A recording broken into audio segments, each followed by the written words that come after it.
If you are thinking of a bank that takes care of customers' needs by providing quality services with flexibility, reliability, and innovation, think Trust Bank Limited. With Trust Bank Limited mobile banking, you enjoy services such as balance inquiry, mini statement, funds transfer between accounts, exchange rates, mobile airtime top-up, stop ATM card, checkbook request, and PIN change.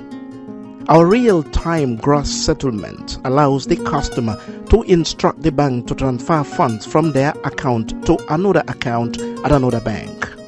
Our expertise and experience in international banking is both legendary and the envy of the market. Retail banking, one bank, different amazing packages. Whether you are interested in savings account, current account, time or fixed deposit account, lending or overdraft, our team of dedicated staff is always ready and willing to help you out with your transactions as you wish. Corporate banking. Trust Bank Limited offer the most convenient services for deposit accounts, credit facilities, trade finance, bond and guarantee, and foreign currency account. With e-banking, you can make electronic bill payments and online banking and enjoy 24-hour access to your cash with our ATM. With the largest network of branches and agents, we give you the convenience to receive funds as you please. Trust Bank Limited, proudly Gambian.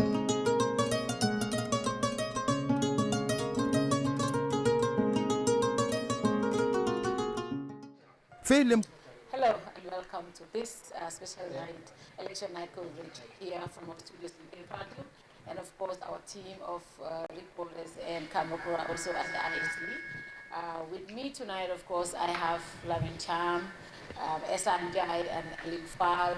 This is a joint broadcast with Mimbekerin TV. Gentlemen, welcome to the program. Lamin. Thank you, welcome. Welcome wherever you are watching Kerr Live, election night.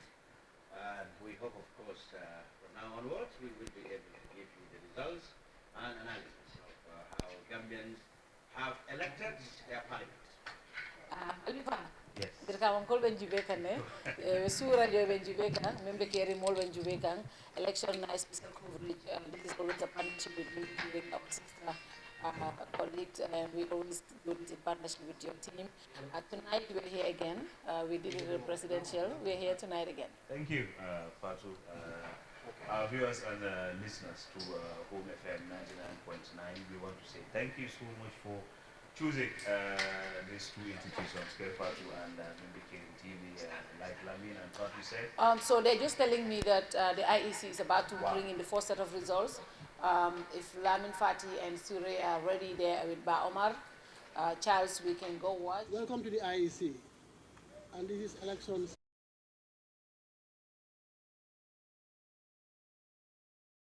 Uh, 2022, the National Assembly. So the chairman would shortly he would do the statement for some of the constituencies. And before that, I would like to welcome you all to the IEC, to the Elections House, and also to this August Guardian. The chairman will be taking us to the results as they trickle in. So right now, we just do the ones that are available for now. On that note, I would like to welcome the chairman to make the announcements.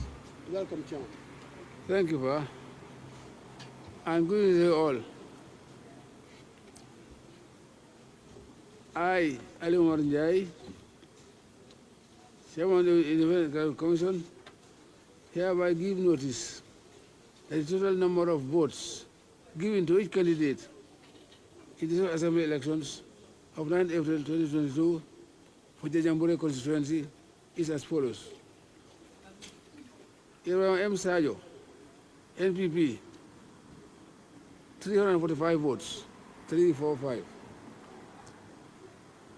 JRI, Venga, UDP, 236 votes. Ibrahim Travale, Independent, 177 votes, 177. Omar Jame, Independent, 359 votes, 359. There were no invalid votes. The results were certified by Ahmadu Tal, returning officer for the Janjambure administrative area. The results were witnessed and endorsed by Alkali Fanka Conte, NPP, agent for NPP, Dr. Demba Sabali, agent for NPP, Mamadou B. Sar, agent for UDP. Having received the highest number of votes in the Yambure constituency in the National Assembly elections of 9 April 2022, Omar Jame has been duly elected as member of the National Assembly for the Yambure constituency in the Yambure administrative area. Dated 9 April 2022, signed Ali Omar Njai, Chairman.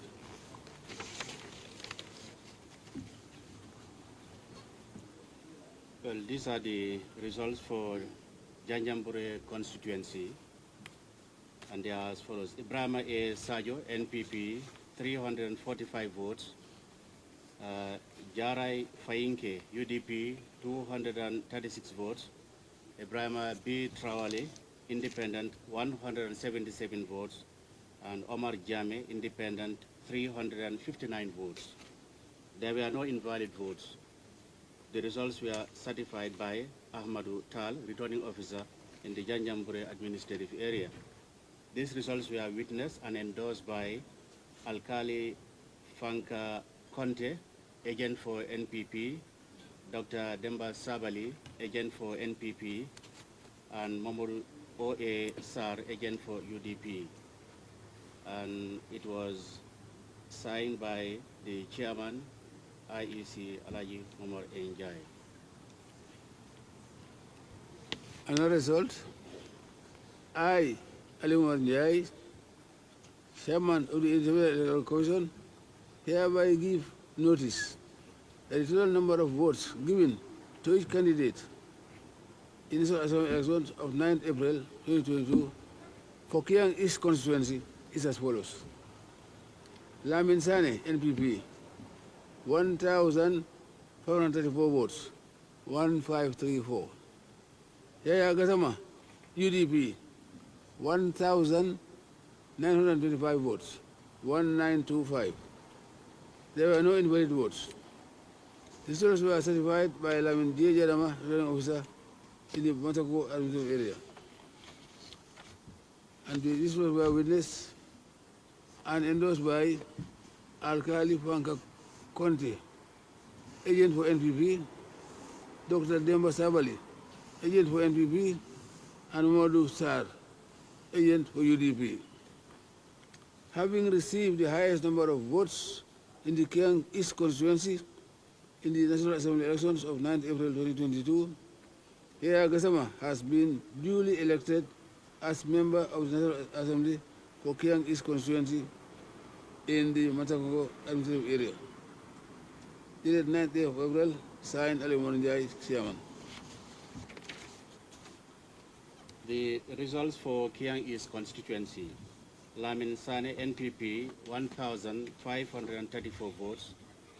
Yaya Gazama, UDP, 1,925 votes. There were no invalid votes. The results were certified by Lamin J. Jadama, returning officer in the Mansakonko administrative area. The results were witnessed and endorsed by Alkali Fanka Conte, NPP agent, Dr. Demba Sabali, agent for NPP, and Mamoru D.A. Sar, agent for UDP. Have received the highest number of votes in Kiang East constituency in the National Assembly elections of 9th April 2022.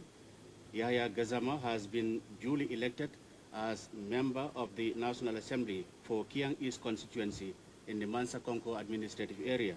Signed, Ali Momar Njai, Chairman IEC. Okay, thank you very much. For now, that's what we have. So we'll announce as those are trickling in. Thank you so much for now. Thank you.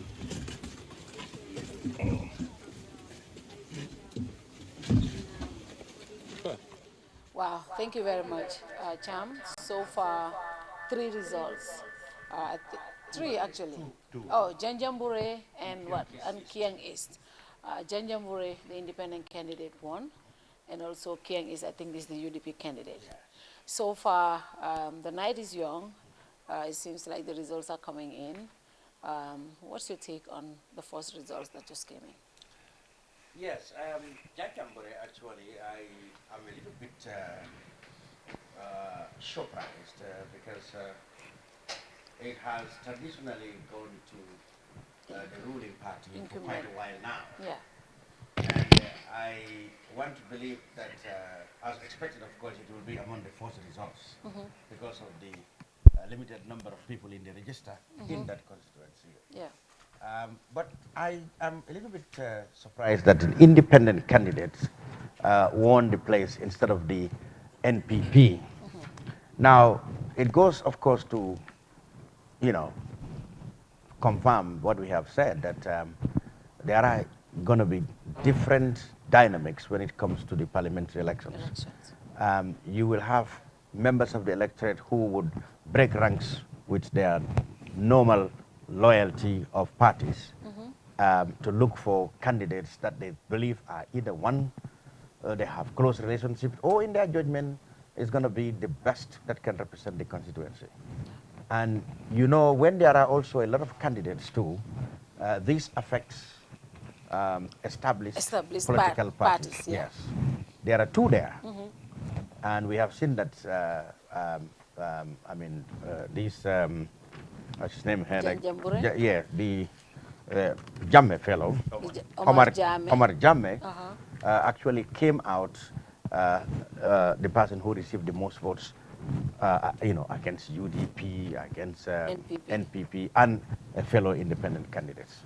So I think this is a trend we might see in areas where you have a lot of candidates. I mean, in fact, in some constituencies, you have up to 6 or so. Yeah. There we are going to see that independent candidates will likely to topple established candidates from the established political parties. Now, if you go to Kiang East, I am not totally surprised. Because I know the area very well. Yeah. And even though the presidential elections seem to have meant that the area which is predominantly UDP have shifted a little bit in the presidential elections.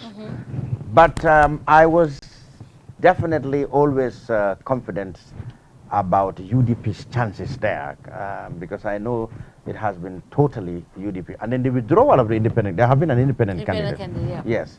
The withdrawal of the independent candidates means that the supporters of the UDP, are able to gather, their support base. I think also there is it's a settlement where you have predominantly Mandinka settlements and Toranka settlements, Futatoro settlements.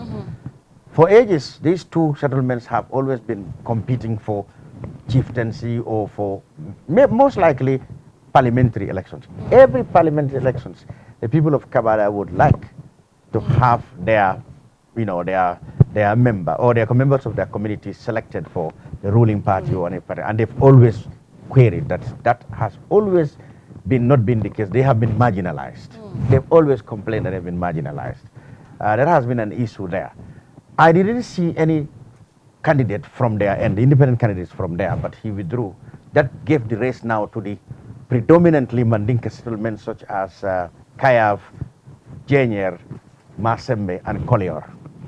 Now, this MP who is the incumbent for UDP is the one who won. The incumbent. Yes, Okay. yeah, Gassama. He comes from Kayav village. Kayav is one of the biggest settlements in the constituency, the most populated one. And this candidate of the NPP, Lamin Sane, comes from Kolior, equally very populated. It's Numa's village. That's it.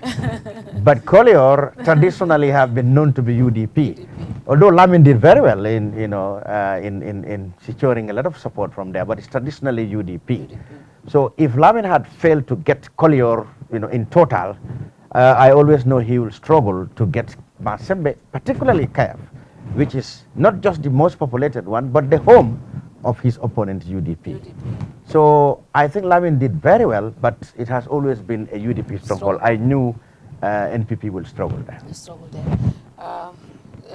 Aliou comme la min chami afu nyamin drong results follow nanda janjambure jama jama tilaka foloti normally ngami observe wolonko in all presidential elections or national assembly jama incumbent leka janjambure win bari being a minje independent la win ayata nyim parti fulul be bulo kono yemune jerje wala nin Kiang East fananat interesting tale Fatou ko ya funyala ni janjambure jibe population wise adoyata umu kupinti mialon ko I think established party pattern.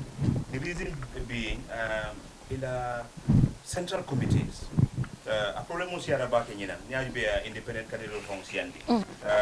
When it comes to selection, more select maybe party represent. Most of the time, more look at contact. And I think this is what happened at Janjambure. Omar Jame didn't funding left out. You know. It also need, you know, one of the established party Yasamana. But near the NPP matter, UDP matter. So funding kill Kafranyo could they rally behind it. Established funding kill me and go a strong sense of Janjambure or Leva Poma. So at a killer surprise.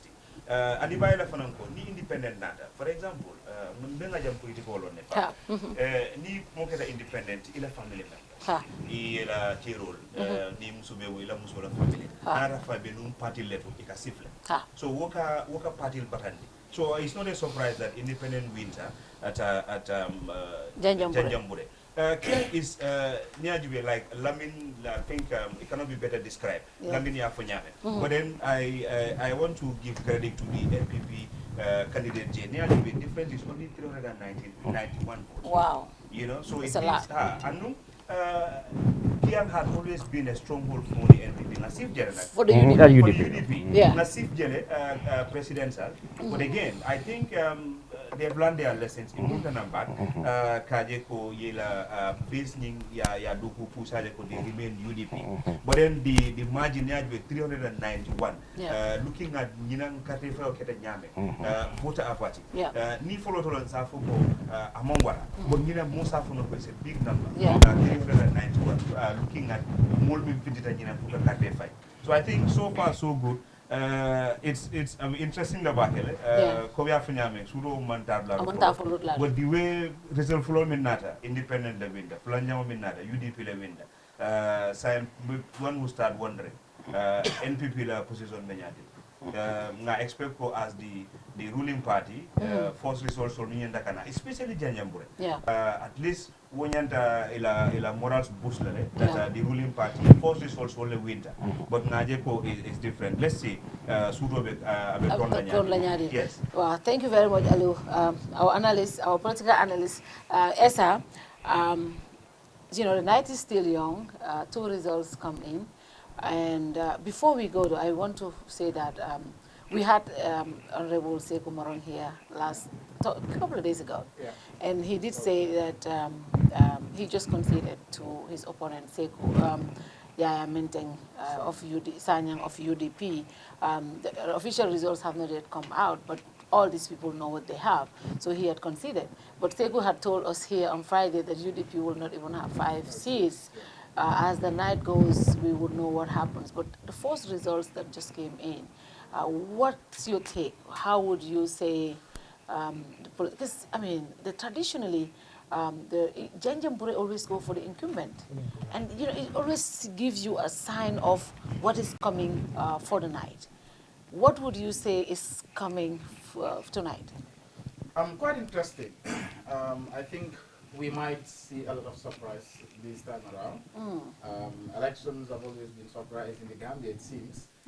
Like both Cham and Fal said, Janjambure has always been the stronghold of the incumbent, and that's what we have always seen from Jammeh era. But if you look at Janjambure, quite interesting. The area has 1,600 registered voters. And compared it to the December 2021 presidential election, Barrow had, that is the NPP, 657 votes there, and the UDP had 454. That's just like 200 plus margin. Wow. Coming to this parliamentary election, we have seen, you know, the independent, Omar came with 359, while the NPP got 345, and the UDP 236, meaning the UDP has dropped. in terms of so overall the voter turnout compared to the presidential election is poor because out of 1,600, 1,272 voted.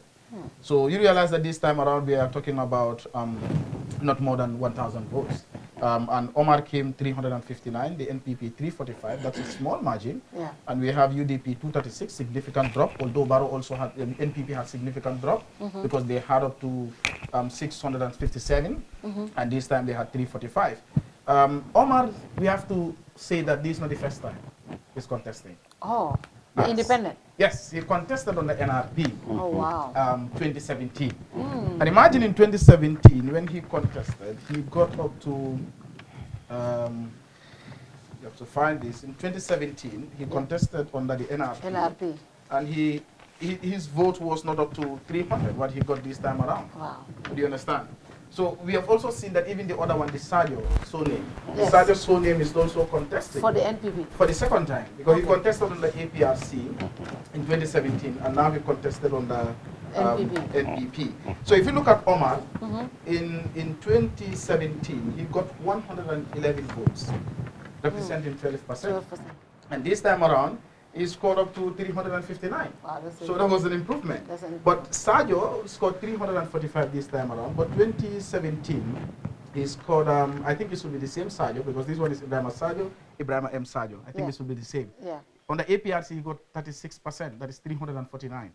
So not much different, because 349, 345. Wow. Only 4 votes different. Wow. So he dropped. So meaning, like Fan said, Omar, Omar, I know him. He's a youth activist. He's very informed. He's well connected in Janjambure. He stands for the welfare and well-being of the people of Janjambure, especially when it comes to youth matters. So it's not a surprise that he won in this area. So I will say the people of Janjambure for the first time have decided to go for an independent. But like he said, these parties rejected him. In 2017 rather, he came under the NRP and they rejected him. Of course, the UDP won there, that is Modu Sise, with only 49% of the votes. This time around, we have to do our mathematics to see how many percent has Omar won there. When it comes to Kiang East, like they said, it has been a stronghold of the opposition. And we see Kiang East got registered voters of 5,053. And the presidential election, NPP secured 2,073, while the UDP secured 2,485.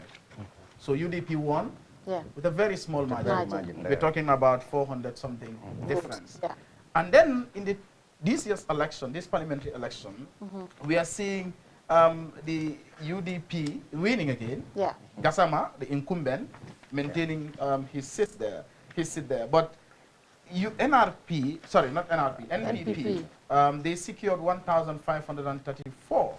And the presidential election, they secured 2,073.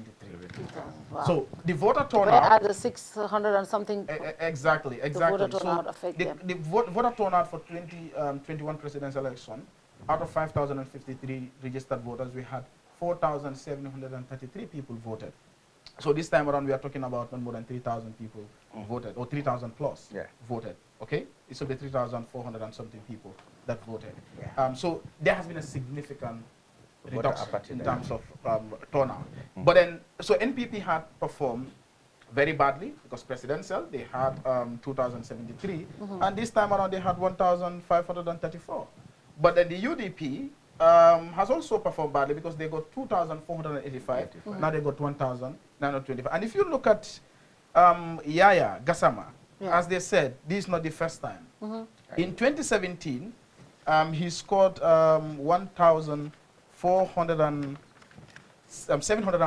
76% of the vote. But this time around, it's 1,925, meaning he has also increased a bit in terms of votes that he secured compared to 2017 parliamentary election. So, but then also I think the NPP must have performed better because this is the first time they are contesting for parliamentary. Presidential is always different from parliamentary. So if you look at the margin, it's just 400 plus difference. That is 1,005. 390. 1,005, 1,900. So I think they've performed. And then it shows that Kiang is true. It seems that things are changing. But then also, what Lamin said is also important here. If you look at big settlements like Kayaf, for instance, the candidate himself comes from Kayaf. And I think this contributes a lot. Because if you look at other Kiang constituencies, of course we will get there, not official, even though unofficial results are saying, even Kiang West UDP won there. You look at the settlement most of these candidates come from. For instance, Kiang West candidate UDP there, the UDP candidate there comes from Keneva. And Keneva is a big settlement, if you look at all the other. And then the NPP candidate comes from Tankolar. And Tankolar is a very small village with only 400-something votes. Okay, while Keneva is way more than that. So where these people come from also plays a significant part of the whole thing at the end of the day. But let's see, like I said, the night is too young. Some of these candidates are coming. They are coming back for the second time. Some of them are new. So I'm interested to see how they'll be performing. Whether their 2017 performance will be better than this one, whether they are improving or they're just decreasing. So if you have seen a drop in your support base, then look at yourself again. If you go back to Parliament, I think that will be an opportunity for you to work on yourself again. But if you are having an increase, let's see what is also responsible for that. So before we get to the other results, let's look at what happened today, the voter apathy. The presidential elections, I mean, what, 80-something%? 89%? 89% of the people, the registered voters, went out and voted. Today, when I went to Lamen, I was sad. I could not even get my father to go to vote. He was like, you know, I had to make a video. I had to plead with my family members. And I know so many families also did that. People did not go out to vote. And even if you look at Banjul, where KMC, all these areas, you called me from Subuta and said, there's nobody here. What did you see when you went out to these polling stations? Well, you see, traditionally, parliamentary elections and presidential elections differ. But then this started when, on the former president, Yahya Jammeh, when Jammeh separated the when Jammeh separated the presidential elections from the parliamentary elections, that is where we have this problem of voter apathy. Remember, in the First Republic, until 1982, we had this British parliamentary system where you vote for your National Assembly member, and the party that has the most number of seats in parliament form the government. The leader of that party becomes president. That was what was happening until 1982, when Jawara introduced presidential election direct ones, because apparently the 1981 coup d'etat, attempted coup, had really brushed his ego. He wanted to show to the world that he is popular. He introduced direct presidential elections. But even then, there was no voter apathy, because you vote on the same day with the president and your parliamentary. You go to this booth for the presidential election, from there you go to the parliamentary elections. So they are held on the same day, the same place. So you find out that voter apathy was in the parliamentary election was not a question at all, because the same people who vote for the president is the same people who will vote for the parliamentary election. You know, the polling booths are just adjacent. But when Jammeh came to power, I mean, Jammeh being himself, you know, he's always been interested in entrenching himself in power and controlling the legislature. So he believed that if he separated them, they could elect the president, then he will have, you know, leeway, or perhaps he will have influence over the parliamentary elections. Because most people, like you see it today, once the president is declared, they don't bother. They will say, well, you know, we lost the presidency, so what about it? They think that the parliamentary thing is insignificant. So this voter apathy started from 1997, when the parliamentary elections and the presidential elections were separated. We had the one in 96 presidential and in 97 parliamentary. That is where you have this voter apathy. People, you know, tend to forget about parliamentary elections because they think it's not as important as the presidential one, which is in fact an error. Because, you know, Parliament can impeach the president depending on the misconduct of the president as enshrined in the Constitution. The president can fail, you know, to get the kind of legislature he wants if he cannot get 2/3, in some cases 2/3 or simple majority. So you find out that parliament is in fact very important and it's the direct representative of the people. In fact, people should be more concerned with their parliamentarians than actually the president. Because with a good parliamentarian or a group of them, you can get the president checked. Yeah. You can make sure that his conduct are within the confines of the constitution. And you can even improve the governance that with a good parliament. So people here are really still not serious about parliamentary elections. They think that the big prize is the presidential prize, and then once that is gone, they lose interest. That is one aspect. But the fundamental problem, I told you, is the separation of presidential elections from parliamentary elections. They should have been held the same day. That will take care of the voter party. Aliou, Lamin Cham here another reason sol for bari mune kata birkama katunga minje I mean ntanga minje kombokono KM aning certain areas busumbalan tola area ngaminje wala mol man findika carte fay birkama kata nyaa it's the same faru ngamira nyina wo courant kilo mi kombo wala sa banko be ma ndeka carte fay dame nga remember presidential fo nga na press card le use pour se access to nga carte fay but bi aman so la nga press card bon ndara mammo taraje and in fact being unfortunate the IEC staff menu budget wolle ka sia carte fay lalti there is never at a time ye mo lulu fon tara nyola je e be pour ka carte fay ni non kana la carte fay ayta anin do e ben so akeda ku di mialon ko ay njahal it's been some months after Facebook wabi kabenga nyinje akira ko kamfatale malum for what reason bon kamfatale for I started saying ko I man songa carte fay next minute I look at complain ko mangu representation sodo but then nga reason lamine very good reasons dija bon danga mirako nyindong I stand to be corrected but man la nyin sifa nene sodota and looking at mbota min kono rek science presidential we're talking of 89% ngana just 3 months mole si ye tayal pour ka findi kara carte fay dol ko sunkaro for me amanke reason but again kudo fana bije mi anko ndenga miracle a contributor la wolem ko molla confidence with the electoral body.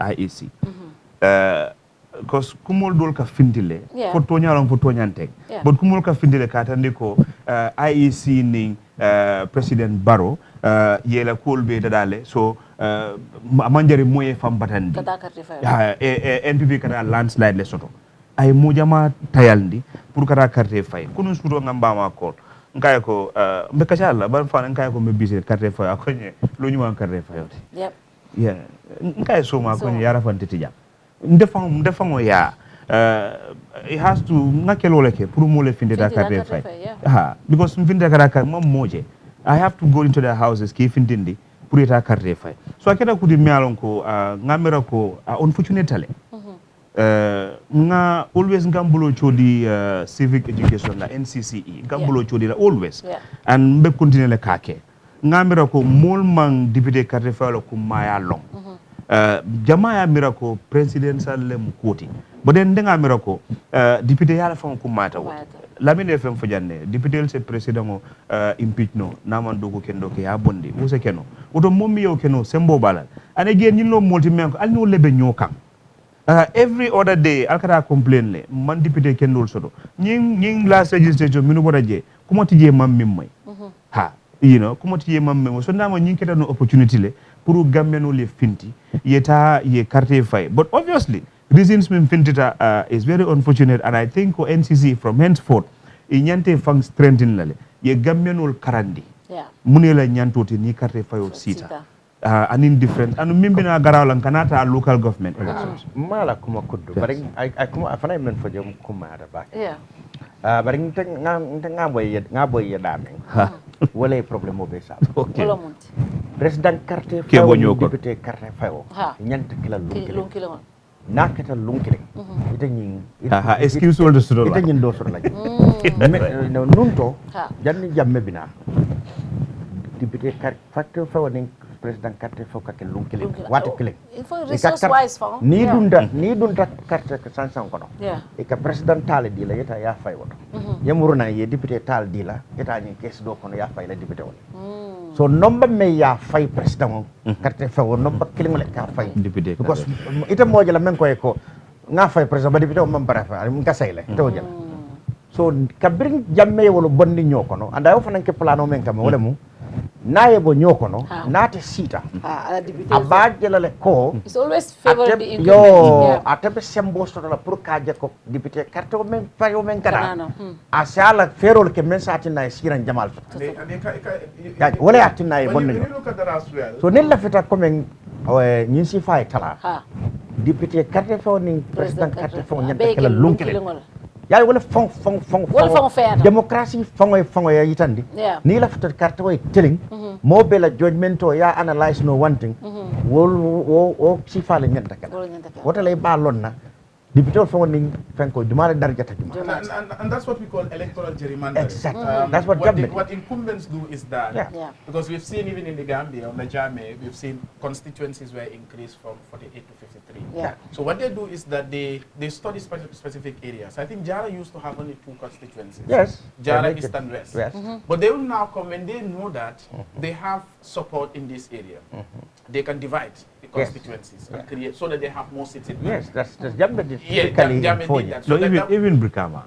Exactly. It used to be Combo Central. No, I think it is not very bad to create more constituencies. I mean, sometimes from densely populated areas. But like you said, there have been a lot of gerrymandering, particularly in the Fonies. In the Fonies, Because the Fonies, okay, even if you argue that Foni East and West was too big, because it's only 2, East and West. If you argue that it's too big and you need to split it, why didn't you split Commodore since? Even when it is split into 3, still now Sanamentary has more. Sanamentary has 3 constituencies. No, and the smallest Banjul is 3. I mean, you are so right in that. I mean, Jammeh increased the Fonies to 5 seats. Even if you argue that, okay, he was right perhaps, because Foni East and West were too big for only 2 representation. But why did he leave Commodore, which had 10 times more than those 5 combined? Exactly. And even when it's split into 3, Oriundum, Busumbala, and Sanamentary, you still have Sanamentary here, 50,000 votes. That is still more than the 5 of the Fonies together. So that is why in the new constitution that has been defeated in the last legislature, the IEC has been empowered to create even constituencies to ensure proportional representation. Up to now, in fact, at the moment, the Gambia can still have another 20 or so constituencies from the existing ones that are here, if you really are interested in Fatou, I wanted to just, because one may ask yourself, why did Omar have this increase, for instance, from 2017 to 100? But you have to fight. But you have to consider the fact that the 2017 register. That's what I'm saying. That's what I'm saying. It's now different. The total number of electoral registered voters naturally have increased. Have increased. But then why the increase in Omar's vote? Because if you look at 2017, GDC contested, NRP contested, and there was one independent who got only 2 votes anyway, by the way, in Gerrymandering. So Omar had 111 in 2017. But GDC got 25 votes there, and this time around they did not contest. But also there is only one independent candidate this time around. And the APRC contested in 2017, but there was no NPP. There was UDP. So one could argue that the GDC votes combined, the other independent candidate, and there was another independent candidate in 2017 who pulled significant votes in 2017. So that is Trawale, I think it's you to say he's back then. He must be. So there. Exactly. So who pulled significant votes then? So you realize that at some point people are not looking at people are not looking at party. No, yes, they tend to look at the personality, the individual. And I always said this. Sometimes that's why it's important for parties to present credible candidates of competence. Because sometimes we've seen an example, even Brikama, Combo Central, then it was Brikama's Combo Central. We've seen how Guba Ayi won there against an APRC candidate who was not appreciated by the people. So Omar is also very close to the people because Janjamuda is a very small community. Even though he lost 2017 election, he did not relax. You will always go to events, you will see Omar, always mingling with the young people, talking about, always standing for the welfare and well-being of the people of Gerrymandering, especially with the youth. So I think that, was an added advantage for him coming to this election. And then, like you said, the voter apathy, what is responsible for it? A lot of factors, and I think Fal made mention of something very important. That is trust in the electoral body. We know an opinion poll was released just a few days ago, which says that people trust IEC. The Cyprus. Yeah, the Cyprus polls. But if you look at the Afrobarometer survey, shows that in 2018 compared to 2021, there was a significant reduction in terms of trust in the IEC. But most of all, also, just a few days ago, there was a letter from R2K and Duga saying that the NPP did not hold Congress. They violated the Election Act. And the IEC remained silent over it. I spoke to someone, a journalist today, who said he asked the chairman about this correct question. Yeah, exactly. And he was like, NPP cannot hold Congress in election. Because it's election process. Election period. But the law does not say that. So we have also seen the IEC chairman talking with the president today as well. And he was asked what they are discussing. He said he's not going to reveal that. So at some point, people said that there was already the NPP has conspired with the Independent Electoral Commission to get these votes on their way. And for me, even up to yesterday, I was telling people, even on my WhatsApp status, I said the credibility of this election is compromised because we've seen the NPP violated the Election Act in a broad daylight, and the IEC is not doing anything about it. So at some point, some people are like, this is game over. This is just over. I was even saying it's Yamar Sindo. It's all over. And people sometimes get, because I was talking to someone today from Gerrymandering Constituency, living in Bruceby. I said, are you voting? She said, I'm going to Dara. I said, but Dara, what time does Dara end? She said, 1:30. I said, but you have up to 5 to vote. I'm not sure whether I'll vote. I've seen people in my area who's supposed to travel to other places to vote. In Kiang and other places, they did not go. Someone was telling me that my wife went into the hospital. She said she's going to cope. Okay, is she going to vote? She said she's not going to vote. I had family members who said, exactly, because some of them, if you look at the 2021 election, a lot of people had hope in their parties, especially if you look at the UDP camp, to be direct. A lot of them had hopes. And how did that happen? There are people that are still in shock.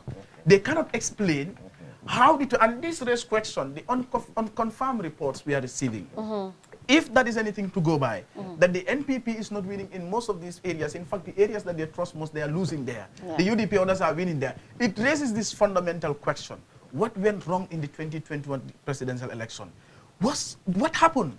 Did Gambians vote in that election? Did the Gambians vote in that election? What happened exactly? All right. I think there are still some aspects we should look at, which could explain the massive voter apathy.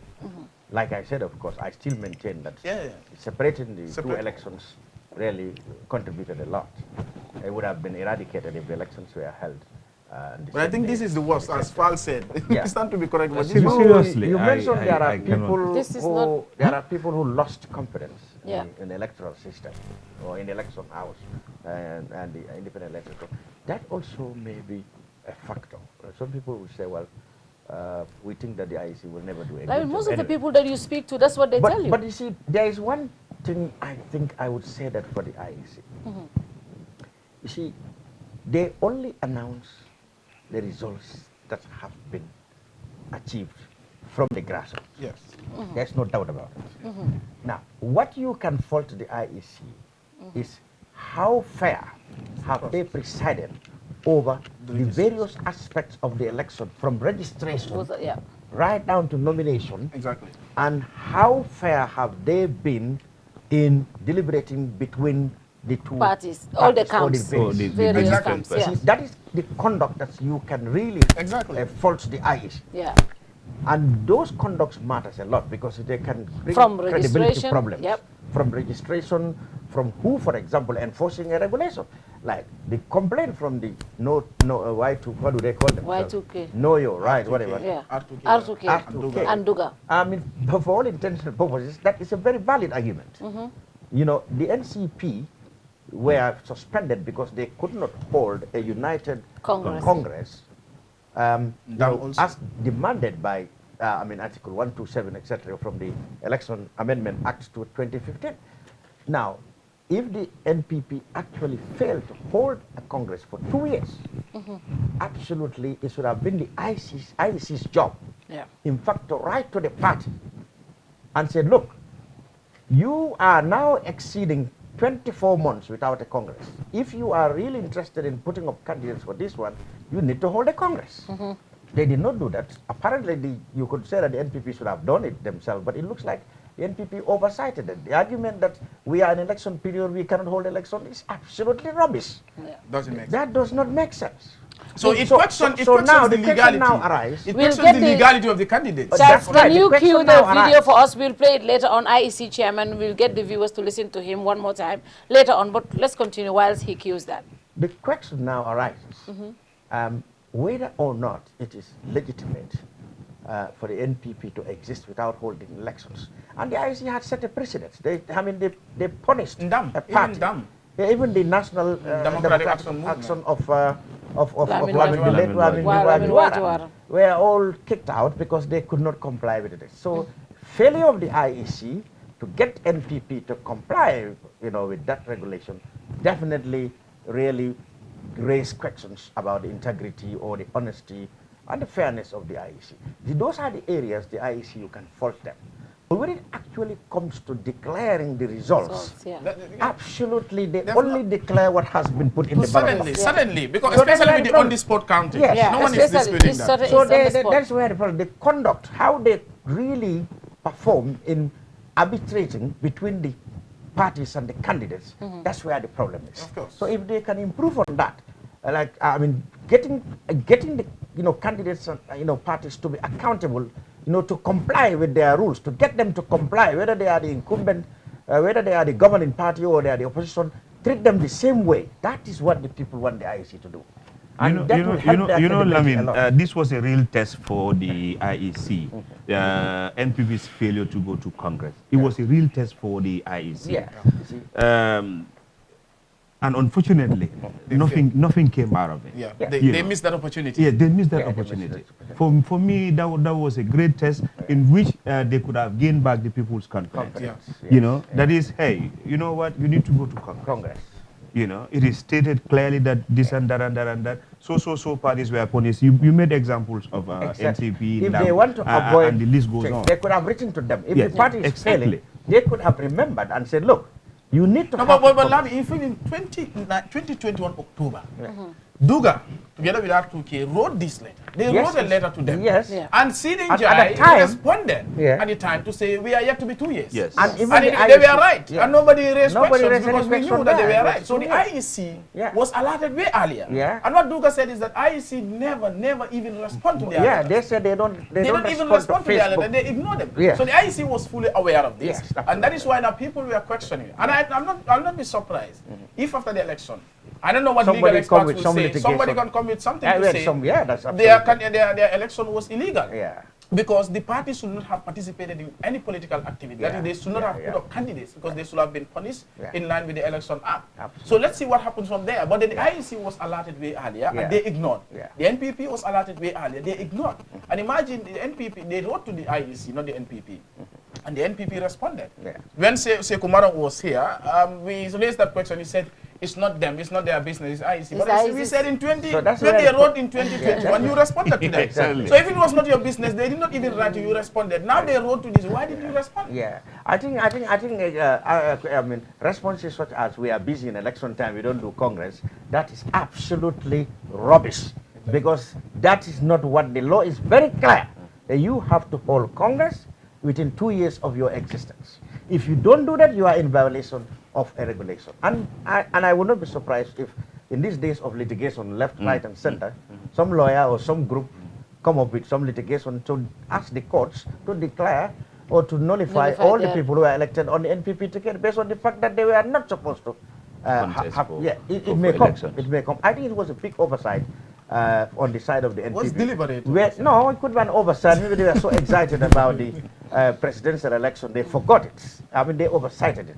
Even the Minister of Information tried to, He was just angry. He couldn't even come with a tangible answer for all intents and purposes.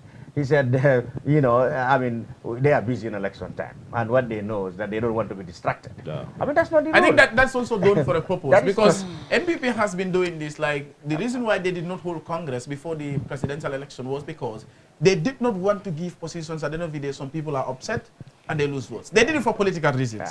Then coming to the National Assembly election too, they wanted to be sure of areas when they get all their candidates. They wanted to be sure of their support base, and they do Congress. And it's the same reason that a new cabinet was not appointed. Exactly, a new cabinet. But like I said, we come back to the IEC. I mean, if you are going to fault the IEC, that is the area. I mean, I wouldn't blame the NPP for this. I blame the IEC for this. That is the area you can fault them. How are they refereeing between getting all the parties to respect their laws, electoral laws?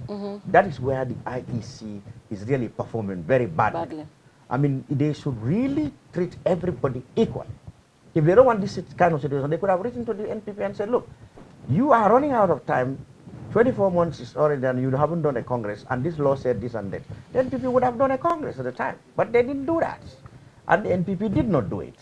I mean, the issues raised by this civic society organization is a very valid argument. I haven't seen any tangible explanation, dismiss. Except that the minister was saying that they were writing to him. He's a minister. You should not. No, that's not the issue. Now let's watch what the IEC chairman. Charles, if your video is ready, let's watch what the IEC chairman. First, the president went to vote. We'll watch that, and then, of course, what the IEC chairman responded to reporters when he was asked about this question. Let's watch. We are conducting this during Ramadan, and I believe when people get up, they will lie down again, or they will be doing some other work. But we hope that in the afternoon, they will then come and vote. What was your conversation with the president? No, I just, well, I cannot reveal that, because what I'm saying was that as far as we're concerned, it's being transparent, and our promise is that we'll do it transparently, freely, and fairly. This is the second time. It seems like the Gambians are concerned. During the presidential election, you spoke to him, and it sparked a lot of people talking about it. This is the second time you are doing this. Don't you think it's important for you to reveal your discussion with the president? I don't think that's probable, because what I talk to the president about is not for me to reveal to everybody. That's not really healthy, I say, because he's the president of the republic, and I cannot say this and this is what was I said to the president, and what this is like. As far as we are concerned, our mandate is to make sure that we conduct free, fair, and transparent election, and this is witnessed by all party agents from beginning to end. So there will be no problem at all whatsoever. So what is your take about the advocacy group R2K and Duka that NPP has clocked 2 years without going to Congress, and then other parties that did the same way are suspended? Congress during the electoral program, we cannot do it. After this, we cannot only them, but other parties they have not still done the Congress, and it's 2 years. But we are saying it's the electoral cycle now. After that, everybody will have to hold their Congress. When it's come to the presidential election, the situation across the country, I know you have been talking to some of your people across the country. Yes. How has the process gone so far?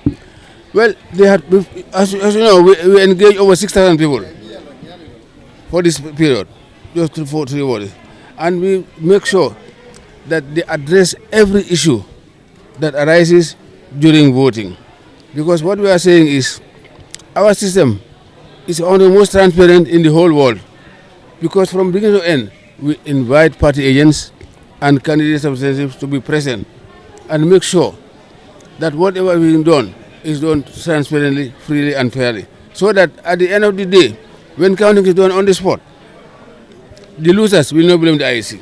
Thank you very much. That's all we have for you in Banjul today. Of course, that was the voting of His Excellency President Adama Barrow. He was, of course, accompanied by his 2 wives here in Banjul, and of course, an interview with the IEC chairman. I am Buba Gajiwan. Thank you very much, Buba. Buba looks tired there. Esa, your reaction to the IEC chairman? Well, so disappointing anyway, I must say.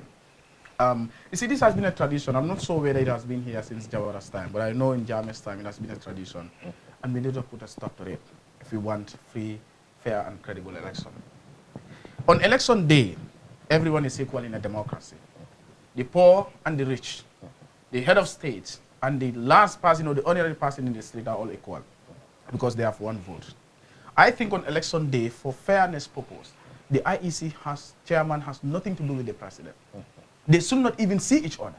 What is he doing where the president is voting? And the journalists raised the question, this is the second time, 2021 presidential election, we saw you talking to him. And now you said you cannot reveal to everybody. What do you mean by you cannot reveal to everybody? On election day, you're talking about you dealing with the election of a country. You are telling us that I cannot reveal to you what I've discussed with the president. If you want to discuss anything private with the president, go to his house. But not on election duties, on the polling station. You talk to the president and you are telling us that I cannot reveal to you. Then that's something fishy. Then the second point is telling us that it's election cycle. I think the man lacks that integrity to spearhead or oversee elections in this country again. He should just resign simply. He should just do himself a favor. Because the NPP has violated the law. Very clearly, election laws is violated. No ambiguity about it. Everybody agrees. All that you have to tell us is that it's election activity. They cannot hold Congress. Is he the spokesperson of the NPP now? So I think he should just, for God's sake, he should just do himself a favor and resign just after this. He should not even oversee the local government elections. There's no trust and confidence in him. He has just shown to all of us that there's something fishy going on.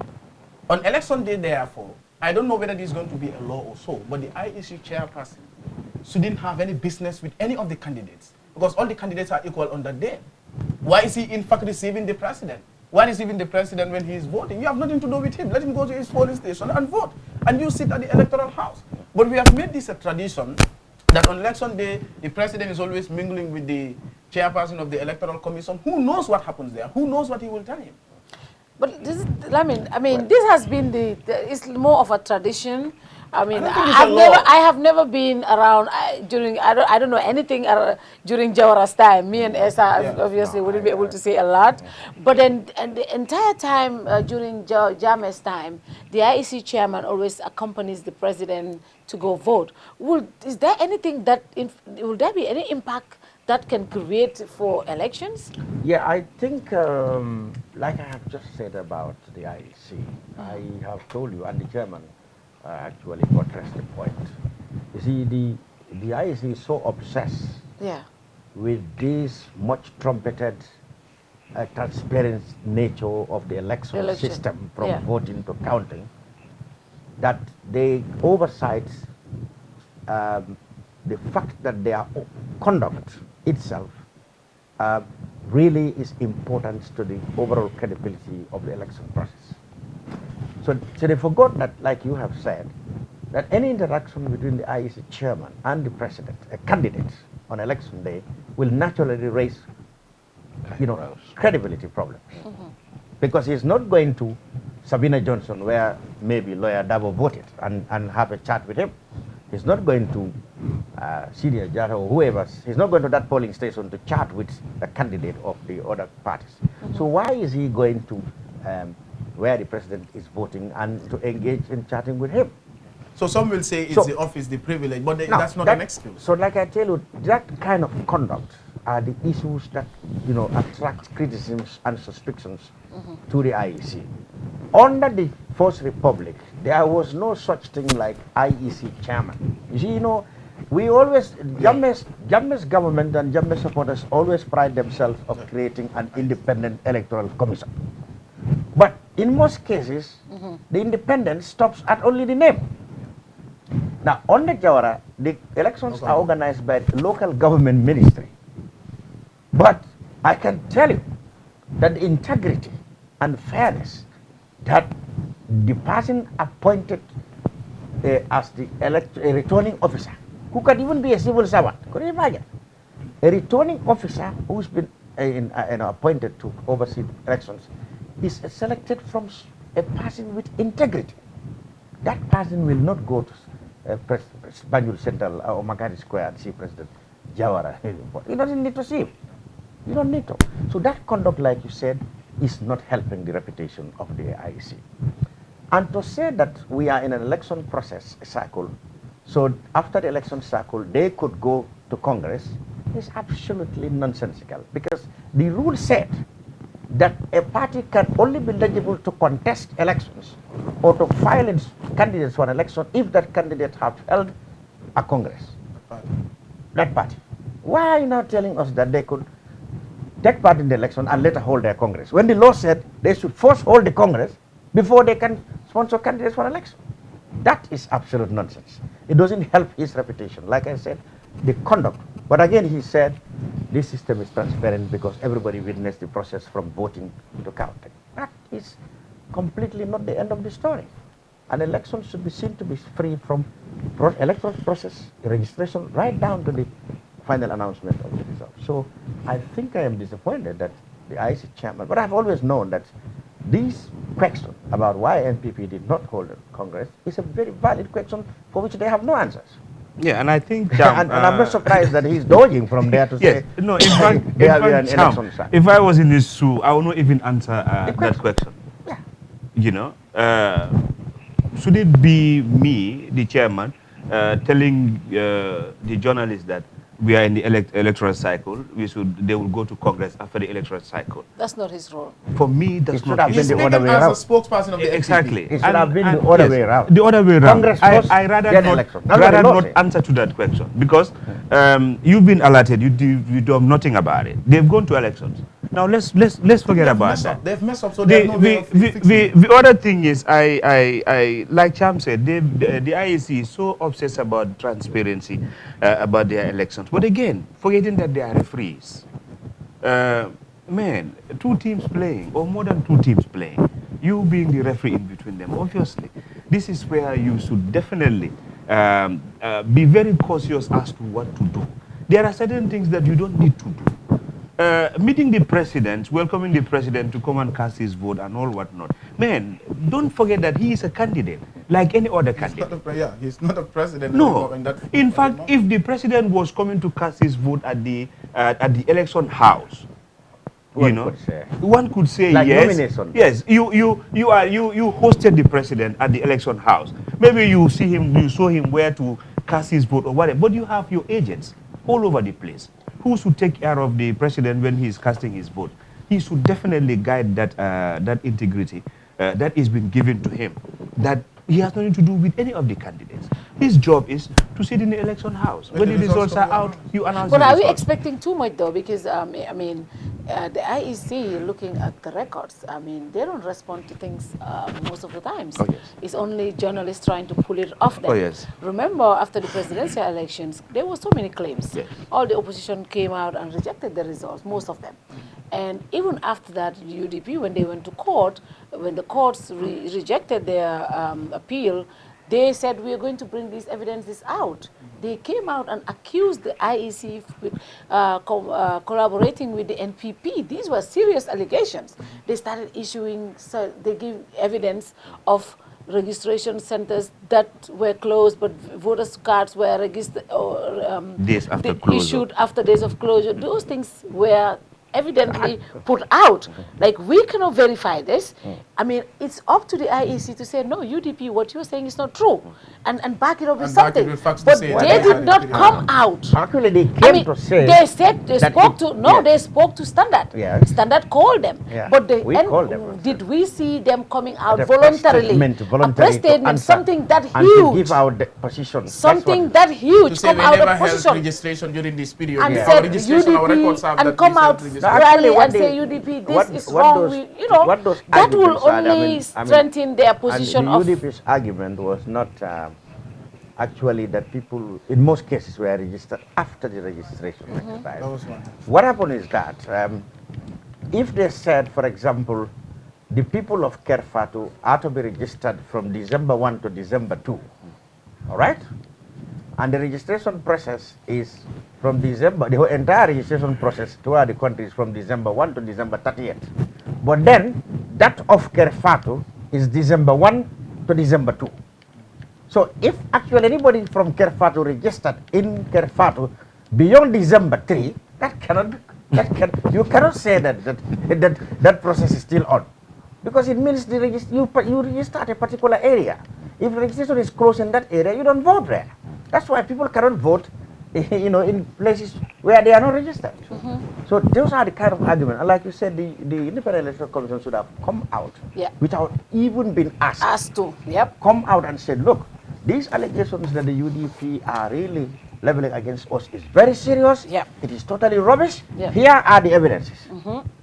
But no, they didn't do that. They just stopped at saying, oh, how is this possible?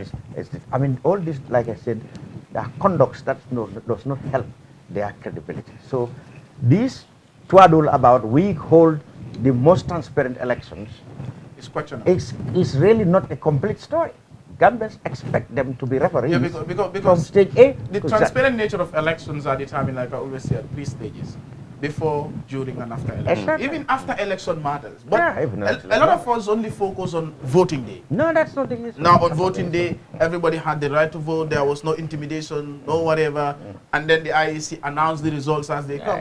But the process leading to that, these are very important moments. We have not yet, well, I think, so we have not yet the IEC stand up to the regimes, to the powers that be, and assert their independence. I think that's where we have the trouble with the IEC. We need an IEC that will assert their independence of the authorities. And like Fal said, that this was a test for them. That's where the problem. It was an opportunity. Yes, the IEC presided over December election. And some people are saying, no, they are not fair. If they had acted, go to NPP. People have said, if the NPP fail and they suspend NPP, people have said that, well, IEC have no interest with NPP. But they failed to do all that, and now the chairman is also adding insult to injury by saying, you know, the electoral process, saying I'm discussing with the president, but I cannot reveal that. All those raise suspicion to say that. That kind of conduct does not help credibility. I think his lieutenants need to help. And trust. Anyway. You know, I have always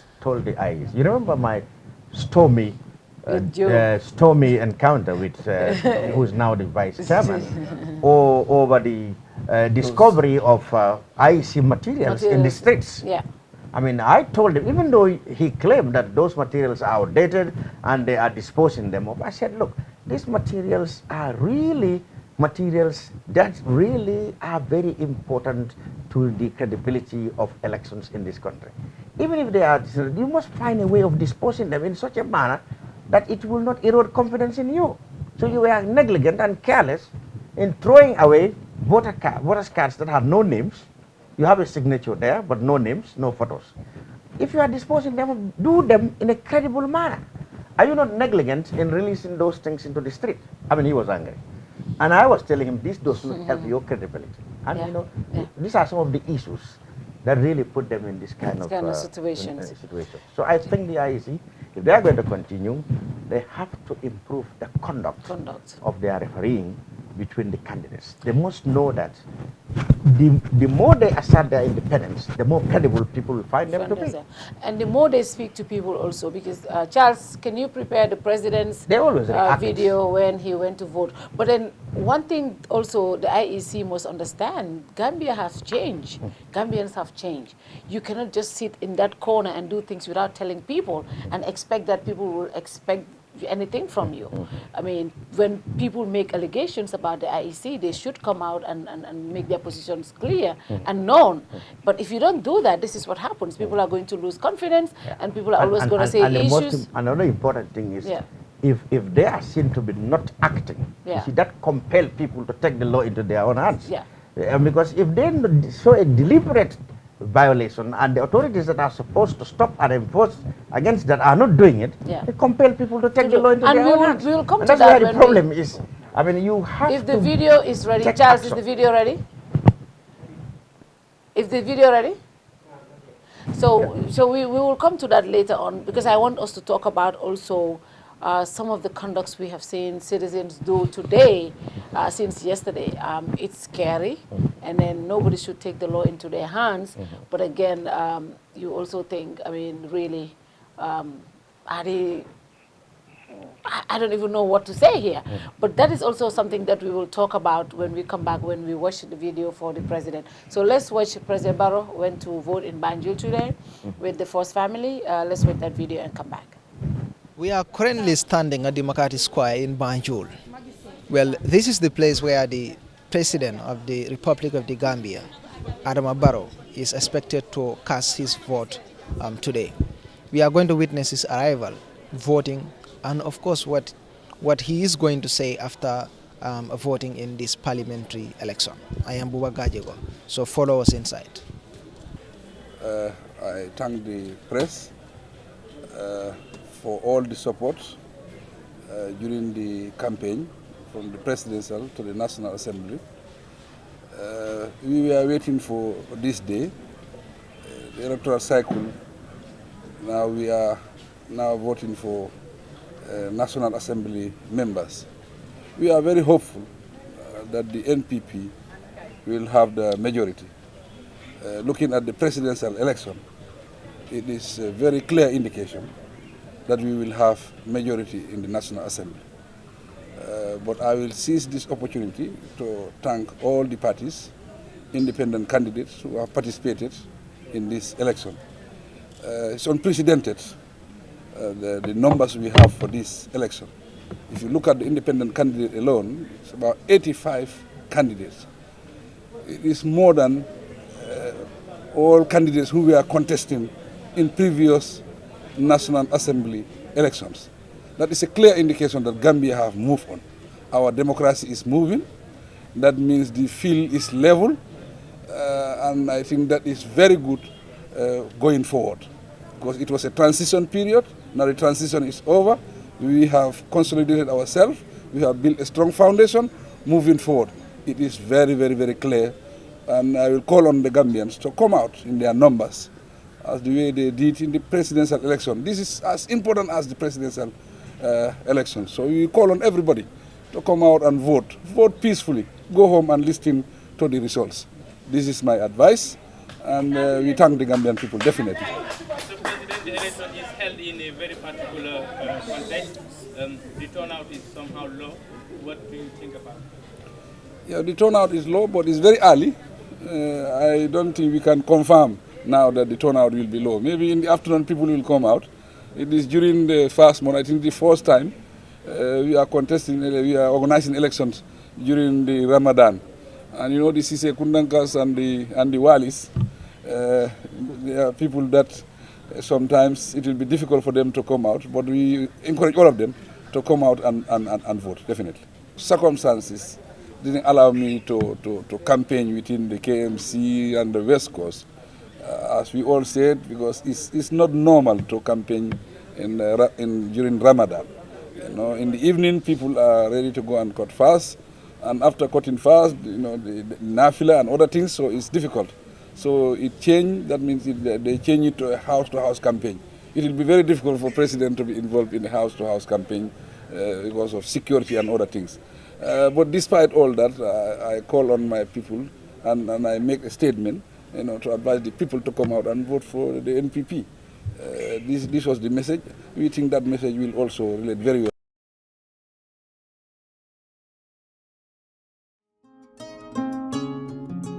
If you are thinking of a bank that takes care of customers' needs by providing quality services with flexibility, reliability, and innovation, think Trust Bank Limited. With Trust Bank Limited mobile banking, you enjoy services such as balance inquiry, mini statement, funds transfer between accounts, exchange rates, mobile airtime top-up, stop ATM card, checkbook request, and PIN change. Our real-time gross settlement allows the customer to instruct the bank to transfer funds from their account to another account at another bank. Our expertise and experience in international banking is both legendary and the envy of the market. Retail banking, one bank, different amazing packages. Whether you are interested in savings account, current account, time or fixed deposit account, lending or overdraft, our team of dedicated staff is always ready and willing to help you out with your transactions as you wish. Corporate banking. Trust Bank Limited offer the most convenient services for deposit accounts, credit facilities, trade finance, bond and guarantee, and foreign currency account. With e-banking, you can make electronic bill payments and online banking and enjoy 24-hour access to your cash with our ATM. With the largest network of branches and agents, we give you the convenience to receive funds as you please. Trust Bank Limited, proudly Gambian.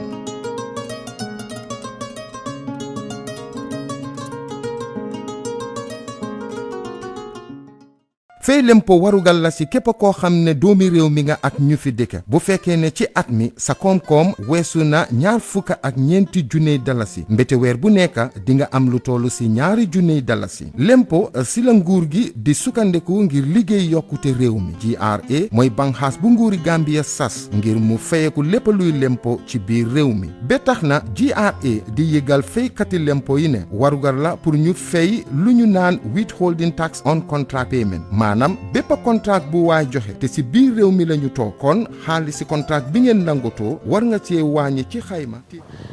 If you're just joining us, welcome to this election night special coverage here from our studios in Birjilo.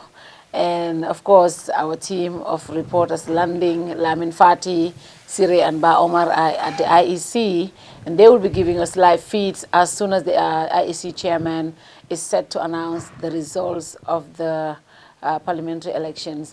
So far, 2 results came in, Janjambure and Jara East. Kiang East, sorry, I don't know why I'm just I'm from Kiang. So that's your area, right, Lamin? Oh, wow, okay.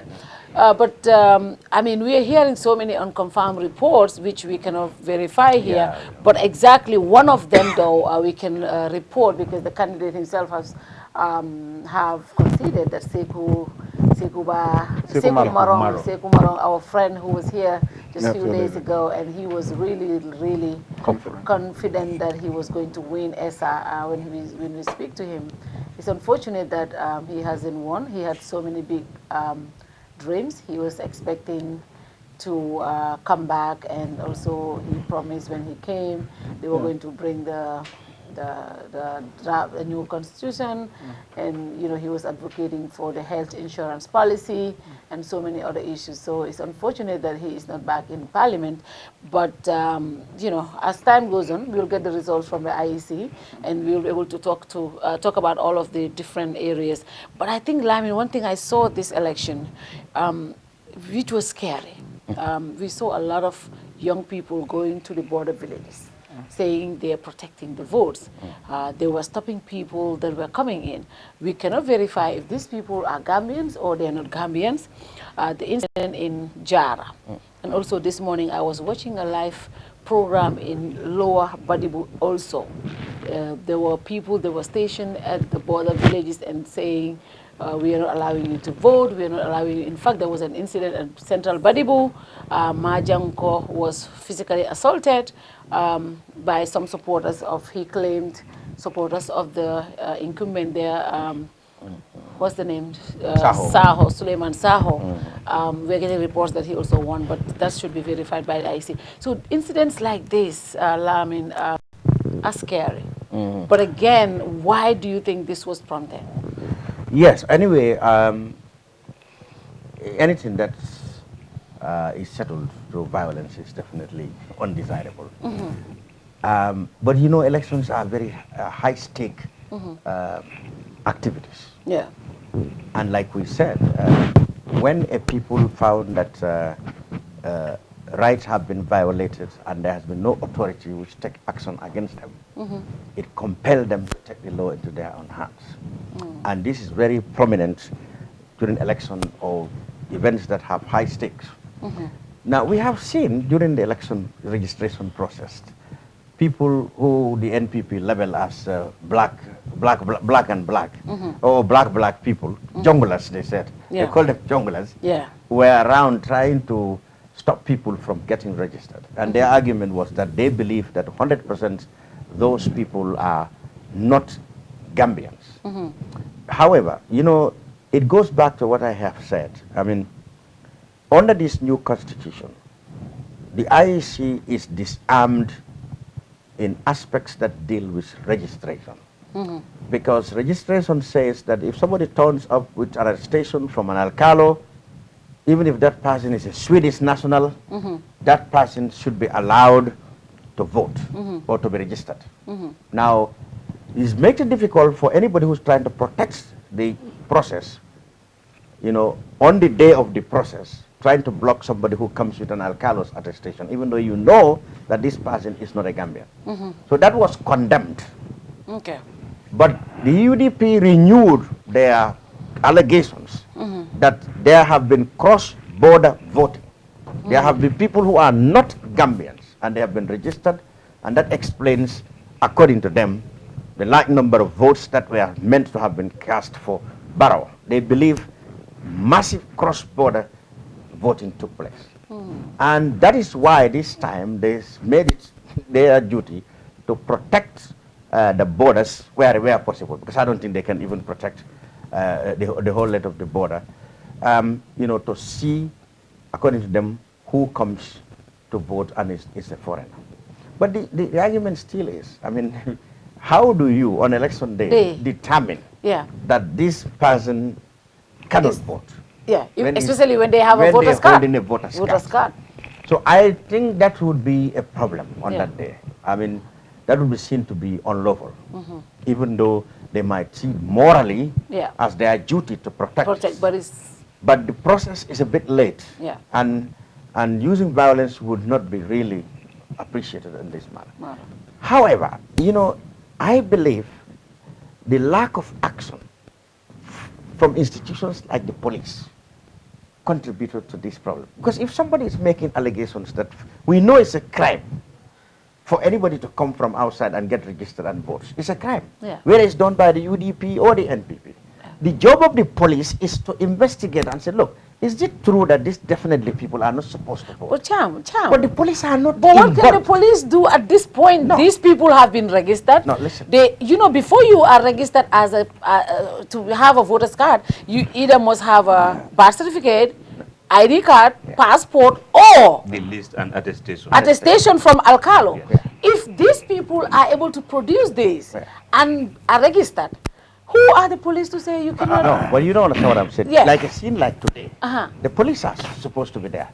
If the people come from Senegal and they come, or Senegal or whatever, they come with the voter's card, and there's elements from the UDP, as it's alleged, who said you cannot vote here.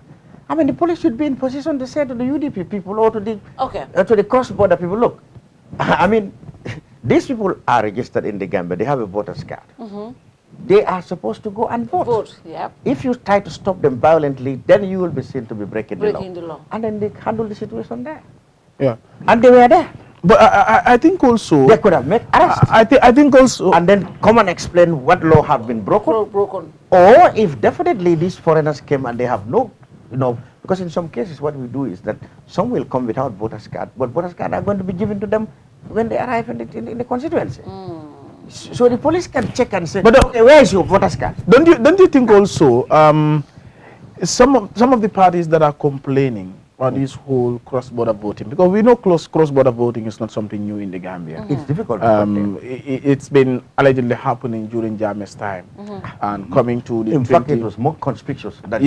Now December election, people were saying that there was cross-border voting, and that is why somewhere out there, especially youth, to specifically we can say the UDP. I mean, most areas to say there will be no cross-border voting, but also we had revising courts that were set up. Prior to the December election, they said after registration, if anybody feels like there are people who are registered, that's a window, and they can go take them to revising courts, and then the matter will be dealt with. So a lot of people did not use that as an opportunity. I think at some point they were all confident, and they did not use that as an opportunity to get to the revising courts and see that these people are. I think what also makes it difficult is the entire process. Yeah, but that's what I'm coming to. That's where I'm coming to. And at this point, I was gonna say that if people get to the revising courts too, what happens? What happens later? Because they're interested in getting. But if you get to the revising courts, we know that there are rules. For instance, if you want to be registered, you have to get ID card or birth certificate, attestation. Now, if you get to the revising court, if this person has produced one of these documents or Alcalo attestation, how will the court, I'm not a legal expert, but how will the court determine that this one is not a citizen and should not be registered. How will the court determine that? Yeah. So that becomes difficult. It becomes so cumbersome, and people cannot do anything about that. Will you trust also the institution, the judiciary itself, to do that? Even though the judiciary, the level of trust in the judiciary is so high compared to the Jammeh era, and they have set of revising courts also trained. When was the last survey done on that? Do you know? The judiciary, I think the Afrobarometer survey 2021, it was up. Okay. It was up. Yeah, I'm not sure the separate survey. I think they also look at the judiciary. I'm not quite sure. We have to check that. I'll check that. We have to check that. But you realize that during that time, I mean, it seems like, okay, some people had confidence in the judiciary, but also some people would not have confidence in the judiciary, because we know that the incumbent tend to manipulate the judiciary. So how do you get fair judgment? How do you get justice when you get to this revising court? Will they be able to nullify the registration of all these people that you claim are, non-citizens, for instance? See, why I think some of the reasons why nobody bothered is not so much as they have too much confidence in the process, but I think what they are thinking of, how on earth would they be able to prove a case of non-valid registration? Exactly. Because in the first place, the registration does not include details such as telephone numbers. Yes. So even if I raise issue about SRJ, and the court wants SRJ to come, how do you even contact SRJ? When the only address you have, the only detail you have is live in Serekunda. How many SNJs live in Serekunda? Telephone numbers are not in the registration process. It's not there. Okay, the judge is expected to take to take weapon that has been taken from the IEC registration officer, because I told you in the past, the IEC registration officer has the power to interview anybody who comes. Even if you come with a Gambian diplomatic passport, he has the power to interview you to see that whether you are a Gambian in his own judgment. That is the power that has been taken from the IEC by the electoral amendment by Jammeh. So that he said anybody who comes with an ID card or an Alcalo's attestation should be registered. Now, if they go to the revising court, what the court was expected to do, the judge, is even if you come with all those documents, Alcalo or Sefos attestation, the judge was expected to interview you and, judge that no, you definitely could have all these documents, but for me, for all intents and purposes, you are in Nigeria. You speak like a Nigerian. Or the judge can come up with one or two simple questions that you cannot answer. And he will say, you cannot be a Gambian and you've been ignorant of this or this or this or this. So therefore, I believe you are not a Gambian. So my concern was... and then he has to do that individually. So my concern was the number, the number of registered voters. You're talking about maybe 100,000. Okay. For instance, how do you deal with all those cases? So that's why, in most instances, the people did not even bother to raise objections, because they know it's too late. If you want to change fundamentally, it's the law that you're going to change. Exactly. That's the only way you can address it. So, what we expected our governments to do was to do what is in the best interest of the country. That is to promote laws that will ensure fair play. But once a government is installed, they look at the laws, the bad laws are there, but the bad laws shoot them. Their desire to entrench themselves in power, and they keep the bad laws. Yeah. So that's what we had. That's what we had on the Barrow. We want to introduce Lamin SMDiba, our colleague, a journalist from Gambian journalist based in the United Kingdom. Lamin Jaite. Lamin Jaite, welcome. Membe Kerr. Welcome to... Welcome, Lamin. Thank you. Good. I remember you were on the bunch last time. It was immediately after the presidency. Oh, shortly before. Somebody just asked me, are you always here during elections? Yes, that's right. It's important to be here during elections.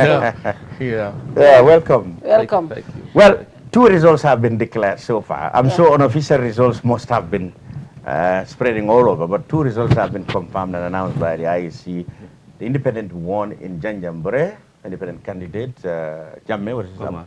Omar Jammeh. Yeah. Okay. And in Kiang East, the incumbent Yaya Gassama of the UDP regained his seat. The chairperson of the National Education. I think that was the time he was. Education Committee at the National Assembly. Yeah, he's the chairperson. So those are the 2 results we have been analyzing, and the fact that voter apathy really had been widespread in this election. I don't know, what have you observed? Yeah, I did observe, even though I was out and about all whole day, but, it is quite different from the last time when I was here during elections. It's quite interesting. The independent candidate, Janjambure, he's quite a likable chap, I know. Oh, you know him? Yes, he's known by a lot of young people out there. And he said he and it's actually one of the factors, you know, that I think, you know, I think the top-bottom approach that some of the parties have, you know, done during the selection process has actually brought about this large number of independent candidates. Yeah. I think when you said top to bottom, they should have consulted from the grassroots, and you know, I think it's one of the factors. Maybe after the whole night's gone, then people can go into the numbers and crunch it and see what really happened. You know, I think it's very young in the night to be able to speculate on those things, but signs are there that people's choices have not been given to them to vote for. It looks like it. From the parties. Yeah. Because we have 85 independents. I think that's a huge number. 85 independents. Yeah, I think he's very correct in that argument, because particularly the NPP, for example, I know of Brikama North, where I mean, somebody objected to the primaries. Yeah. I mean, he came second during the primaries, and when the candidate withdrew for one reason or the other, instead of him being promoted to become first, instead they sidelined him and brought somebody who was eliminated from the primaries. And he came to query that that was not fair. That can really affect the party. You go to Brikama South. South itself, the independent candidate that's been encouraged there, Mansour Sow, was initially wanted NPP sponsorship, but they wouldn't give him. And you have people there, NPP supporters, like strong supporters, who actually rallied behind him. And now, from the unofficial confirms, it looks like the incumbent that also had a problem there. So he's right that the parties did not respect what the people wanted. As they wanted. And that's a problem, because it can always affect you.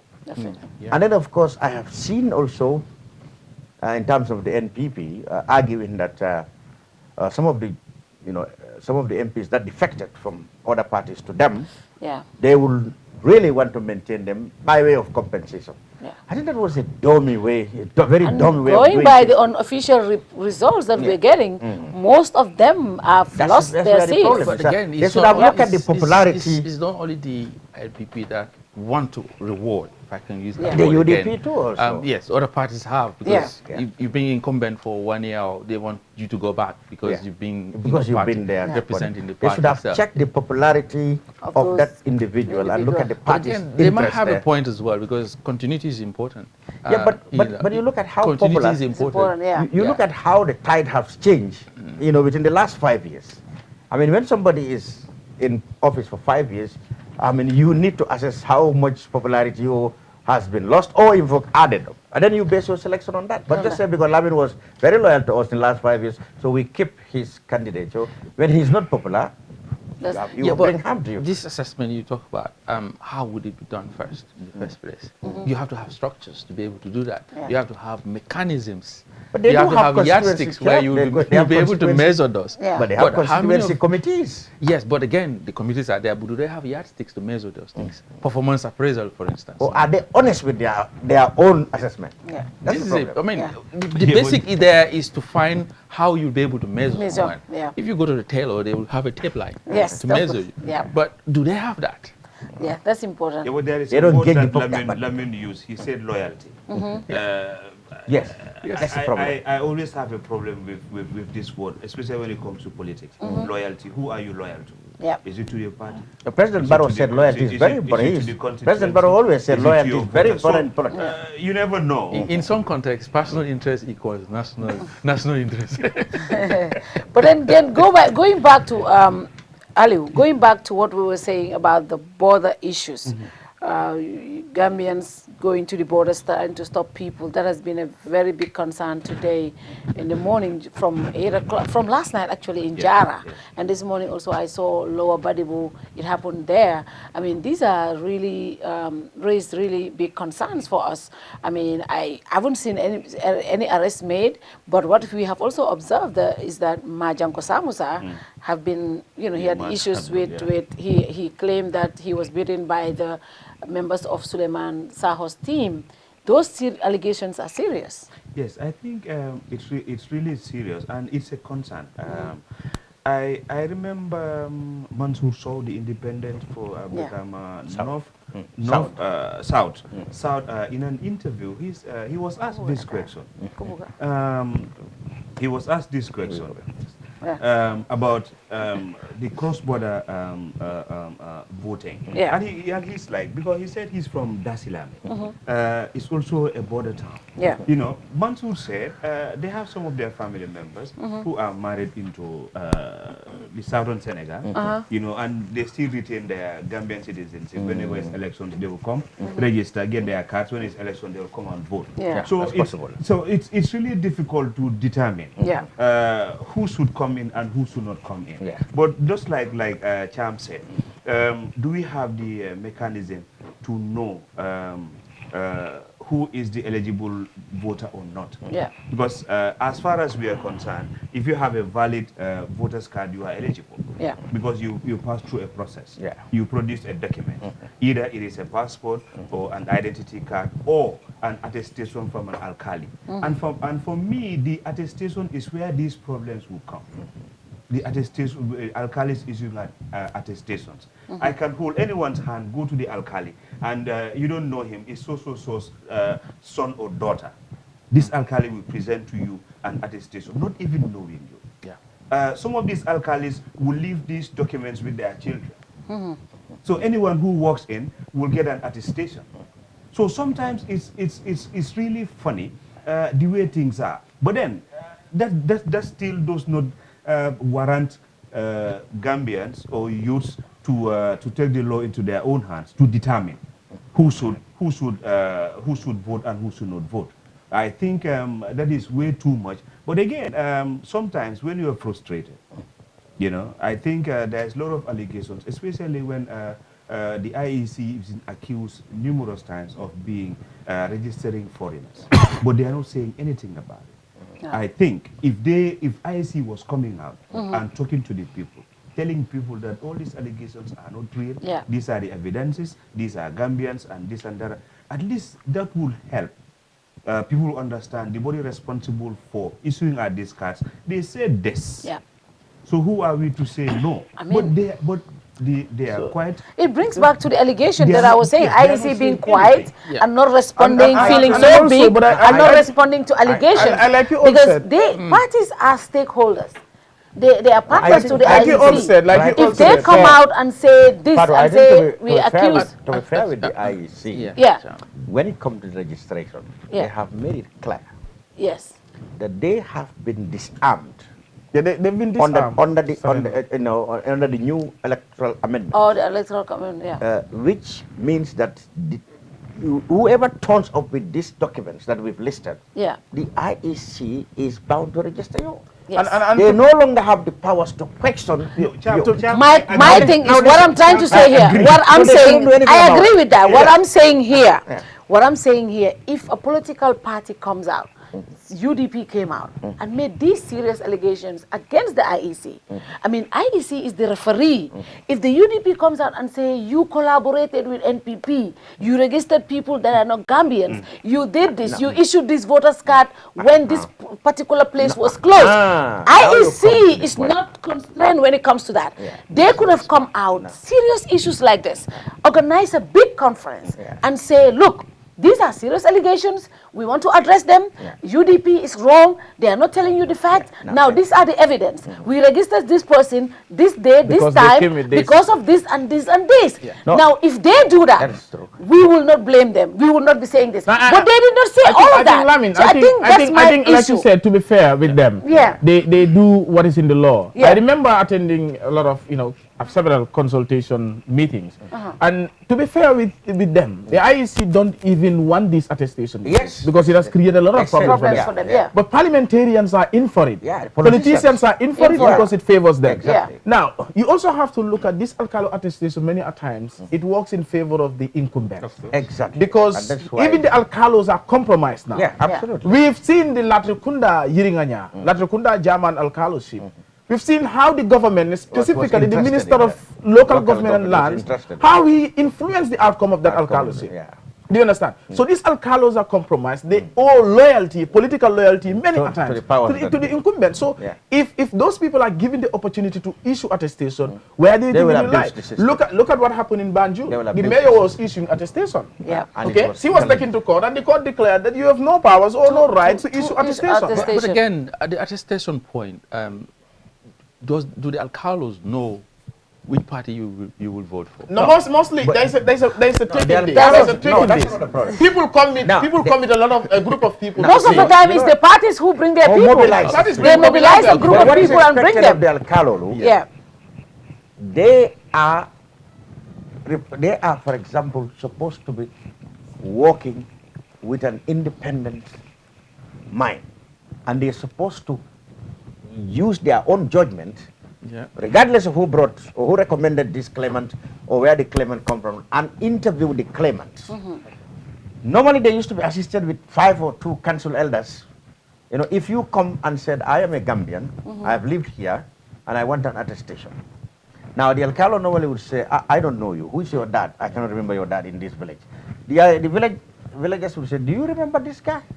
If he was born here, his father, who was his host, etc., etc. That used to happen, even at the Jawara style. But now it is the politicians who packed people and bring them to the alcalolu. And if the alcalolu are supporting, which they always do, the incumbent party, they don't ask questions. But they just massively it's not a given that they will always be supporting. It could be either way. Yeah, it could be either opposition or that. That's it. But I'm saying in most cases. The point is, the alcalo cannot possibly know everybody who was born in a particular place. Especially Sepo. The most ridiculous attestation is that of the Sepo. It is ridiculous, yes. That's the right word to use. Who can live in one village and attest people? So what we are saying is it's not even about whether the incumbent or the opposition. As long as the alcalo registered people that are not born in that community, then it's problematic. It becomes problematic. But I'm telling you, by traditional experience, the practice is promoted by the governing party. That's what happened under the PPP, under the APRC, and now under the NPP. And now it brings us to the same thing. They are the ones who promote it on a large scale. Our laws. Coming back to what Fatou was saying. Regulations with IEC needs some improvement, I think. Yes. In my opinion. I think perception of wrongdoing is sometimes worse than the act itself. If people are perceiving that this is wrong and they are not responding to it, that means in some quarters people will say silence means consent to it. And if you have no position to defend, the best thing to defend in that kind of position is really to keep quiet.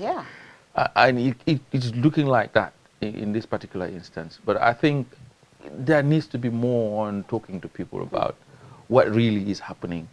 That's why I've always said I don't blame parties. You know, look, all of these parties, when it comes to their interests, they just look out for their interests. But they must obey the rules. Being UDP, being NPP, being GDC, all of them look out for their interests. But you can follow your interests by It's the referee. It is the referee, but also looking at it generally, it's all of us again. Our laws. Exactly. The referees, they have their hands tied. Yeah. When it comes to you blame IEC, but at a certain point you're like, oh no, these are our laws. It is electoral. It's electoral law. But that is why I said. That is why I always say. And people feel like maybe you're going too much on battle, but this is the fact. This is all failure of this government. But the fact of the matter is you also go too much on battle. No, the fact of the matter is, Cham, let me come. The fact of the matter is, this is a failure on the part of the Barrow administration. You came in 2016 on a platform and you were supposed to embark on these reforms. That is why I said it is a big shame on me as a Gambian and every Gambian today that Yahya Jammeh left this country. We held our first presidential elections after Yahya Jammeh using the 1997 Constitution, the old electoral law. We held 2 parliamentary elections, 2017, 2022, using the same electoral law. What has changed? Have we delinked from Yahya Jammeh era? No. It's a failure of this government. All these important reforms, the legal and institutional reforms that should have been done. When Barrow came to power, he negated all those ones and focused on his to sustain himself in power. This is not what I will call a failure. Because you fail when you attempt to do something and you are not succeeded, then you fail. But if you don't even try, well, draft constitution, you don't fail. Maybe No, you know why I said you need to be a little bit generous. You know why I said you know why I said be generous. you know what I said I don't try. You see, right. The dispensation that Barrow found himself in was meant to be transitional. All right? All the instruments that were made to bring Barrow into power are all meant to be transitional in nature. So if Barrow's regime is not going to be transitional, therefore it will go opposite those instruments that brought him to power. And that's what happened.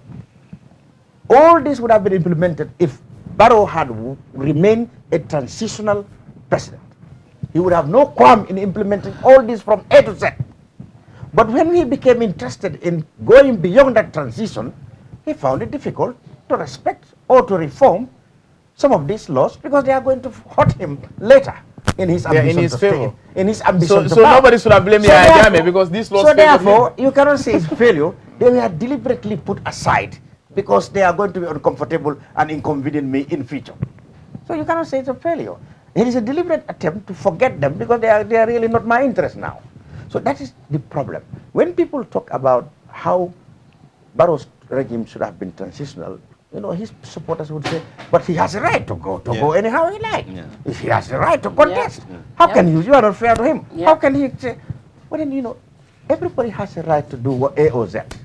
But if there's an arrangement which says that this is our common interest, then if you go out of that, people have their right to say, look, you are getting out of the common interest. What do we think when if Barrow cannot get an absolute majority, a comfortable majority in this election, like confirmed people? What do we think will be the implications for him?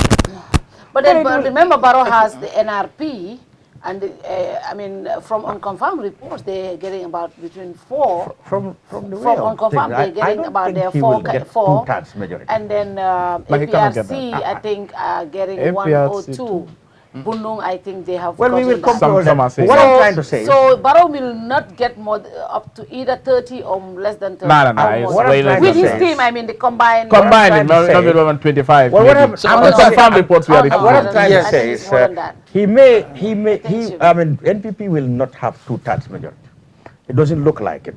And 2/3 majority are very useful if you want to implement certain but again, things. if you look at the permutations. Okay, in simple majority, he may still enjoy when it comes to simple majority. So legislations that looks like, that can be passed by a simple majority, he can still enjoy. But there are fundamental laws or things that cannot go without 2/3 majority. Something Sankano said on your in my program. In your program, the branch, he said it doesn't matter. It doesn't matter. He can buy them. It doesn't matter. We can get them if we want. If we buy them. This is what I was going to say. That's what he said, and that's very important. I didn't hear what Sankaro. He said that, and that. I mean, look at it. When Barrow had issues with UDP, 8 members of the party went to him, and Sankano made the same. That money can buy them. Money can buy. But I don't believe. Halifa Sallah had warned us last press conference. He warned even Barrow, said, you are going to deal with, in the next 5 years, you are going to deal with people who are more educated, informed, and therefore very difficult to deal with in the 6th legislature. From what has happened, I don't think you will have people who can be easily bought over. But again, if you look at the 85 people who have filed in the independent, there are some independents about 80+%. Yeah, but what did the law show about independent? I know you can leave your party and remain independent. But I don't think you can leave your independent and then go to another party. That's not possible. But you can vote alongside. Loyalty. Numbers. Yeah, voting. What Shankar was trying to say now doesn't even matter if I have 100 and you have 2 voters. Yeah. When I want to push something and I have. But how many of these independents are winning? In fact, I have money. Unconfirmed reports. How many of them? What he's trying to say that if you have 100, I have 2. But the Jambore guy, was he not? I want to push. He was NRP. He was contested 2017. So that could be. But I think also it shows one thing about him that a lot of people have said also can attest to that. He cannot be easily bought. Because there is a guy who contested on the NRP in 2017, and NRP was part of the coalition, the grand coalition that removed Jammeh. But coming to 2022, he stood as an independent. He could have still gone for NPP or another party that he thinks, or NRP, that is part of the coalition. But they did not take him, they did not select him, and he decided to go independent. So we can never predict, but people are saying that he cannot be easily bought. I mean, I think he has principles, but then also how many of these independents are going to win elections? But I also think that other parties, for instance, the UDP, must have learned lessons from the 2017. Because some of them that cross-carpeted to Barrow, actually, we are never UDP. The Kantora MP, is it Kantora or Tumana? I think Kantora Tunkara. The Tunkara guy was never UDP. Sekou Marong was not UDP. These people came because they wanted to take opportunity. And I think also the NPP is able to learn from that lesson this time around. Because they were so careful. There were people who wanted to use the NPP to contest. Once they win, they go to parliament, they go their way. But NPP has learned that from the UDP. 2017, because people take that opportunity. It's the party with chance. Let me just contest. So NPP must have learned that 2017, what UDP experience was that some people came in the name that like they are UDP, they contested, at the end of the day, they left the party. So the NPP must have learned. That is why people were complaining the caliber of candidates NPP was putting forward. But they were also looking at people that they can remote control. People that they think are winnable, but they can also remote control them.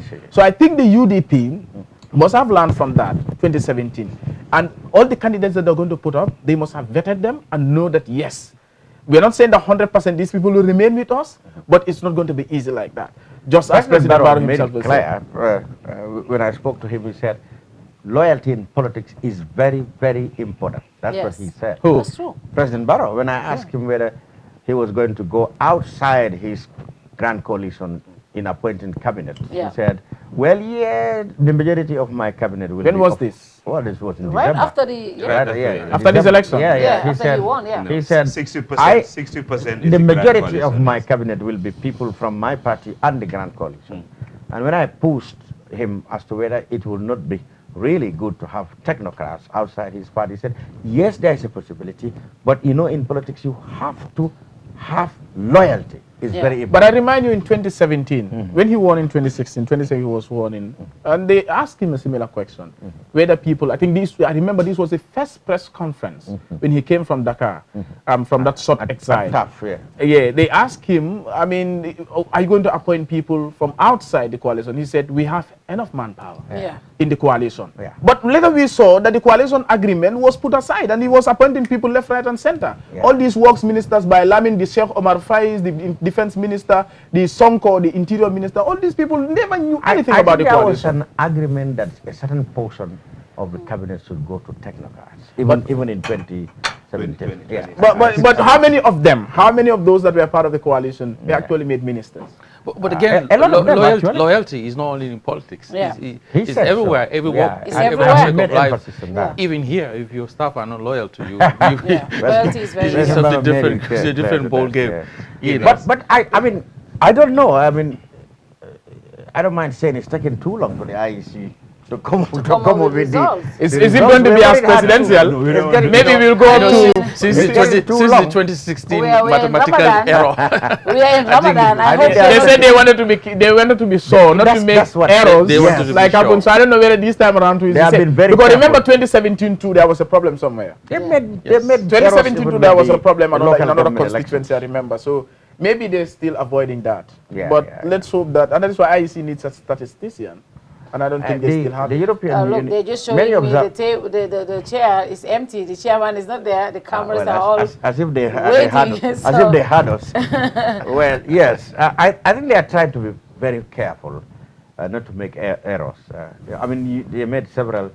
The presidential, we all know that was a genuine error, but that was capitalized on by Jammeh and said he would not. And then even in the local government elections. They made errors with the number of councils won by GDC, I remember. That they didn't make any meal out of it, they just corrected them. So those kind of things they are trying to avoid. I'm sure that's why we are taking it. But suddenly they must have got a lot of results. I remember when during the brunch, when Parmakan came, you put this to him. And I think it's going to make life easy for the IEC. Yeah, of course. This is sport counting. When everything is counted in Talinding constituency. Lavin will why don't they go to Carnifing and they just make the announcement? It's easier, it's quick. Than the chairman struggling even to pronounce words here. I mean, that was recommended by the European Union in their election observer report, they told them it's all in the spirit of transparency. I mean, you have returning officers in Mansakonko, you have them in Basse, in Janjambure. Now, those people are competent enough to declare results. Yeah. You know, if they cannot do it in the constituency, but they can do it at their region. But what does the law say about it? The law says, the laws in this country, the electoral law said only the IEC. Exactly. No, which is wrong. I think Parliament said the commission. It says the commission shall declare results, not necessarily the chairperson. Okay, it says the commission shall declare results. And those people are commissioners. They are commissioners. So, I mean, for we have to check and confirm the exact wording, but that's what he said. That's the communication officer of the IEC. I mean, just as what we are doing here, the returning officer in Mansakonko, who is a commissioner of the IEC, can now declare all the seats in the Mansakonko administrative area. Very simple. And as we speak, It's just everybody knows their He result. cannot speak in front of television there. People and are everybody celebrating listen to already. him. And that's clear. We go to Janjambure, the commissioner is there. I can tell you, at this moment, as of now, we all know how many seats has gone to NPP. A lot of people out there. Maybe some have known, or the parties have known. They've known how many seats they've The parties have known, the election observers have known. Yeah. And so now, why are you torturing us? We're waiting for. And I tell you, even the IEC chairman probably knows. You don't I mean, look people have been tortured. declared at the regional level. Chap, you don't look tortured. You don't look tortured. You look very we want to go to our wilderness. It's Ramadan, right? That was a good observation that they did. And he said they will look at it, they will improve. Yeah, they will. I'm sure the next cycle of elections, they should consider Yes, I think declaring. there's a raft of reforms that really needs to be done at the IEC. Yeah. You know, first with the laws. You know, they seem to be tied with a lot of strings from the 1997 Constitution and the Electoral Act itself. And I think it's a right mess, if I'm very generous. What of words I can use, but not appropriate. But it's quite a messy affair at this moment in time at the IEC. They really need a clear out in terms of what needs to be done. I mean, Jammeh had circled them quite a lot, and most of the time they couldn't wriggle out of it. And frustratingly for political parties and for citizens, for instance, the verification of people's declaration of assets, for instance, during the presidential election. How on earth is someone able to look at my document, that volume, and then you expect me to deal with it in 15 minutes to be able to have something to query? That is something I think is just in the books for the sake of ticking boxes, but it's useless. It's not practicable. It's not practicable. You know, I think it's one of the things that I can remember that really needs to be done. Because if you really want citizens to participate, especially in the doctrine of, say, let justice be done, but let it be seen to be done. Fine, you want us to line up. How about if 20,000 people want to verify? That period that you give, if you give it to Lamin Cham, you're not giving it to Aliu Fall. Aliu Fall can come and say, my right has been violated. You know, you have not been given that opportunity. I think it's something that needs to be done. Either they put everything online, and everybody can have an opportunity to look at it before ample time. Give people. It's democracy. Why are you hiding anything? Exactly. It's public information. You want to, be there on our behalf. You want our voice, our power, our vote. You know, whatever you put in there, we should be able to look at it, scrutinize it. You know, don't say it's a private thing and so on. It's what the law says. You put yourself forward. I mean, the law says provide it. Provide it. If you don't want to provide it, please don't come forward.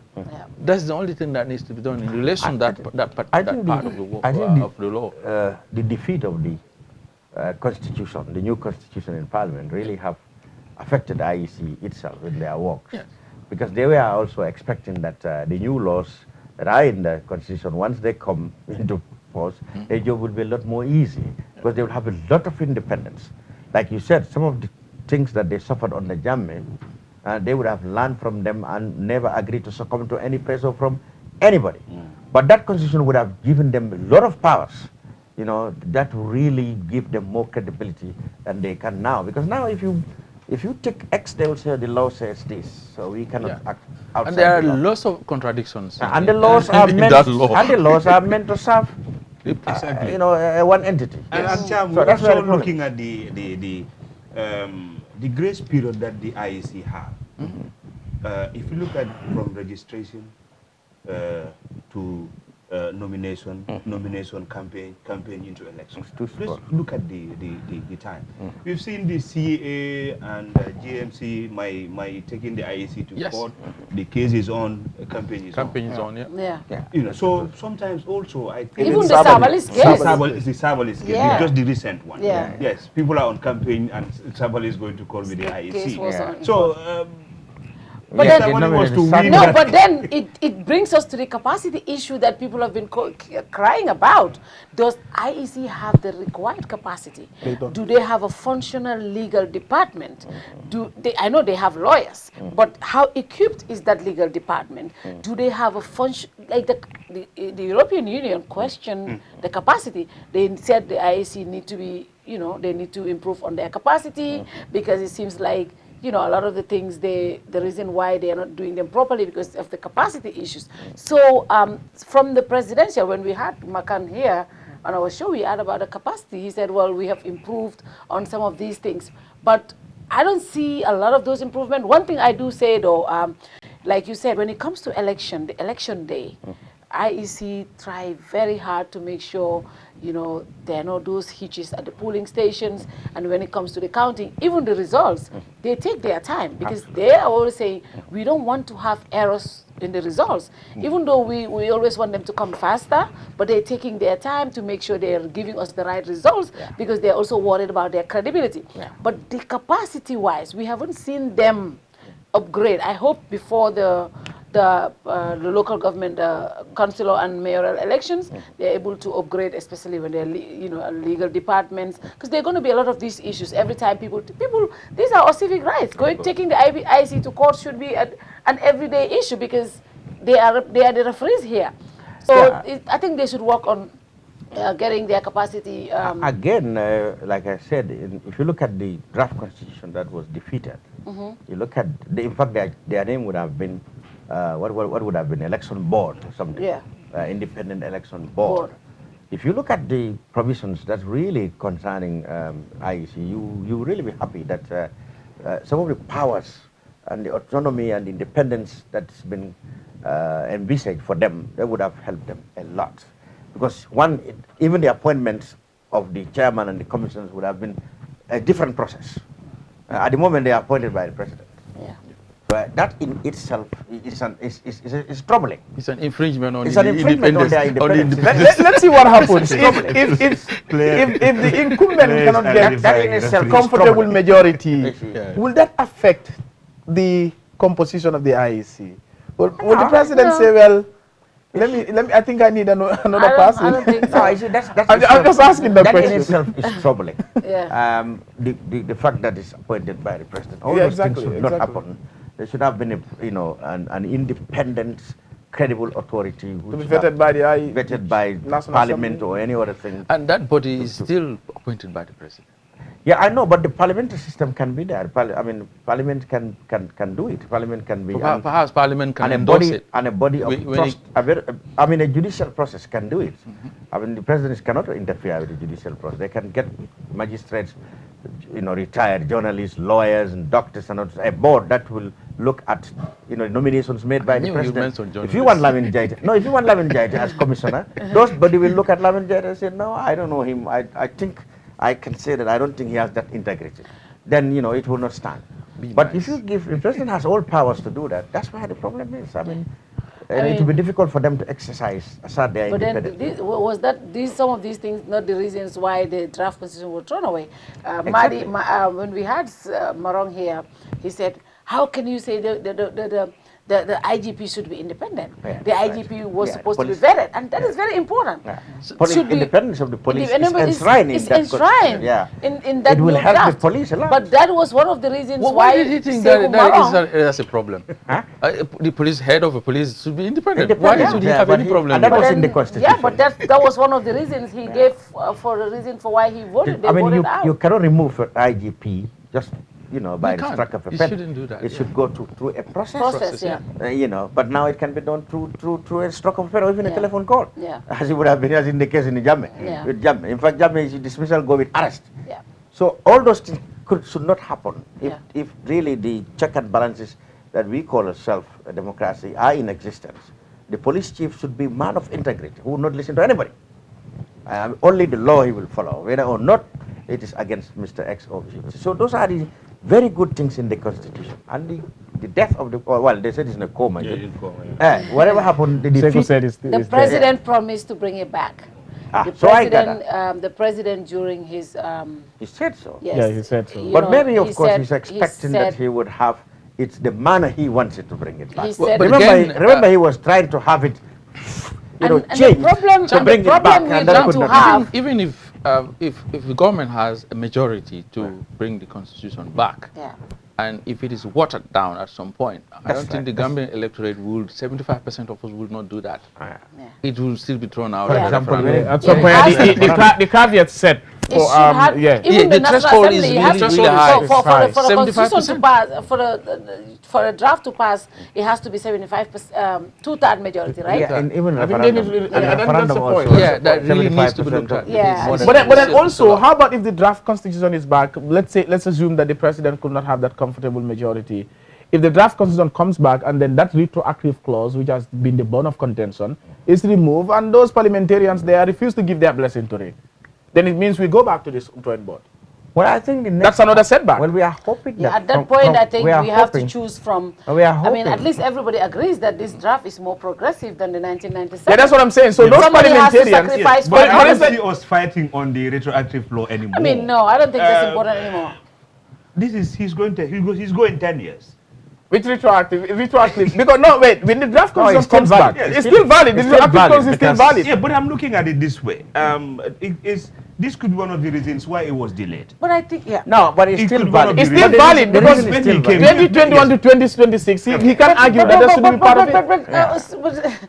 Esa, now, if that is going to be the only reason why we are not getting a new draft, can't we not just vote that and just move it out? and Because it's just far move better on? than the one we have. Because at the end of the day, all of these things that that's what I'm saying. I'm just saying this is going to create another problem again. That's what I'm saying. But all of these things that we are complaining about. Let's see what major opposition parties what will be their position on this draft constitution. Yeah. I mean, well, I think the bone of contention were in two things. The cabinet made their position very clear. Opposition to the retroactive, application of the. They said it will be unfair to the incumbent, whether it was Barrow or not. It just happened to be Barrow. It will be unfair. It will discriminate against him. They are not also comfortable with the powers that has been prescribed for. Parliament in terms of appointment and other things that we've been talking about. They said that would take power from the president. Those are some of the things. And the judges too, I think they're... and the judges as well. I think they just put some caveats on there and justifying it. Those are some of the things they disagreed about. But you see, like you said, the question of this retroactive thing was a moral failure in terms of, if you are going to judge Barrow, it's like morality versus legality. Now, why people expect Barrow to respect, the provision in the new constitution was that he was elected, to execute a moral journey for the Gambia. He was expected to set an example. The Gambian people don't want their president to serve more than 2 terms. So if I am the one who's been elected to execute that, I should set the example from myself. That was the moral requirement people, expected of Barrow. But everybody knows that he can, ignore it, and legally he would not be, breaking the law. But morally, what we expected was we don't want our president to serve more than 2 terms. Self-perpetuating. And we want that to start with him. So that is why a lot of people really weren't happy when he said, well, this is going to be discriminatory against me. That means he wanted to stay more than 10 years. Because if he had not wanted to stay, in fact, matter of fact, he told me that he's not going to stay up to 20 years. I wanted to pin him to a certain number of years, but he wouldn't say. He would say, but I know I will not serve for 20 years. He told me that. It could be 19. He can either be voted so out. So what Esa said, the argument is still valid. 3 times 15. The argument said, I told him put 15. He said, no, I cannot. 15, because that's what members of the MPP would but tell he you. suddenly said they didn't want the transitional government to be part of this. They want this term and another term for the president. That's what they. So if that's going to be the only problem, I think we should be able to let that go and have a new draft and you have a new constitution. Yeah, I mean, there are a lot of other good things there. Yes. Yeah, a lot of progress. Especially women representation. But again, there should be a plan B in case this doesn't go. Because the same problem that IEC has had. There are going to be amendments. Yes. If this new one doesn't go, I'm sure the 1997 constitution, the people who are coming in parliament will be, good enough to change the rules. If they cannot totally scrap the 97 constitution, but they would change a lot of it. Yes, I think that should happen. So we will change a lot of that should happen. That should be plan B. So definitely, like Khalifa said, we expected to have a better legislature in this one coming. And better citizens. Better citizens. Yes. So let's take another break and let's watch the video of the UDP leader who also casted his vote at Sabina Johnson. Oh, really? And when we come back, we're going to look at these parties. After the December election, most of these parties went dead. I have not seen any opposition leader campaigning, apart from President Barrow. He's the only one who was campaigning for his men. All the others were just sitting down there. If anything, I see Dawo in just 2 or 3 places. I haven't seen Khalifa campaigning. Obviously, my Fatou was running, so he campaigned for himself. Yeah. But APRC, and I think from the results that are coming in, the NATO Alliance is really doing well. So we look at all of these things, and then we see why are the parties not really campaigning. So let's watch Lawyer Dawo at Sabina.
Felenting nata Sabina jan najale natela carte fay isata pono mo le jandin carte fayo na mo no kuma kangol finda mi an ko nyin carte fayo wala be Gambia determina isa firino na jiwela man na carte fay de nata ka carte dia nyanta la dame carte fay muti nyaro le yam ftanya ngam forum ton ka nyin carte fay ko mata bake carte député bon man sakunda kurum wala ka régler no the checks and balances abe sonna député bungle to budget député bungle ka scrutinize ka jube fa locations nyol kata nyame fa correcta and also député bungle ka kaje ko luwalu kurul mebe banko kan mel nyanta falinna ye faling ani luwalte kuol melto adu nyanta parlamento ye luwal ye naati ke kuje to ka luwa ko tolda da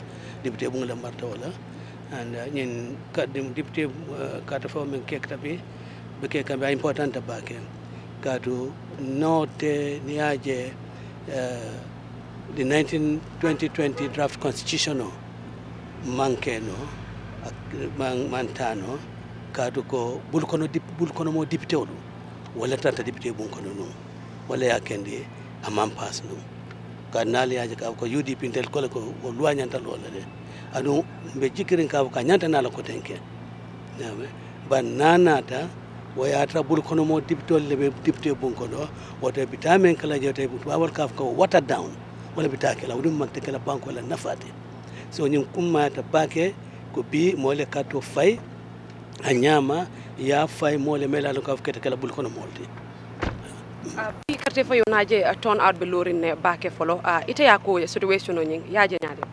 well turn out ni really fankara aman terrain kadu IEC really amanya na carte fayo kala sun karo kono no you know nyemu watleti me yalon ka foko mol ka ni mol bata na filola na fil jangla you know ikabata so IEC nyemu la fort la dem mol ya fale ka foko bar luwa nyine fo ka foko kar sabo karna after presidential election ka fanko ke bare luwa hadama dingle luwa dada yawe hadama dingle le luwa dada luwa me yalon ka foko man hadama dingle favor way bu ko bula onoma man nyum definitely me ya sabu wolon ka foko molle sun karo kono bar wanyaawo nyamba fula mole kal funti alena la karto fanyina la banku di ya ala nafa biramal baytandila nimme mang funti ya karto fay wote la banko ni ibole jamfa kan anum banku jamfa mu menti banku din kuru yalon wote woto mbafula mo be ko be funti na yata ina la karto fanyama salong United Democratic Party musim fada leta jani nyin carte fayo be sila kaje ko ni ma majority soto woto ila député CCA député bu ko well no kam sim fa meta wala pour nga majority sauce no sim fa wala ta mantra nyin ko kafo ala ko ten do nga traje do nga siran dan tan no ba ko la kafo be majority fam la inshallah be majority fam la abarka thank you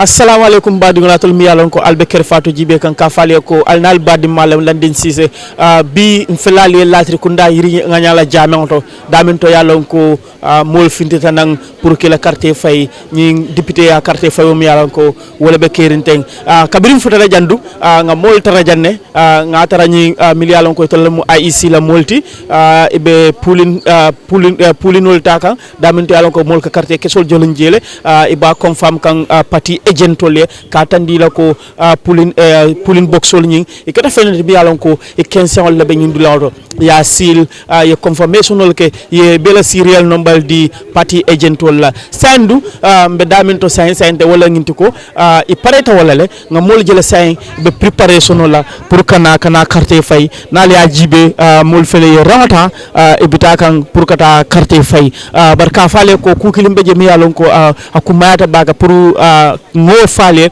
wala nginti ko mol findita jang nyaming aning presidential carte fayo iman killing because niya jibe presidential carte fayo min kata president ya carte fayoti mol findita nyaming this time mol man findo nyama bi ka fale ko mol be janne bara amansia ko presidential carte fayo ni mol siata nyami ka fale fanan ko parti million ko wolle candidate ol soto jam min kata UDP ti min kata NPP ti min kata Citizen Alliance ti min kata PDOIS ti ila parti le agentol kinan janne polling station ol min be jam ye agentol kinane ila agentol fanan be janne million ko e be confirmation wala e be electoral process o electoral process o iba observe kan ka fale fanan ko election observer be janne million ko bota National Human Rights Commission aning peace ambassadors di Gambia wol fanan be janne be election ala process o iba observe kan so ka fale ko mbitambila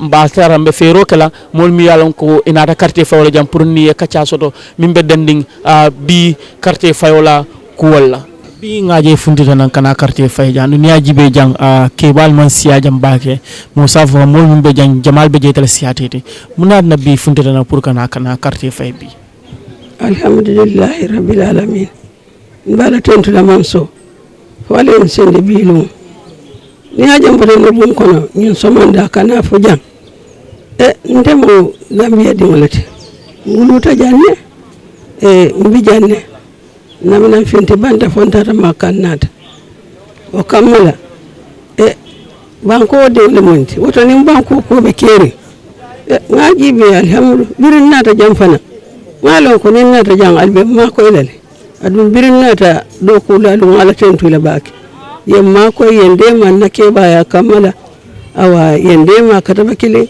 yenna ko be da ay berka sodin nan tata jolo woto kammala mbala tentu la baki banko ko men banko de wala monti adun banko ko wala be keri wala na akewo keta hannen korta ngalo fondin kol bi jalbe ma ko ilale wala nan fintita kana bero fay wala en naati mbala tentu la manso be du wala banko fana baake wala si kayro sabati ala si mantoro bay jamano wala masumala maten ko na kayro fitina ni masibu kula alma len tanka bema fen kanyeta mari man sakallan kalma kamben alma bulala yono nani fa hormoto be kayro don la dal banko ka wala mun nak moti bëgg suma réew ak suma njaboot looloo tax ma jógee suma kër jéem ñëw sànni carte man maa ngi tudda Alaaji Amadou Jaaju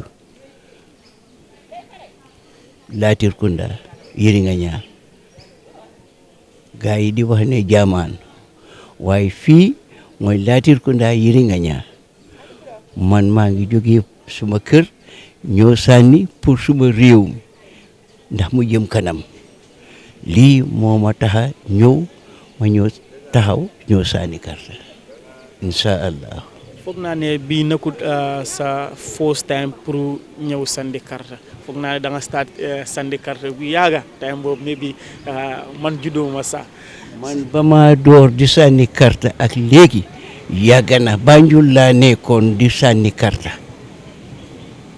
jamono kii de Père Ndiaye ak Jessi Faye ak Yaxumpa sala door di sànni BTC maa ngi woon Gulosta balaa dooree sànni benn tey maa ngi sànni rek incha allah. mu nekk njëriñ sànni carte. defar réew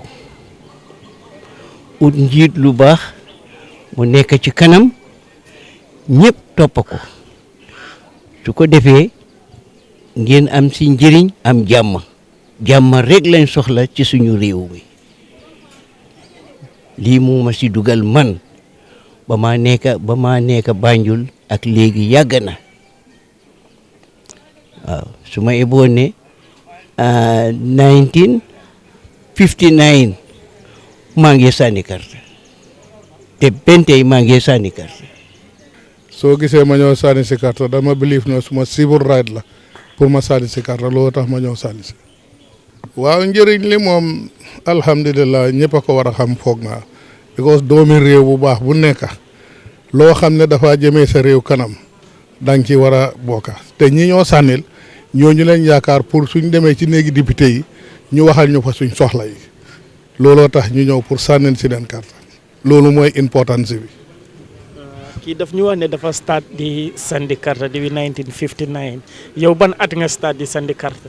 waaw actually mënuma remember at bi xëj na mun naa koo faate waaye at yi mu wax noonu ma nit fekk na ma Banjul because fa laa juddoo taay boobu moo wax mooy Jessi Faye PS Ndiaye Gaba Jaxumpa Père Sam Ndiaye boobu yëpp fekkee naa ko waaye boobu noonu ay xale lañ woon ñun jotuñ woon pour sànni carte.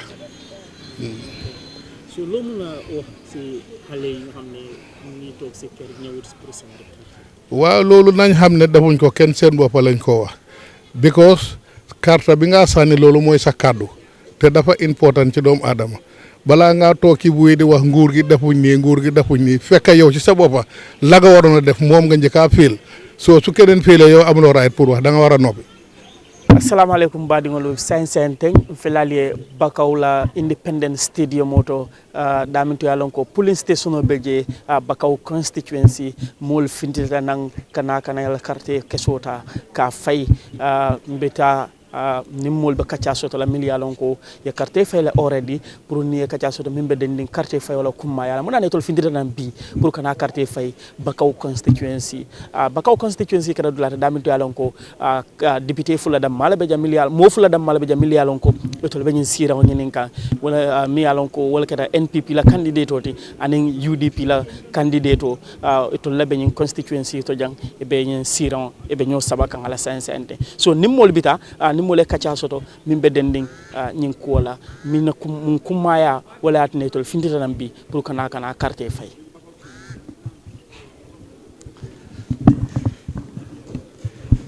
isa fo no mole tamu jumalti anim munati na bi ifuntita nan pour kana carte fay abaraka bake ramadan mubarak tala masona jata bakaw Newtown findita pour kana carte fay na candidate ye mimo UDP la candidate Asantoure honorable Asantoure mi yalon ko ama jibe jumale carte faya jumala man carte faya he's in Bakaw constituency for everybody among religion jibe among tribe jibe among political affiliation jibe among fen jibe atay Bakaw leje ay Gambia leje wala yatina fundita na nata kana carte faya ite amna muna na kumayata bi pour mo nyinta ka funti yana carte faya ngi député a carte faya kumayata bakele nyi ndongo fon ko nte fe pour nte ndaka falo ko nyina kumayata even presidential because député carte fayo ate ika carte fay pour ila ite fangoye ani ila dingol la future because député li to la ka luwal dada ni luwa jawol nata nang ito la katina luwa jawo buka tambi ni luwa ko nata nang yalo and stuff like that so député carte fay ate kumayata bakele ibe luwal fo kan fo ibe la firing luwa kuto le dunna Gambia banko kamba luwa kuto fo nata fo ka pare fo but they voted against it so ndol laftare wo draft constitution o mi yalon ko 116 million Gambian population no kodo mi yalon ko mol ma adomo mol ma jisena osto mol ma kuransiri osto ye mol bali wo bele tata dundi draft constitution o to at the end of the day they throw it out to the trash fake a braga like afoko imagine ya file and nanata and they will iba file over and over again so laftale wo nam so min fa ya fa alama masata la mari ba hormot anyi sungaro hormot alama kana dunyim parliament ko ko teng minuka braga la ko ya file to the trash and when it comes back again they will throw it again and again alama alo mari alakane tol dundi assembly kono because loi jawol mbo 1997 constitution ko no mo kany alay min lo ka nyantale so wo fenke sifal wo loi 1997 constitution o ay boje dorong ateta draft constitution o atena nan so Gambia digo be mo be se fangoje mo be fuaro do ba mo be se fangoje mbe salon ko mbel den tanyim banko la banko do ko banko ita nyaato ani selective justice ni it has to stop. Okay isa fono mole eta bunjumalte ani munatina bi ifuntita nan kana carte fayola je assalamu alaikum ndeto mo fa dabolte mbesteri Bakaw jande Bakaw Newtown am fitana ne bi kana na carte ke so jolo kumaya ta bakele because ni mu député carte fayolte nyanta faylale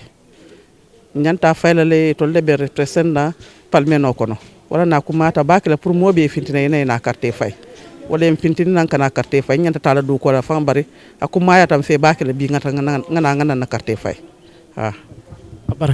baraka mu ngi ñu introduce sababa and then lu tanga ñew fi tay pour sandi carte assalamu alaykum ma ngi nuyu ñi nga xamne ñoo déglu di leen xamal ne man ma ngi tudda Cheikh Omar Faye ma ngi dëkk Bakaw Newtown dama ñëw sani carte pour woné suma aha ak yelef nga xamne mom la am mi wax sa right wa pour ñëw vote lolo tax man ma ñëw tay ma ñëw sani suma carte lu tax mu important pour yow tay nga ñëw fi sandi carte li baax na si doomi réew bu nekk bu fekkee da nga bokk si réew même su nekkut Gambia bii sax dafa rafet te dafa war pour nga génn si nga ñu sani sa carte ndik so sani sa carte sa kaadu nga sani sa kaadu nga dugal ndik ki nga xamne ñom ngay sanil o ku mundi doon ku fa dem lu mu fa nekk mooy li nga xamne mooy defar charte réew mi mu nekkal fa sa dëkka nekkal fa sa gox waaye bu fekkee ne da nga war a ñëw sànni karta nga toog nga ne doo ñëw sànni karta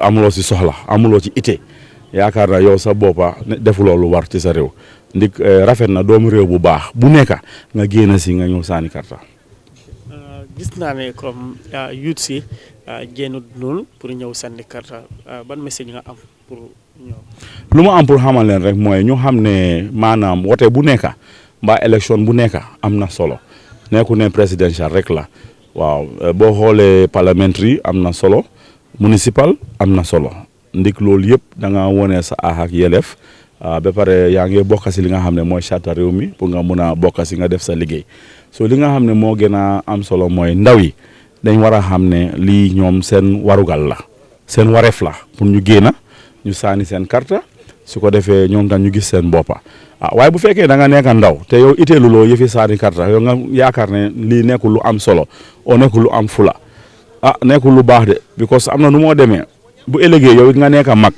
nga bugga sa doom yi nga xam dañ nekk ndaw pour ñoom tam ñu génn si dina jafe de so foog na maa ngi ñaas ma woo di ñaax ñëpp ñun kilifa yi sax buñ ko bàyyee ndaw yi ñun kilifa yi suñ boppa nañ waxal suñ ndaw yi su ko defee ñu iteel fooral affaire yi oote bu mel nii lii dafa am solo ndaw yi dañ war a génn si ndik suñ génn si wut bu ëllëgee lépp loo xam ne am na loo xam ne wàllum kaadu la wàllum loo xam ne loolu la nit ñi nangu ne loolu moo war a happen o moo war a xew te mu nekk loo xam ne xëj na nekkul yow li nga bugga bu ëllëgee mu ngaa toog ne ñun niñ fa yónni sax nekkul di ñu taxawal fekk yàlla xam ne yow sa bopp dafa am lu la war te defuloo ko.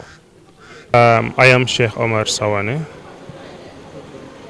Mr. Sawane, you've seen you come here to cast your vote. How important is this to you?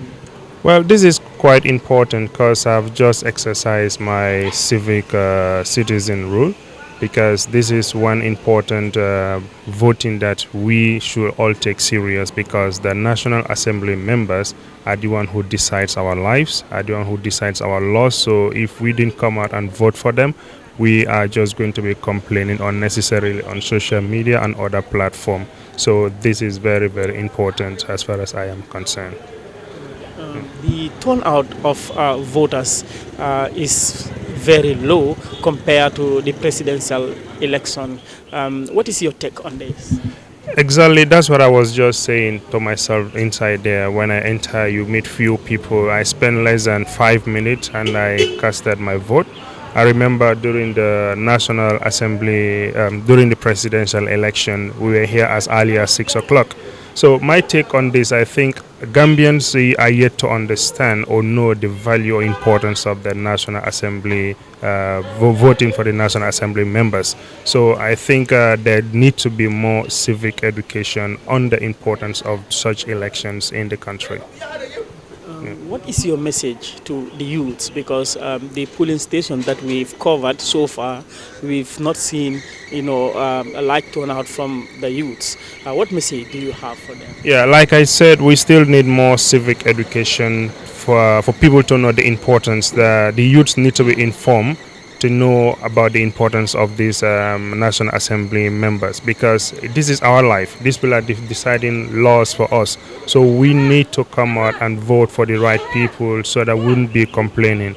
So I will just urge the youth, maybe come next election, we come out with our numbers and vote accordingly so that we are not going to be a victim of circumstances by our own deeds or our own actions. Thank you so much. All right, thank you.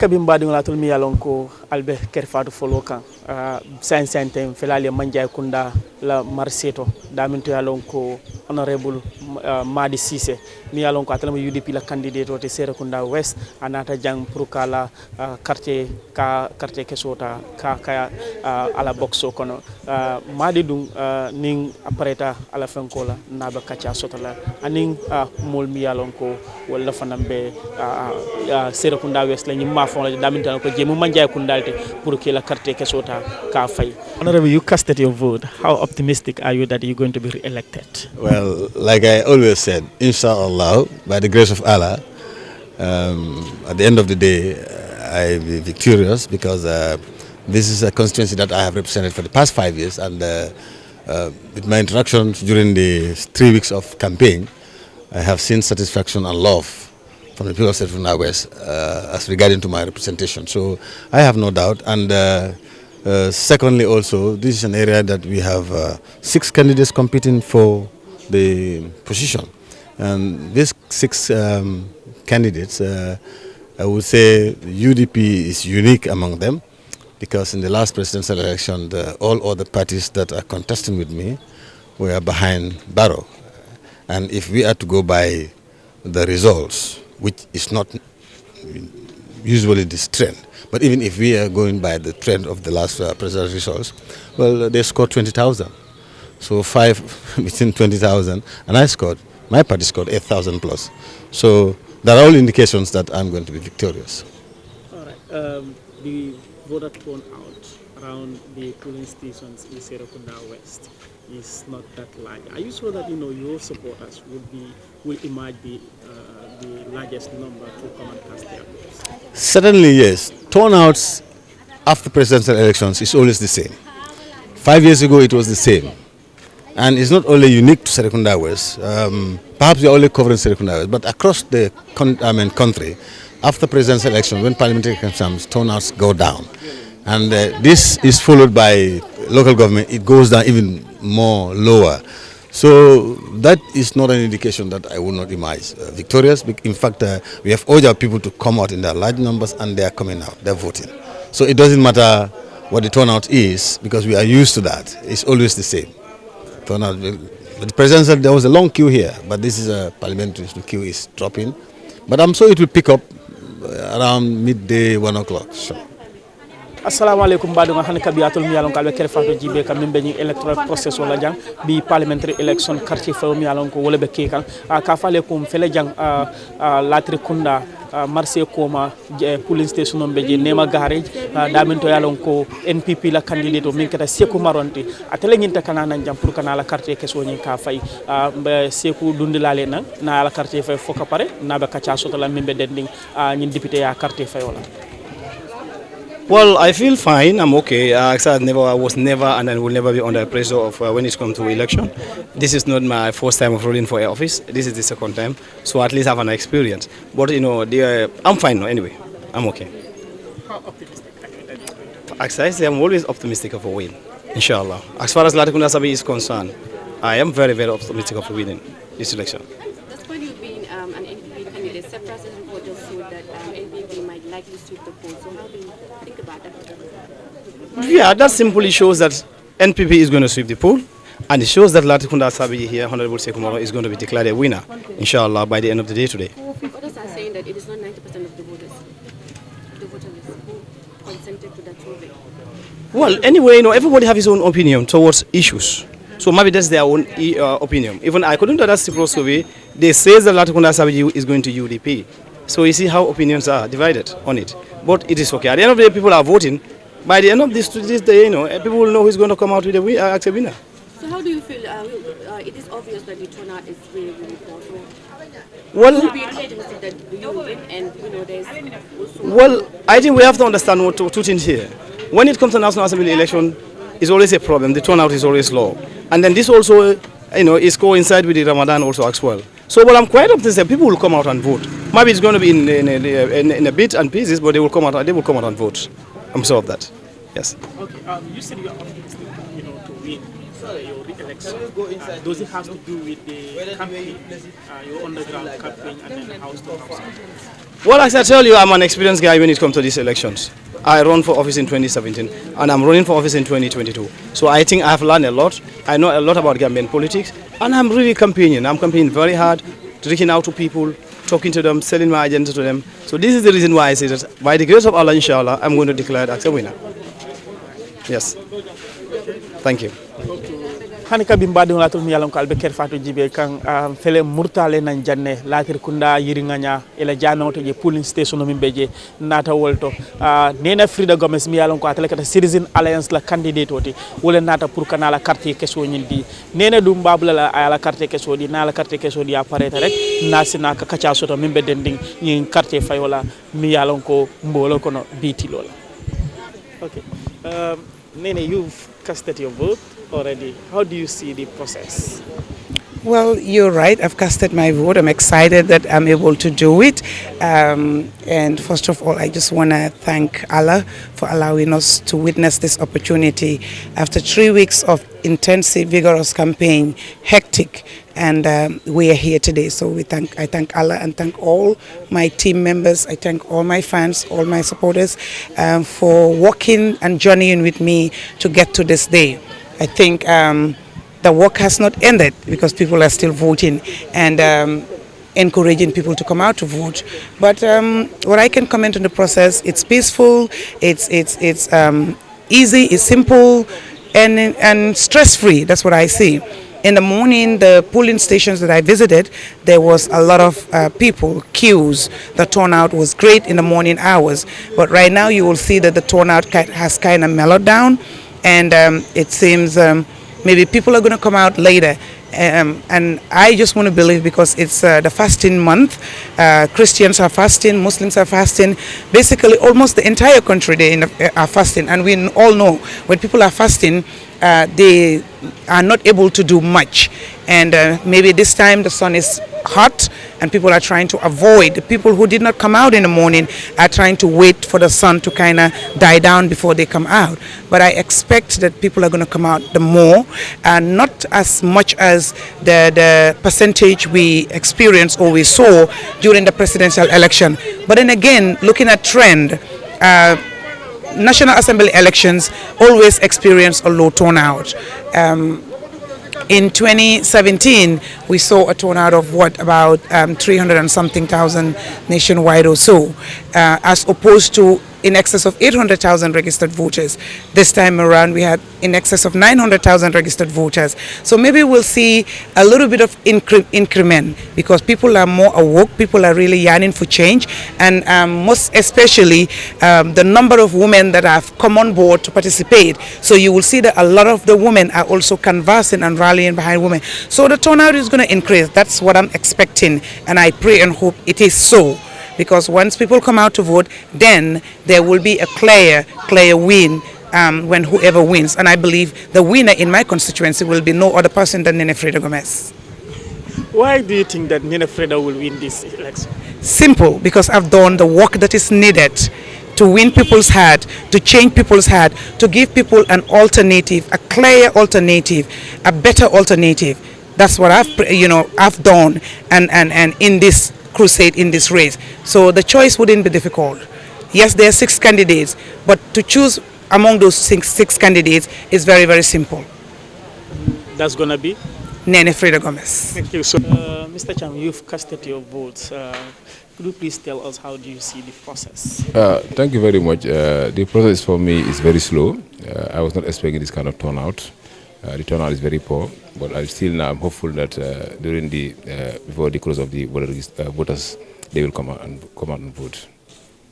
I have the highest hope, and because based on the support base that I have in my area, particularly young people of my constituency, and at the same time, other political party supporters are also supporting me. Not only GD supporters, but I also have other supporters of other different political parties. They are also part of my campaign team. And my constituency want me to be at the assembly. That's why people are supporting me, and many people are coming out to vote for me, and I believe that I'm going to be, inshallah. Does this have to do with the campaign you've done during after your nomination? Yeah, I did a very good campaign before nominations. I was going house to house campaign from Ibo Town up to Carnival, the entire constituencies. I enter all houses, send my agenda and my program to them. How effective was this house-to-house campaign? Yeah, they used to listen to me at the radio stations, particularly at the TV and the local radios, but they never see me face to face. They were very happy to see me, go into their house, sit with them, chat with them, send them my agenda and my programs to them. You've talked about the low turnout of voters. Does this have to do with the Ramadan? Yeah, of course. I think the Ramadan is also a big problem about the voter turnout, and we still have time up to 5 o'clock. That's why we have a team going out telling people to come and vote. Right now we are doing that so that people will come out and vote. But I believe that the turnout will be better. All right, thank you. Han kabim badi ngala tol mi yalon ko albe Kerr Fatou jibe kan ka fale ko science and fela Nour Arabic School bin keta New Jos wanti ila polling station no min beje nga IEC la molje mi yalon ko inata jang ibe invigilating na ke la lal jibe do ko nyi abita kan nyame nga mo soto je mi yalon ko atemu IEC la nyaton ka balati abe do ko la IEC janne ning botaje na be kacha soto la ngajibe atemu kuma kan na soto kata electoral process la kanefim administrative area konaja isafo no mole itamu jumaliti. Yeah, thank you so much. Ndam Sidia Silla, Regional Electoral Officer, IEC KMC. Kabrin Somandal ba murmur la alla polling station also so far so good ale ko jenyadi. Ya alhamdulillah rabbil alamin ya fo nyamin don Kabrin Somandal ba kanni no murmurun kan na dulal to tadi bari man ko sosi bor nyawnya fosa la fa bu sola do nga staffol men samba je latela len jikitela ngandu ngalon no koy sanole parce que nyawnya ni mo ke dolar yabula ko kunna je fosita e futa marima ya jibe yabula men na fa ba tamandi kan andum folo na jerol to nya chokol buka baye bari nga melje ni ngara ko keme ko melen salon ko nzafo ne ko tan say ani lulo o beti madala bita ka nyamal andu mol fanal be findikan na nyama soko somanda ma fon kadu ngada nan abuko ma fon la ba ni frata abuko la police station do men biji vet kam ni hadama de ngi fo gal ko tonya mo findital ni nara ni talendina la rekunda castle la rekunda behind the market marché ko ma karay le primary school oto ni hadama de ngi kan ko mol be findikan folo alhamdulillah man ngaton kuje folo dal me anon ko Musa fonyi men se kenye kiyate kuti o ngaje ko tonya be mol tora kan ya presidential election wato kono alla masingo dole problem ol soto for this time fanan aussi fal soto talba aya president wato kono mol quand même fo manke masingo ko mi balo dromo ni ka foka bunda da do yatale ya kabiriyalo koku ni dunda kono ni pareta kono akola fosi koto boroke e ko ay sifan access to abol kamera you assess yourself yo kabiringa fa access ngaje ko mola compare no siata wodo nyin silola kabiringa date mammo moy folo me at fonyo ko ndo labolo dromo nyim mak to ko no mandum no wala nga katale nga ho da fanonde yemu message la soto mi yalan ko abita jama mol kam mi yalan ko be tar Kerr Fatou jibe kan banko mol fa be me tan la mol la drongo wala nyinti ko nga muta nyinti ko ntalem mo tande ade ta mu mendi ni man la fi moya tebulu ite nyam men nyante ite nyanta wala kala mun nyante ite wala nyinti ko ite nyanta carte wala fayla carte fay baliya mu ni solat mo se findi ya carte fay ya fay moli etol me ya lonko etol ya fil men na ko mo mel ya lonko wolle be kele tel ngoti ay ke buloti ay ke singuta ay ke nyaata ay ke tuloti banko la député bonto e se findi ya carte fay wali ni carte fay eta si so kono nin tala lulu sita carte fay san be soronnal na soron dambe kontiro kelale nin kontiro keda dame abe fayda dama be kontila woldo momo e men soto dame bo jala wotol nganata kolle sono bar chiamano nin kolbe banda nga be kenzo nyokan chiamano be final results announce lal mol sata tanko na doron ko abe mu Gambia kilunde la keda nyawonya ibe parti karle mandra parti kari mbe independent kar mande bar abe mu Gambia kilunde ngalo ko Gambia mu Gambia altidron ndem bono la woto kombe mu badin kilunde. Thank you so much.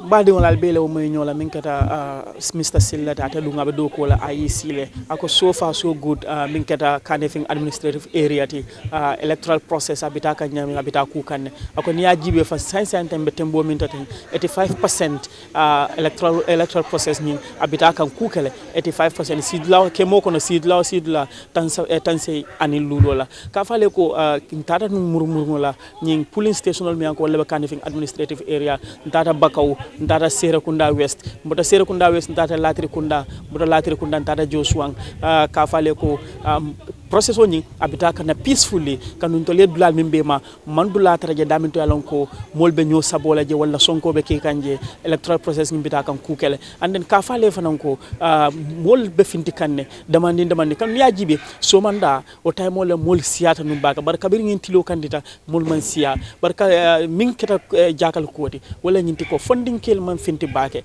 ni ya jibe fa mol min nata finti tan pour kana carte fa wala keta mol te millialon ko alfa kumbandi ngolam millialon ko e sangi tallul sotola kata way santola bari ka funding kel sol millialon ko comme ka bo sangi tan ni sey kata sangi tan sabanil lul wala man siya bake carte fa dula ala baraka bake alnal badi malam landen sise mi muta camera to wala Fatou sillati. The live election coverage on Kerr Fatou. This is Mustafa Sise here with my team. We are at Dasilame, the Dasilame Health Center, where you have people voting for the candidates of their choice for today's National Assembly election. We will go inside and show you proceedings, how proceedings are going on, and also get interview with some people, including candidates. Follow us and get inside of what is going. Badi ngolu ñun tembolal be Kerr Fatou le jibe kam bi dun nata le jambe murumuro la bimbe murumuro pour kaje ko carte fawol be taka ñari wala ñi député carte fawol bi dum felen dimbe dasilame janne ni ko dasilame Musa do mi ala nane mo jam fanyol nata le janne bi kay tan dala kulbe dasilame ñaadi le ani be ni mol fana be kacha so la mi ala ko dun men abo abatar lawol kon mi ala be lori ngani mo ko tan ken sol men nata carte fawol kay tan dala kulbe daka ñaadi jang ala barka bako. Let us all come out, we vote. And we vote for the right candidate, and I believe Mansour Sow is the right candidate. And inshallah, by 7 o'clock, I will be the winner. I'm not impressed with the turnout. I think people should sacrifice their time. We are in the Ramadan, it's not easy, but let them all come out and vote, because it is very important. Our National Assembly is the most important house in this country. The frustration that they have experience from other candidates who didn't stop them from voting in this election. I have just casted my vote. I'm proud and happy that I have, someone who is our national president of the United Democratic Party who officially backed me to partake in this parliamentary election as an independent candidate for Busumbala constituency. So that makes me prouder, with no doubt. Her presence here is a clear testimony that we have already won this election. My reaction is not satisfied with the turnout, actually. It's like I'm seeing voter apathy. The turnout is low, but satisfied that at the end of the day, the victory belongs to us. Today is just a great day for me, because since I was a child, I was having this hope to one day represent my people in decision making. So this year is the year, and then now is the time. So I'm very much happy for God granting me this opportunity to witness this. Well, the electoral process is going normal, is going fine. I'm impressed. I'm pretty sure I'll go back to the House, because the House deserves people like us who are very much affair with parliamentary procedures and serving the supreme interest of the country and the people at large. So that is why I believe, and I know during the course of the campaign, there was a lot of sensitization to raise the awareness level of the people in connection to what the roles of the National Assembly. You cannot pick every dictum and hurry to go to the National Assembly. And based on those information that was filtered down to the people, I know people are ready, and that is why gradually they are coming on to send me back to continue where I left. The message that I have for the people is let everybody stay calm. Because election is almost always tempting, because some people are so much over emotional. So with that emotion, if you want to carry it to election centers or around the area, you create commotion, which definitely politics never calls for that. Election never calls for that. So let us be very much calm. Go to the polls, cast our votes for our desired candidates, and go back to our homes. We should not even allow sitting beside the polling centers, because it can cause commotion. Alhamdulillah, thank God. I'm very happy that the day that we are all waiting for has arrived. That is on the 9th, and today is on the 9th. So I just want to advise the electorate to come out and vote, and also to maintain peace, so that the atmosphere, I want it to be friendly. I don't want any violence or whatsoever. But then I am just expecting that my people will come out and vote in large number, so that they can expect what they want from me. If they didn't vote, then I cannot go to the National Assembly. So I want them to vote for me, so that I can go and represent them. Maybe it's Ramadan, that is why people do not come out to vote. Even me, by the time I went for voting, I was discouraged because why? I did not see many people that are there to vote. Because looking at the presidential election, by the time I went there around 2. Before I left, it was around 5, because why? People are many there. But this time around, by the time I came, I did not see many people to vote. I was like, oh, wow, what is wrong? I don't know why people do not come out to vote. Maybe they are doing domestic work at home. That is why they did not come out to vote. Or they are doing such kind of things at home. Maybe after and later on they will come out and vote. But though when I'm going home, I will be telling people to go and vote, because by the time I was even coming to vote, I was telling people, go and cast your vote, and after then you can go for your work. I feel being an dingole nati, Mimu Muhammad Kante, pour ayana kate fai. Nga adama baro samba no nyami nga nati wo nyama adu nga dua ala ko ay din min dinna nun kunu asi wodi na fanambi. Alhamdulillah somanda junu modu fundida bage bari ya ndolla jamu wamo nada da fafuda tamoro firlalu nul fana mamanda ngama mandere fonni taymo ke nyosaba bari jang kaso kasiti jang kayro do ne bi jang dabe be tangundi kasiti je be nyomoring ibe nyo senewaring ibe kashala e camera van kude kering mba fala moli ko carte fayo mbuka ke moye sako député carte fayo wo mun tol fango jaato leti woto député carte fayo nga wakili akole yata de sunkare kono carte fayo akole yata dimita bar nga sabar alaye nga na banku di yaji be nga na nyanto jube nga carte ta nga na nga fayinda député li ni lefita député min na doron yene yela carte fay yadi wol bar say ni carte te bulo kono carte be bulo kono e ma fay député ite be sirin suwo kono say ite la banku di ya na faale mbota na carte fay $500 to nga wole foyeje ko mol manyi carte fayo kumayande ndu nyin carte fayo le kumata han president carte fayoti bare mankulo men lonje banko akatama luwal wo luwa ka deda bungo men kono wo bungo important bakele baraka munta ko banku dingol be manyi faham walatin na carte fayo momen fentita de alhamdulillah rabbil alamin bara amante se wondi comme nunto abeke ka nyame bimu député carte fayo lungoleti mi ya lon ko benga kalamuta yo adun wo dalilo wala fintindinan adun fintita juna le adun nasate molu fanam fintita juna bayri ning nyimu banku do ko walati orayte na molu niaje aliye nyimmolu tarajanten ding momin tata wala siata aliye min tarajan bayring yela constitutional right lonne adu ya long ko nyimu banku do ko walde adun député carte fayo ate kumata bak bayri to le nyanda sila nya député bungoto e banko la sulo mu minti ka woy karanyo kan min se banko molu fango nafa so nyin dalilo wala yatin nam fintita nan juna nganna molu fintindi nan juna pour kana ka carte nyim fay katun temu marak sa dingoleti ha marak san kolle nyindi ndingo londi wala tina wala sabunte nata kabona ntoliya fujang kana fay.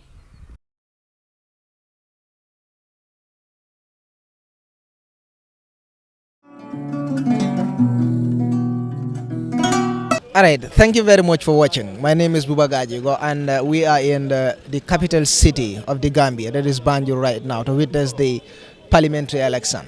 Well, I am standing at Gambia High School. This is the place where Honorable Usman Silla of the PDYS will vote. So we are going to interview some voters and of course some party agents and presiding officers here.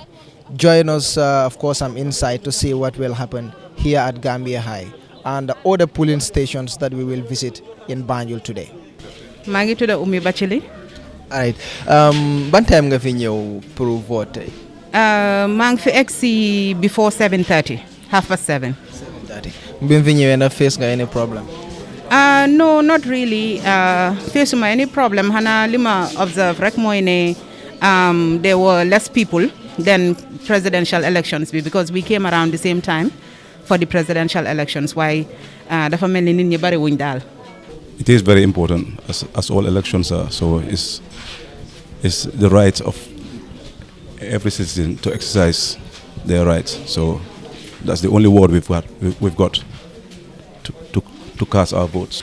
xanaa ñu jóg ñëw sànni parce que lu am njëriñ la lu am njëriñ la toog ci kër ga daal amul benn njëriñ nañ ñëw pour mën a ci sol seen bopp daal kan moo leen di represent because dañ nit a good representative parce que mbir bi moom ci loolu la yaakaar bi yëpp foofu la.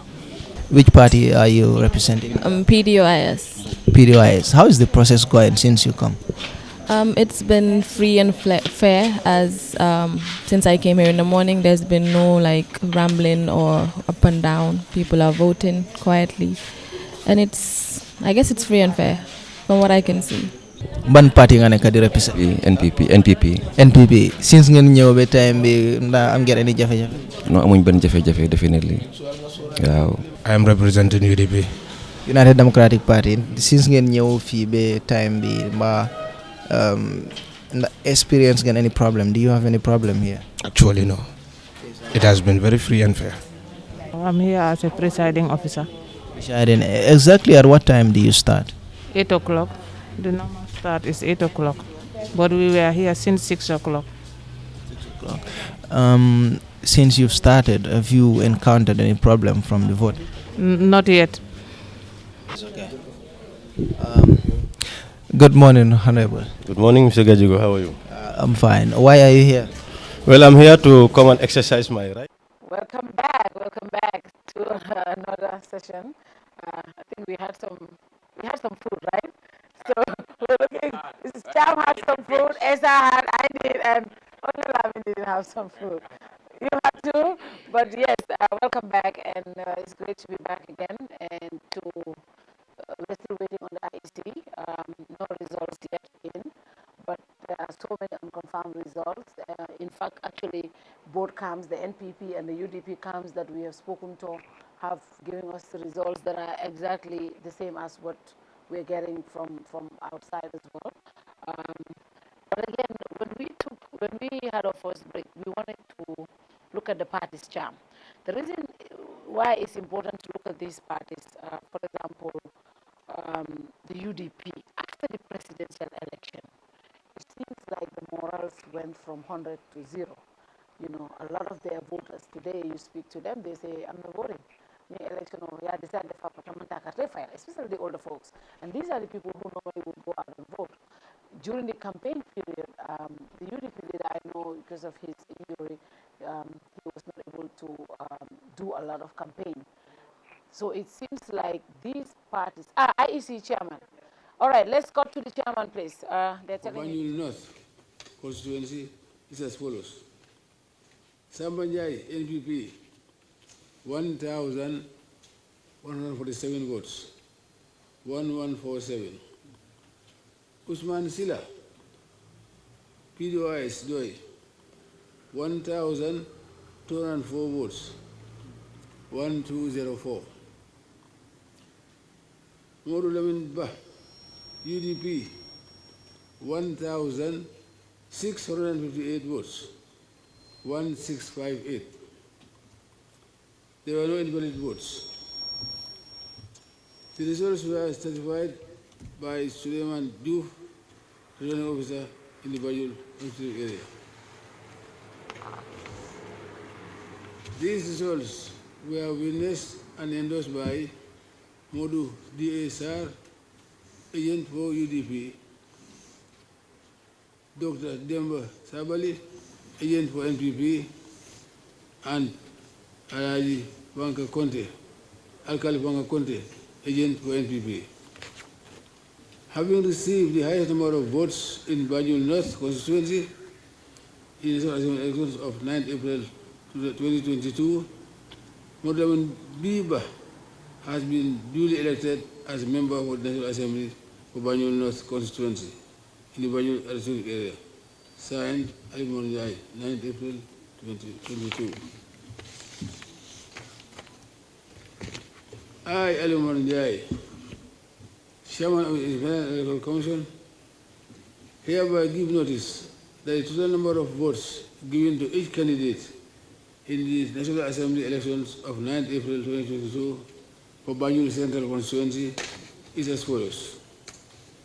Mr. TB Jara, DFA, 117 votes, 117. Lyndon B. Johnson, Independent, 450 votes, 450.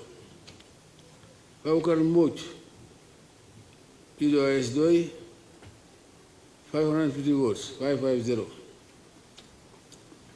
Mohamed New, PPP, 1,168 votes, 1168. Modu Chorano Diallo, UDP, 988 votes, 988. Alajija, Independent, 260 votes, 260. Abdullah Njai, Independent, 1,262 votes, 1262. There was one invalid vote. This is all was certified by Suleiman Diouf, returning officer in the Banjul administrative area.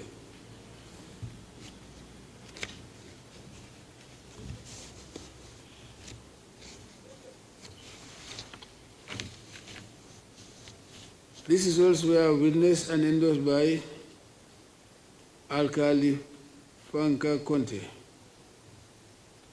agent for NPP, Dr. Demba Sabali, agent for NPP, and Modu DSR, agent for UDP. Having received the highest number of votes in the Banjul Central Constituency in the National Assembly of elections of 9 April 2022, Abdullah Njai has been duly elected as member of the National Assembly for Banjul Central Constituency in the Banjul administrative area. Signed, Ali Njai, 9 April 2022. I, Ali Njai, Chairman of the Independent Electoral Commission, hereby give notice that the total number of votes given to each candidate in the National Assembly elections of 9 April 2022 for Banjul South Constituency is as follows. Usman Abu Wada, NPP, 1,364 votes, 1364. Mohamed Mansour Foon, PDOS, 572 votes, 572. Yaya Kuyate, UDP, 393 votes, 393. Fatou Matanjai, Independent, 1,538 votes, 1538. There was one invalid vote. The results were certified by Suleiman Diouf, returning officer in the Banjul administrative area. These results were witnessed and endorsed by Modu DSR, agent for UDP, Dr. Demba Sabali, agent for NPP, and Alkali Fanka Conte, agent for NPP. Having received the highest number of votes in the Banjul Central Constituency in the National Assembly elections of 9 April 2022, Fatou Mananjai has been duly elected as member of the National Assembly for Banjul South Constituency in the Banjul area. Signed, Ali Mananjai, 9 April 2022. I, Ali Mananjai, Chairman of the Independent Electoral Commission, hereby give notice that the total number of votes given to each candidate in the National Assembly elections of 9 April 2022 for Jara East Constituency is as follows. Yankuba Sane, Citizen Alliance, 196 votes, 186. Dem, GDC, 1,009 votes, 1039. Haruna Bari, NPP, 2,775 votes, 2775. Seni Ture, UDP, 2,334 votes, 2334. Party Balde, Independent, 551 votes, 551. There was one invalid vote. This was certified by Lamin J. Jadama, returning officer in the Matako administrative area. These results were witnessed and endorsed by Modu DSR, agent for UDP, Dr. Demba Sabali, agent for NPP, and Alkali Fanka Conte, agent for NPP. Having received the highest number of votes in the Jara East constituency in the National Assembly elections of 9 April 2022, Haruna Bari has been duly elected as member of the National Assembly for Jara East constituency in the Matako administrative area. Signed, everyone died, 9 April 2022. I, everyone died, Chairman of the Independent Electoral Commission, hereby give notice the total number of votes given to each candidate in the national elections of 9 April 2022 for Kiang West constituency is as follows. Lamin Kambai Marong, DFA, 555 votes, 555. Lamin Drame, NPP, 1,610 votes, 1610. Lamin Chise, UDP, 3,669 votes, 3669. Ismaila Kante, Independent, 627 votes, 627. There was one invalid vote. This is also certified by Lamin J. Jadama, officer in the Masako area.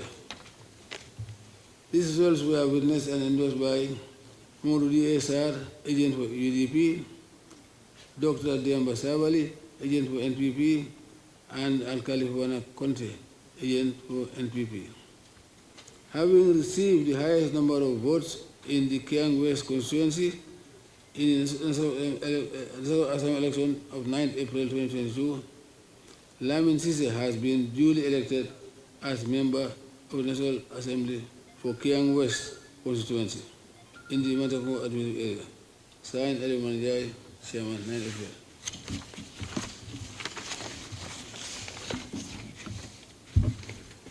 I, Ali Manjai, Chairman of the Independent Electoral Commission, hereby give notice the total number of votes given to each candidate in the National Assembly election of 9 April 2022 for Jara Central constituency is as follows. Salifud Dem, NDem, GDC, 272 votes, 272. Keba Jalo, NPP, 1,719 votes, 1719. Wandifa Wesane, UDP, 1,170 votes, 1170. Samba Balde, Independent, 986 votes, 986. There were no invalid votes. The results were certified by Lamin J. Jadama, returning officer in the Masako administrative area. These results were witnessed and endorsed by Modu DSR, agent for UDP, Dr. Demba Sawari, agent for NPP, and Alkali Fanta Conte, agent for NPP. Having received the highest number of votes in the Jara Central constituency in National Assembly elections of 9 April 2022, Keba Jalo has been duly elected as member of the National Assembly for Jara Central constituency in the Masako administrative area. Signed, Ali Manjai, 9 April 2022. Let's take now.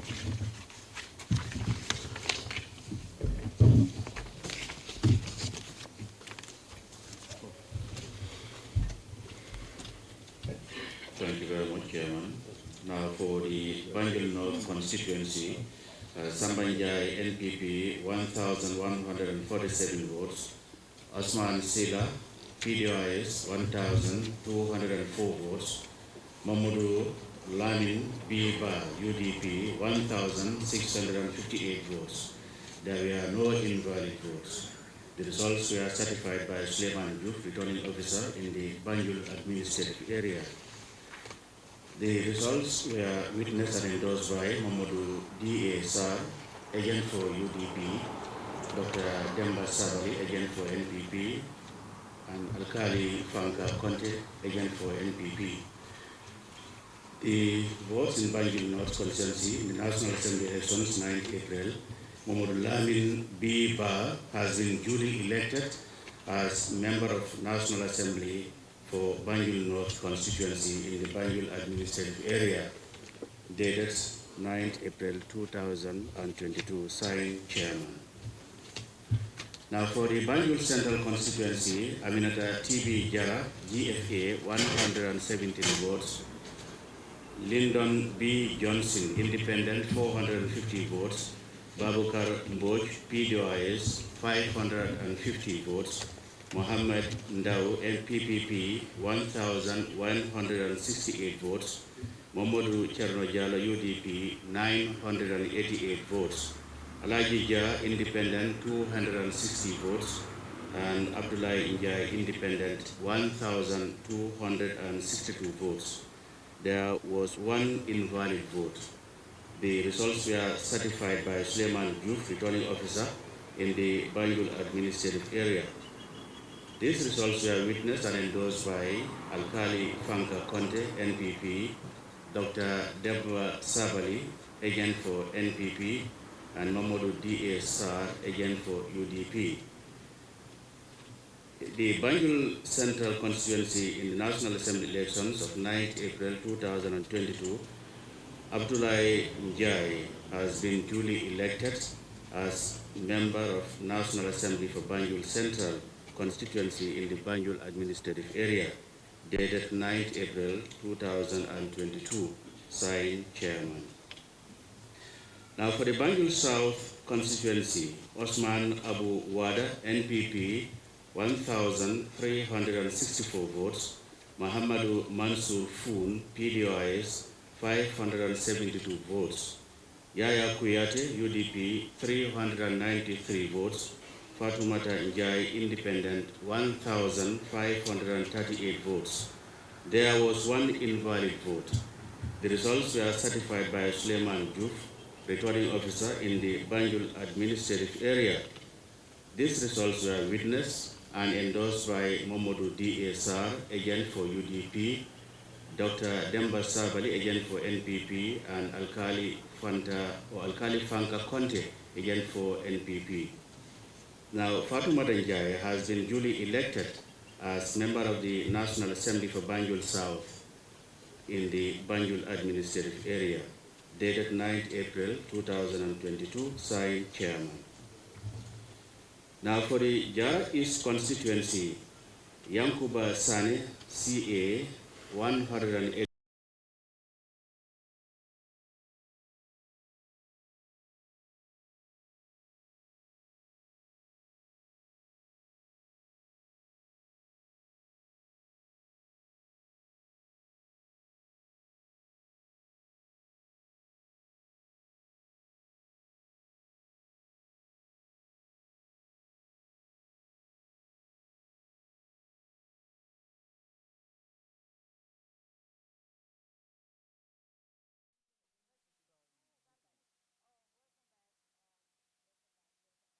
Back.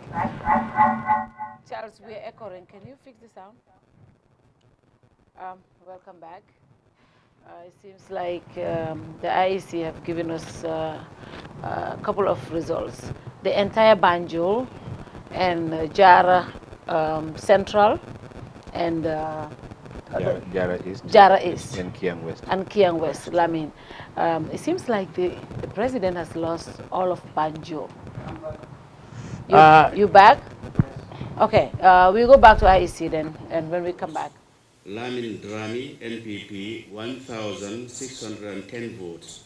Lamin Sise, UDP, 3,669 votes. Ismaila Kante, Independent, 627 votes. There was one invalid vote. The results were certified by Lamin J. Jadama, returning officer in the Mansa Congo administrative area. These results were witnessed and endorsed by Momodu D. A. Sar, agent for UDP, Dr. Demba Sabali, agent for NPP, and Alkali Fanka Conte, agent for NPP. Therefore, for the Kiang East West constituency in the National Assembly elections 9 April 2022, Lamin Sise has been duly elected as member of the National Assembly for Kiang West constituency in the Mansa Congo administrative area, dated 9 April 2022, signed chairman. For the Yara Central constituency, Salifu N. Dem, GDC, 272 votes. Keba Jalo NPP 1,719 votes, Wandifa Wie Sane UDP 1,170 votes, Samba Balde Independent 986 votes. There were no invalid votes. The results were certified by Lamin J. Jadama, returning officer in the Mansa Congo administrative area. These results were witnessed and endorsed by Momodu D. A. Sar, agent for UDP, Dr. Demba Sabal, agent for NPP, and Alkali Fanka Conte, agent for NPP. Now for the Jara Central constituency in the National Assembly elections for April 9, 2022, Keba Jalo has been duly elected as member of the National Assembly for Jara Central constituency in the Mansa Congo administrative area, dated 9 April 2022, signed chairman.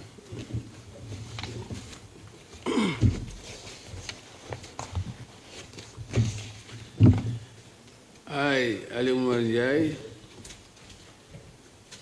Chairman of the Independent Electoral Commission, hereby give notice that the total number of votes given to each candidate in the National Assembly election of 9 April 2022 for Jara West constituency is as follows. Ali Balde, NPP, 4,007 votes, 4007. Kajali Fofana, UDP, 3,655 votes, 3655. Musa Wali, Independent, 1,177 votes, 1177. There was one invalid vote. The results were certified by Lamin J. Jadama, returning officer in the Masako area. These results were witnessed and endorsed by Modu D. Sar, agent for UDP, Dr. Demba Savali, agent for NPP, and Alkali Fanka Conte, agent for NPP. Having received the highest number of votes in the Jara West constituency in the National Assembly election of 9 April 2022, Ali Ubalde has been duly elected as member of the National Assembly Assembly for Jara West constituency in the Masako administrative area. Signed, Raymond Jai, Chairman. I, Ali Manjai, Chairman of the Independent Electoral Commission, hereby give notice that the total number of votes given to each candidate in the National Assembly elections of 9 April 2022 for Kiang Central constituency is as follows. Fafa Sanyang, NPP, 1,184 votes, 1184.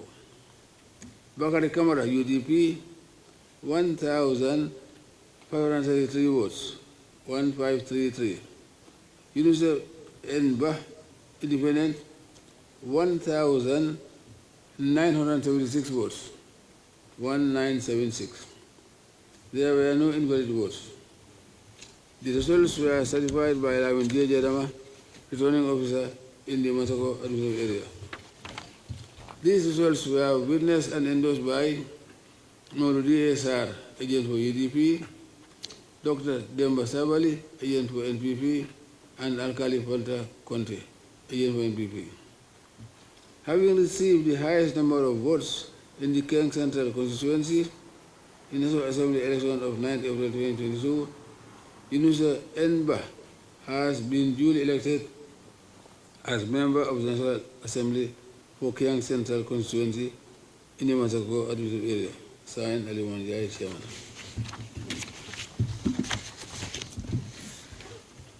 I, Ali Manjai, Chairman of the Independent Electoral Commission, hereby give notice that the total number of votes given to each candidate in the National Assembly elections of 9 April 2022 for Lower Badibu constituency is as follows. Ibrahim Ajalo, Independent, 710 votes, 710. Alhaji Jawara, NPP, 2,775 votes, 2775. Kemo Gatama, UDP, 2,894 votes, 2894. There were no invalid votes.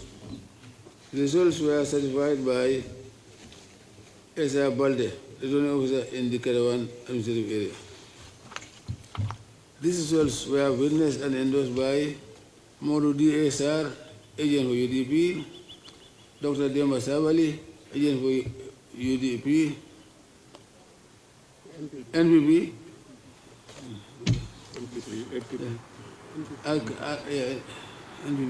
NPP, and Al-Khalif Panda Conte, agent for NPP. Having received the highest number of votes in the Lower Badibu constituency in the National Assembly election of 9 April 2022, Kemo Gasama has been duly elected as member of the National Assembly for Lower Badibu constituency in the Caravan administrative area. Signed, Ali Manjai, Chairman.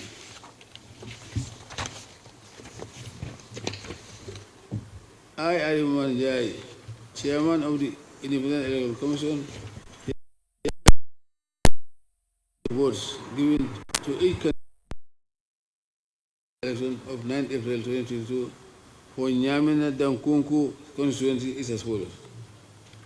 Samba MP Ba, CA, Esa Jamanka, GDC, 573 votes, 573. Bakari NS Diallo, Independent, 86 votes, 86. Samba Diallo, NRP, 1,132 votes, 1132. Esa Sedikan, UDP, 299 votes, 299. Alif Sir, Independent, 533 votes, 533. There were no invalid votes. The results were certified by Ahmadu Tal, returning officer in the Gerrymandering administrative area.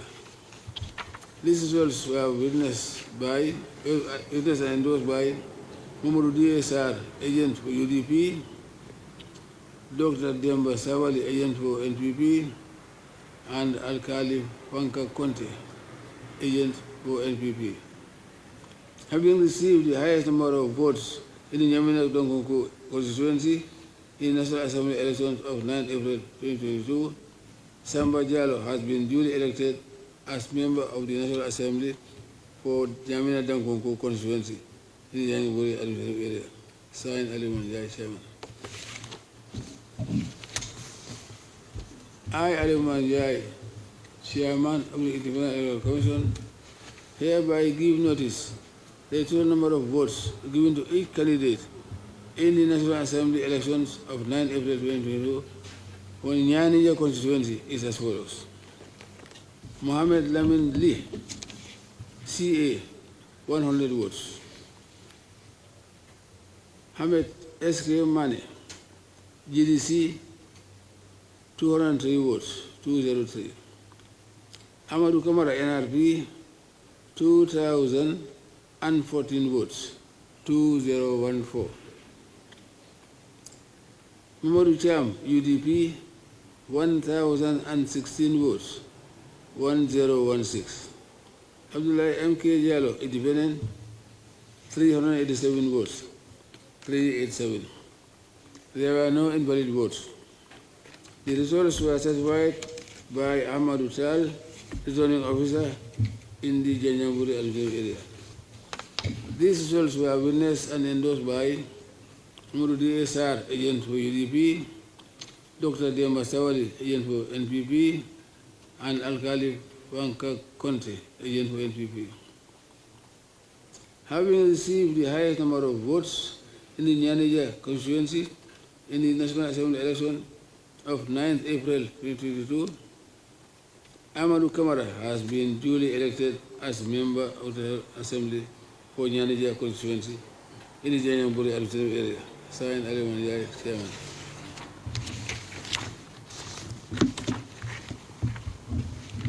I, Ali Manjai, Chairman of the Independent Electoral Commission, hereby give notice that the turnout of votes given to each candidate in the National Assembly elections of 9 April 2022 for Upper Salem constituency is as follows. Alajimbo NRP 3,948 votes, 3948. Modu Sise UDP 377 votes, 377. Chernogay Independent 1,351 votes, 1351. Barajane Independent 1,591 votes, 1591. There were no invalid votes.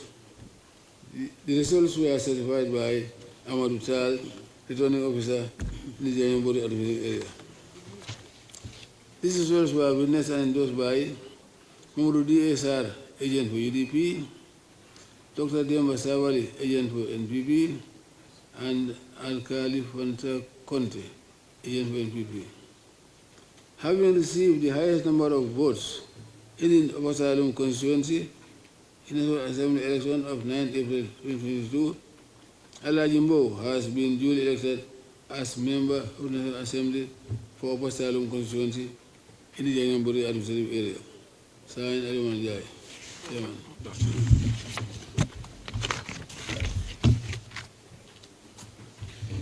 Now for Jara West constituency, Aliu Balde NPP 4,007 votes, Kajali Fofana UDP 3,655 votes, Musa Wali Independent 1,177 votes. There was one invalid vote. The results were certified by Lam J. Jadama, returning officer in the Amansa Konko administrative area. These results were witnessed and endorsed by Mamadou D.A. Sar, UDP agent, or Dr. Demba Sabali, Dr. Demba Sabali, agent for NPP, and Alkali Fanka Conte, agent for NPP. Having received the highest number of votes in Jara West constituency in the National Assembly elections for 9th April 2022, Aliu Balde has been duly elected as member of the National Assembly for Jara West constituency in the Mansa Kongo area. Dated 9th April 2022, signed Chairman. Now for Kiang Central constituency, Fafa Sanyang, NPP, 1,184 votes. Bakari Kamara, UDP, 1,533 votes. Yunusa Nba, Independent, 1,976 votes. There were no invalid votes. These results were certified by Lamin J. Jadama, returning officer in the Mansakonko administrative area. These results were witnessed and endorsed by Mahmoud D. Sar, agent for UDP, Dr. Demba Sabali, agent for NPP, and Alkali Fanka Conte, agent for NPP.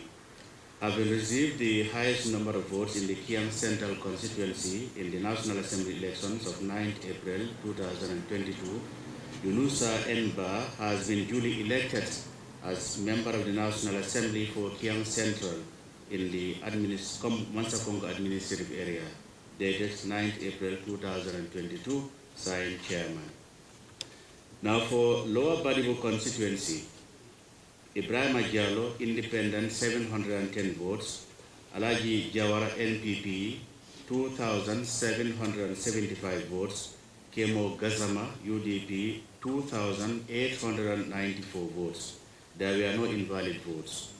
These results were certified by Esa Balde, returning officer in the Kerwan administrative area. These results were witnessed and endorsed by Mamadou D. Sar, agent for UDP, Dr. Demba Sabel, agent for NPP, and Alkali Fanka Conte, agent for NPP. Having received the highest number of votes in the Lower Badibu constituency in the National Assembly elections of 9th April 2022, Kemo Gazama has been duly elected as member of the National Assembly for Lower Badibu constituency in the Kerawan administrative area, dated 9th April 2022, signed Chairman. Nyamina Dankunku, Samba MP Ba, CA, 173 votes, Esa Jamanka, GDC, 573 votes, Bakari NS Jalo, Independent, 86 votes, Samba Jalo, NRP, 1,132 votes, Isa Sedikan, UDP, 299 votes, Aliu Sise, Independent, 533 votes. There were no invalid votes. The results were certified by Ahmad Tal, returning officer in the Janjambure administrative area. These results were witnessed and endorsed by Mamadou D. Sar, agent for UDP, Dr. Demba Sabali, agent for NPP, and Alkali Fanka Conte, agent for NPP. Having received the highest number of votes in the Nyamina Dankunku constituency in the National Assembly elections of 9th April 2022, Samba Diallo has been duly elected as member of the National Assembly for Nyamina Dankunku constituency in the Janjambure administrative area, signed 9th April 2022, signed Chairman. Now for the Nyanija constituency, Mohammed Lamin Lee, CA, 100 votes. Hamed SK Mane, GDC, 203 votes. Amadou Kamara, NRP, 2,014 votes. Momodu Cham, UDP, 1,016 votes. Abdullah E.M. Jallo, Independent, 387 votes. There were no invalid votes. The results were certified by Ahmad Tal, returning officer in the Janjambure administrative area. These results were witnessed and endorsed by Momodu D. Sar, agent for UDP, Dr. Demba Sabal, agent for NPP, and Alkali Fanka Conte, agent for NPP. Having received the highest number of votes in the Nyanija constituency in the National Assembly elections of 9th April 2022, Amadou Kamara has been duly elected as member of the National Assembly for Nyanija constituency in the Janjambure administrative area, dated 9th April 2022, signed Chairman. Upper Salem constituency, Alaji Mbow, NRP, 3,948 votes, Mamadou KFCC UDP, 377 votes, Chernogay Independent, 1,351 votes, Bara Jani Independent, 1,591 votes. There were no invalid votes. The results were certified by Ahmadou Tal, returning officer in the Janjambure administrative area. These results were witnessed and endorsed by Momodu D. Sar, agent for UDP, Dr. Demba Sabal, agent for NPP, and Alkali Fanka Conte, agent for NPP. Having received the highest number of votes in the Upper Salem constituency in the National Assembly elections of 9th April 2022, Alaji Mbow has been duly elected as member of the National Assembly for Upper Salem constituency in the Janjambure administrative area, dated 9th April 2022, signed Chairman.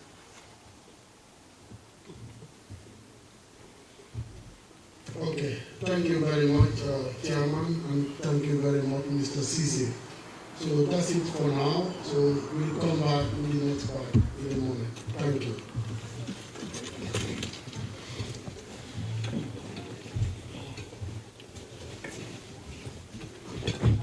Okay. Well, welcome back. Welcome back. It's been a long announcement. It seems like we are not going to be here for the entire night. I think we have about 14 results in already, right? Cham, let's start with Banjul.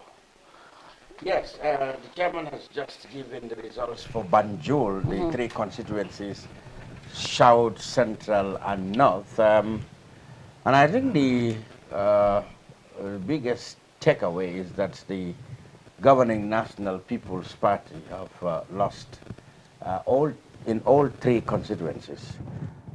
Significantly, the only seat that the PPP was actually banging on, which was left for them by the NPP. So it must be said that the NPP did not contest, one of the Banjuls. That's actually Central. That's really was lost. So in one way or the other, it's a loss for NPP. But then significantly, PPP now has no seat in the National Assembly. Tumanjai, who was one of their MPs in Banjul, fell out with them and stood independent, interestingly won.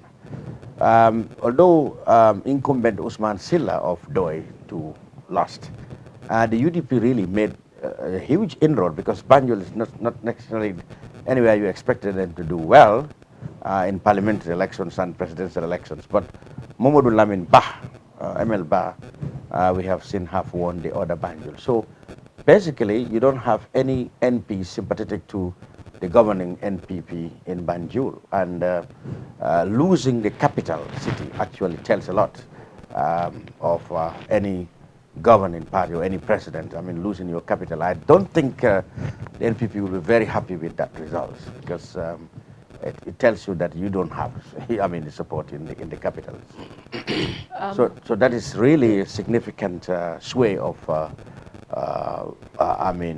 popularity for the NPP in the area. It can be argued, of course, that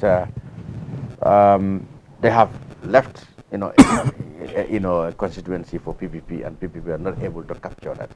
So they could say, well, probably if we had contested as NPP, we would have won the seat. But then it didn't turn out this way. So generally, there is no MP sympathetic to NPP in Banjul, the capital. It says a lot. It says a lot. I'm surprised about the Mansakonko administrative area because that was traditionally a very stronghold for the UDP. The UDP leader calls it their fixed deposit. A fixed deposit, okay.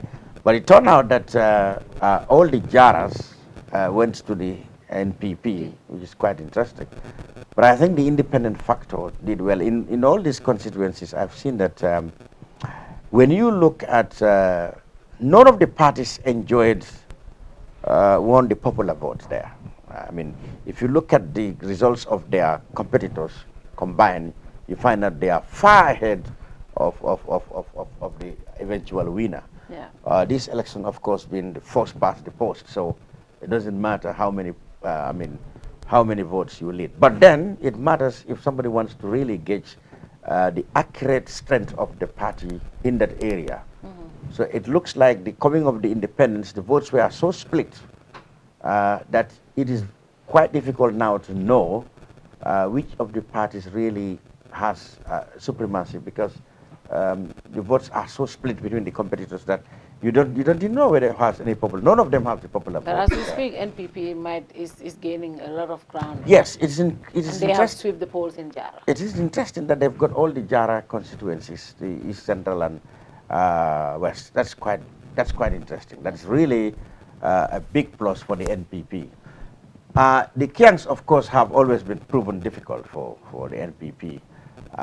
They lost in East and West, and the independent also won in Central, I guess, yes. So there is no NPP MP in Kiang, but then they will be happy with Jara. They split it, and now they will be happy with the Jara ones. I expect the NRP to retain, Upper Salum and Nyamina Dankunku. The minority leader, Samba Jallo, has been a long time NRP, NP, and has a long history in association with the party. And even independent, he won the place. So I'm not surprised about that, results. However, I see also Lower Badibo. Lower Badibo.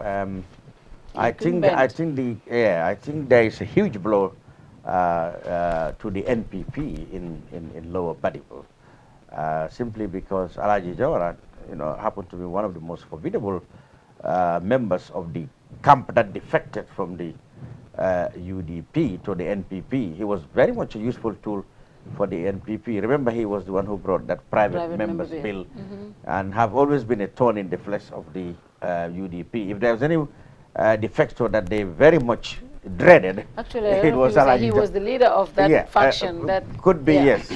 If there's anyone they dreaded much was Alaji Jawara. So the UDP will be very much pleased that he is gone.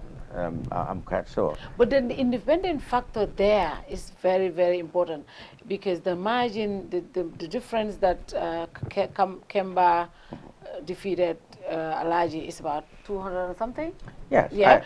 And the independent guy took a lot of votes. Took a lot of votes. If you look at the presidential elections, the number of votes that Barrow won in Jawara and all the Wolof settlements and the Fula settlement have all gone to the independent. Half of them have gone to this independent guy. And I think, that has really affected the NPP were very much aware of that. I remember Hamad Ba was telling that these independents are even worse. Compared to UDP, yes. Because they are going to destroy the votes. Hamad Ba said that, and on the spot. That is what happened. Like I said, the independent factor have really, it affected, both the big established parties like UDP. Even in Jara, if the independent wasn't there, it was going to be difficult for the NPP to win there. So like I told you, none of the parties have won the popular vote in the constituencies that they won. I mean, the combined opposition votes are more than what they've got. So like I said, Lower Badibul will be a shock to the NPP. They lost a big week there in Alaji Jawara. So by and large, it still looks like after 14 seats been declared,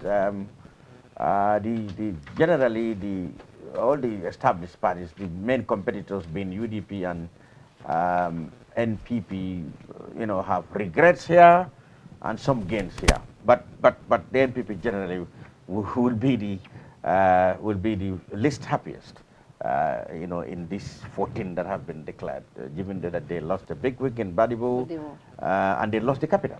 I mean, there's no MP sympathetic now to the NPP in Banjul, where the president calls his second home. Yeah. Aliu. The results of Natal. Interesting. Obviously. Capital city of Natal, Banjul, Sabol Duntale, Jara Sabol Dunta, Kiang, and in Badibu. Interesting numbers of Lejemi Alonko Kom Lamini Afanyamendrong. Shock Besotolop Glakaro Dolale, Sakoni Jara Jube, and in Banjul. Exactly. Nga Banjul follow Jube. Stand to be corrected, but ma miracle a ruling party in elections and then a fought a Banjul Bela. Maybe more na Juberlal was alone, no, but I met for UP what was it? Okay, so maybe we'll that in the history. But then near Jube Fana, move on saying in karaoke. NPP, the ruling party, Muneka Kila Meseti. Near Banjul Jube being the capital, I expect ko Electoral better lawol, Karanal better lawol to London better lawol, and imam performed it. And some other areas, maybe New World Natanamba, results all Minnesota. Akamta ko Dula Jikita Damenko, the elites be wolto, imantara perform kanje. Funita Sandoto, it can perform wolto very well. So it's saying in karaoke, Muneka ke meseti. Muneka for carte failale, pour carte dealer. Because near you I expect ko Molmin Bijang will not aware so much that ni politics mean kana meaning to nyamana o nyonene wolka would differentiate nole as opposed to these are other areas with all due respect. But then doli bitala ye fengol dila ngaji jane presidential campaign kono jane kalerol ditale and all whatnot and will never impact totally karte fayo nyunto. But this time around ngaji ko I don't think any ruling party be content lawal. Ibe capital do hani siran kilinte buluje. But as a mundi no lamine mem for kachato this new approach bottom top bottom top for top bottom approach. Ngamira ko ni NPP ye dadu nung PPP la problem oto. Tuma njani NPP la problem ni atanu ye serious problem ya negotiate no. Tuma retain ta as PPP.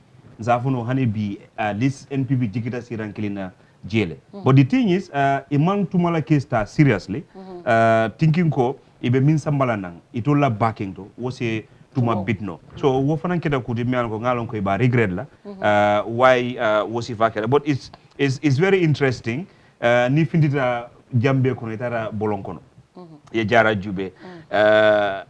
Fara kanga kulka falene damin dalta non kake opposition de sa ngaje kulka fale. You know, say wol kake the ruling party la strongholds ti. Oppositions ka jikinun dulal minna. Fo aka jere fa ni campaign aussi da je buka wori jel. Kadon politician on ngelone ni edla min so buka wori wala kote.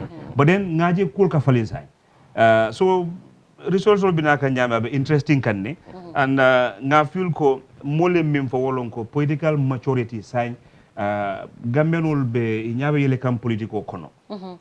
Kunu mo safa ko ka carte fay party line debo nyim party dingolti ye fengo fendi namba dilala but nga jele bi minketa ayatna fang ay independent ol encourage kadun jama be kono independent ikata place ni party bu ke reject mo le wuli ko allo itelon tolla choice ti you know nga jele with Omar nga dol fananje so I think ko nyinang carte fay interesting tala min unfortunate je wolo nga min fokata ladu commencé de la wala molman finte carte fay but mim pintita it's really interesting I actually hani bi momang stronghold solo katandi ko outright ndele mu outright winner kadika do buteja anum finally nga jibe ko kelobe fanna sabale independent NPP UDP so one would wonder nyim party dol ile habari kana ngira ko party manjaje ko take men grand coalition GDC bidele CA bidele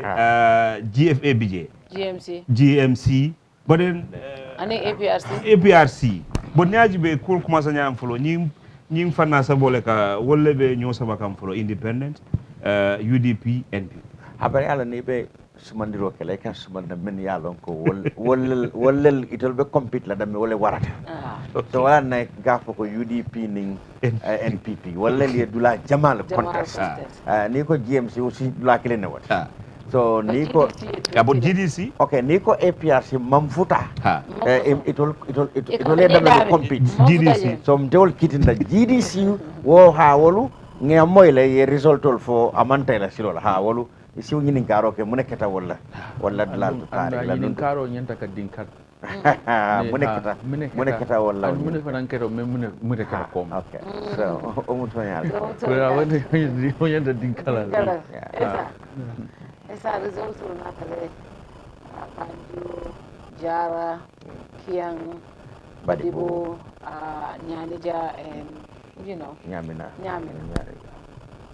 yeah Banjul nga dati comme ngalo nyaming ruling party kawin jele and then for the first time I think also I stand to be corrected but I think for the first time UDP has a seat in Banjul and that is Banjul not but ba realize loko fanang Mamadou Ba ni manka la first time bika contest 2017 a contest ale anira jibe min suru je he got up to 781 votes out of Malasota. Wow. And this time around, we have seen an improvement, 1,658 votes.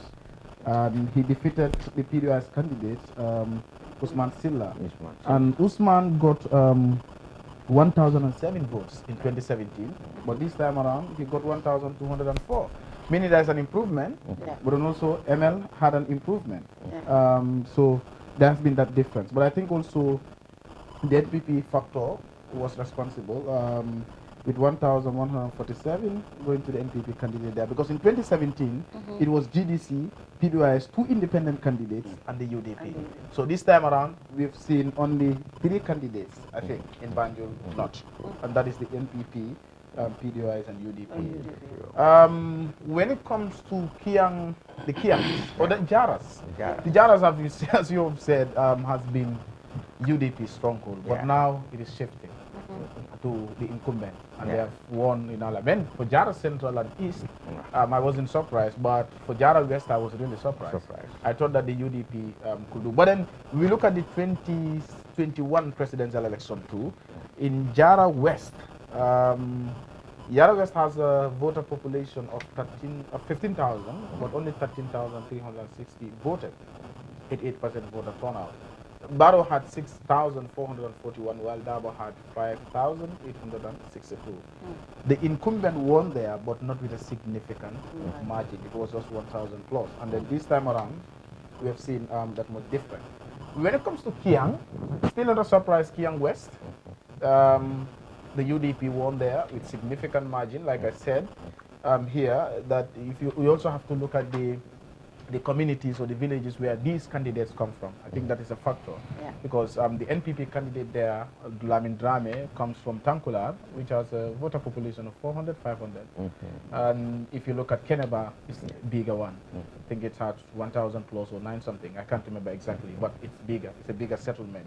So it's not a surprise that the UDP won in Kiang West. And if you look at the presidential election, Kiang West has a voter population of 10,000, but then 9,760 voted, and the NPP had 2,602 votes, while the UDP had 6,619. So 4,000 plus. So it's always been a UDP. It's always been a UDP. But then the voter appetite is still there. The voter appetite is still there because we had 94% voter turnout. At the time, the presidential election. Yeah, so, but if you look at Kiang West too, Lamin Sise for the UDP is coming for the first time because the UDP candidate there, the parliamentarian, passed away. Koli, Fakeba and Koli. But then in 2017, Kiang West, Fakeba and Koli, the late Fakeba, scored 3,747. And this time around, we've seen 3,655. So it's reduction, but even with a large number of So GDC put up a large number of voters, the new voters. The GDC put up a candidate there, but they scored 730, and this time around it seems they did not put up a candidate in Kiang West. I don't think they put up a candidate there this time around. No, I'm reading Jara West. Sorry, Kiang West. I think UDP. And it's only there's an independent there, 2 independent. One with Ismaila Kante. Kiang. That's it. So Kiang West, though, this one 3,669. So it's the same. Lamin Marong, UDP. Lamin Marong who came to Kiang, one independent and GFA. Kiang Central. That is Kante. And Kante comes from Kemoto. I think Kemoto. That is inside Kiang West. So, the one for GFA, Lamin Marong. They lost their candidate who passed away, so they replaced Kambai. Lamin Kambai. Kambai Marong, who is the principal of Muslim senior secondary school. But then from there, other areas, like you said, Upper Salum. Not a surprise, NRP maintains its seat there. And if you look at Upper Salum in 2017 election, parliamentary election, it's the same guy, Mbo. And the margins in that election, I think, still, excuse me. He's got 3,948 votes this time. This time. So Upper Salum, Mbo got 4,099, but it reduced this time around to 3,000 plus. But then we also have to put in the independent factor because John Nogay is a smart young person.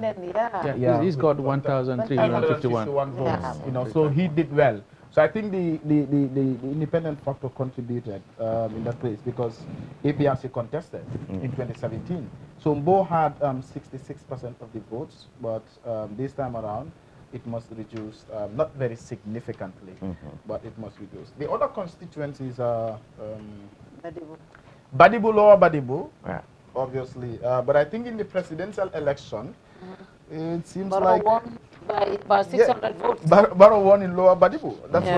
That's what we realized. I think about 600. But I think also even the current the present results, the current results shows us that it's not a significant difference between Gassama and Jawara. I think it's 200 plus. Yes, 2,894. Like she said, I think 2007 or something. 2007. Yeah, and then if you look at the elections in the presidential election, their voter population is 8,917, and those who voted were 8,162. So it was a very good voter turnout, 91%, just like Kiang. And 3,000 went to Barrow, 3,828, 3,638 went to the UDP. So that was not also a big difference. I think it's just 200 difference. So you realize that in some of these constituencies, it seems the margin, depending on what happened in the presidential election, we are seeing that repeating also. Look at the margin in Lower Badibu between the UDP and NPP.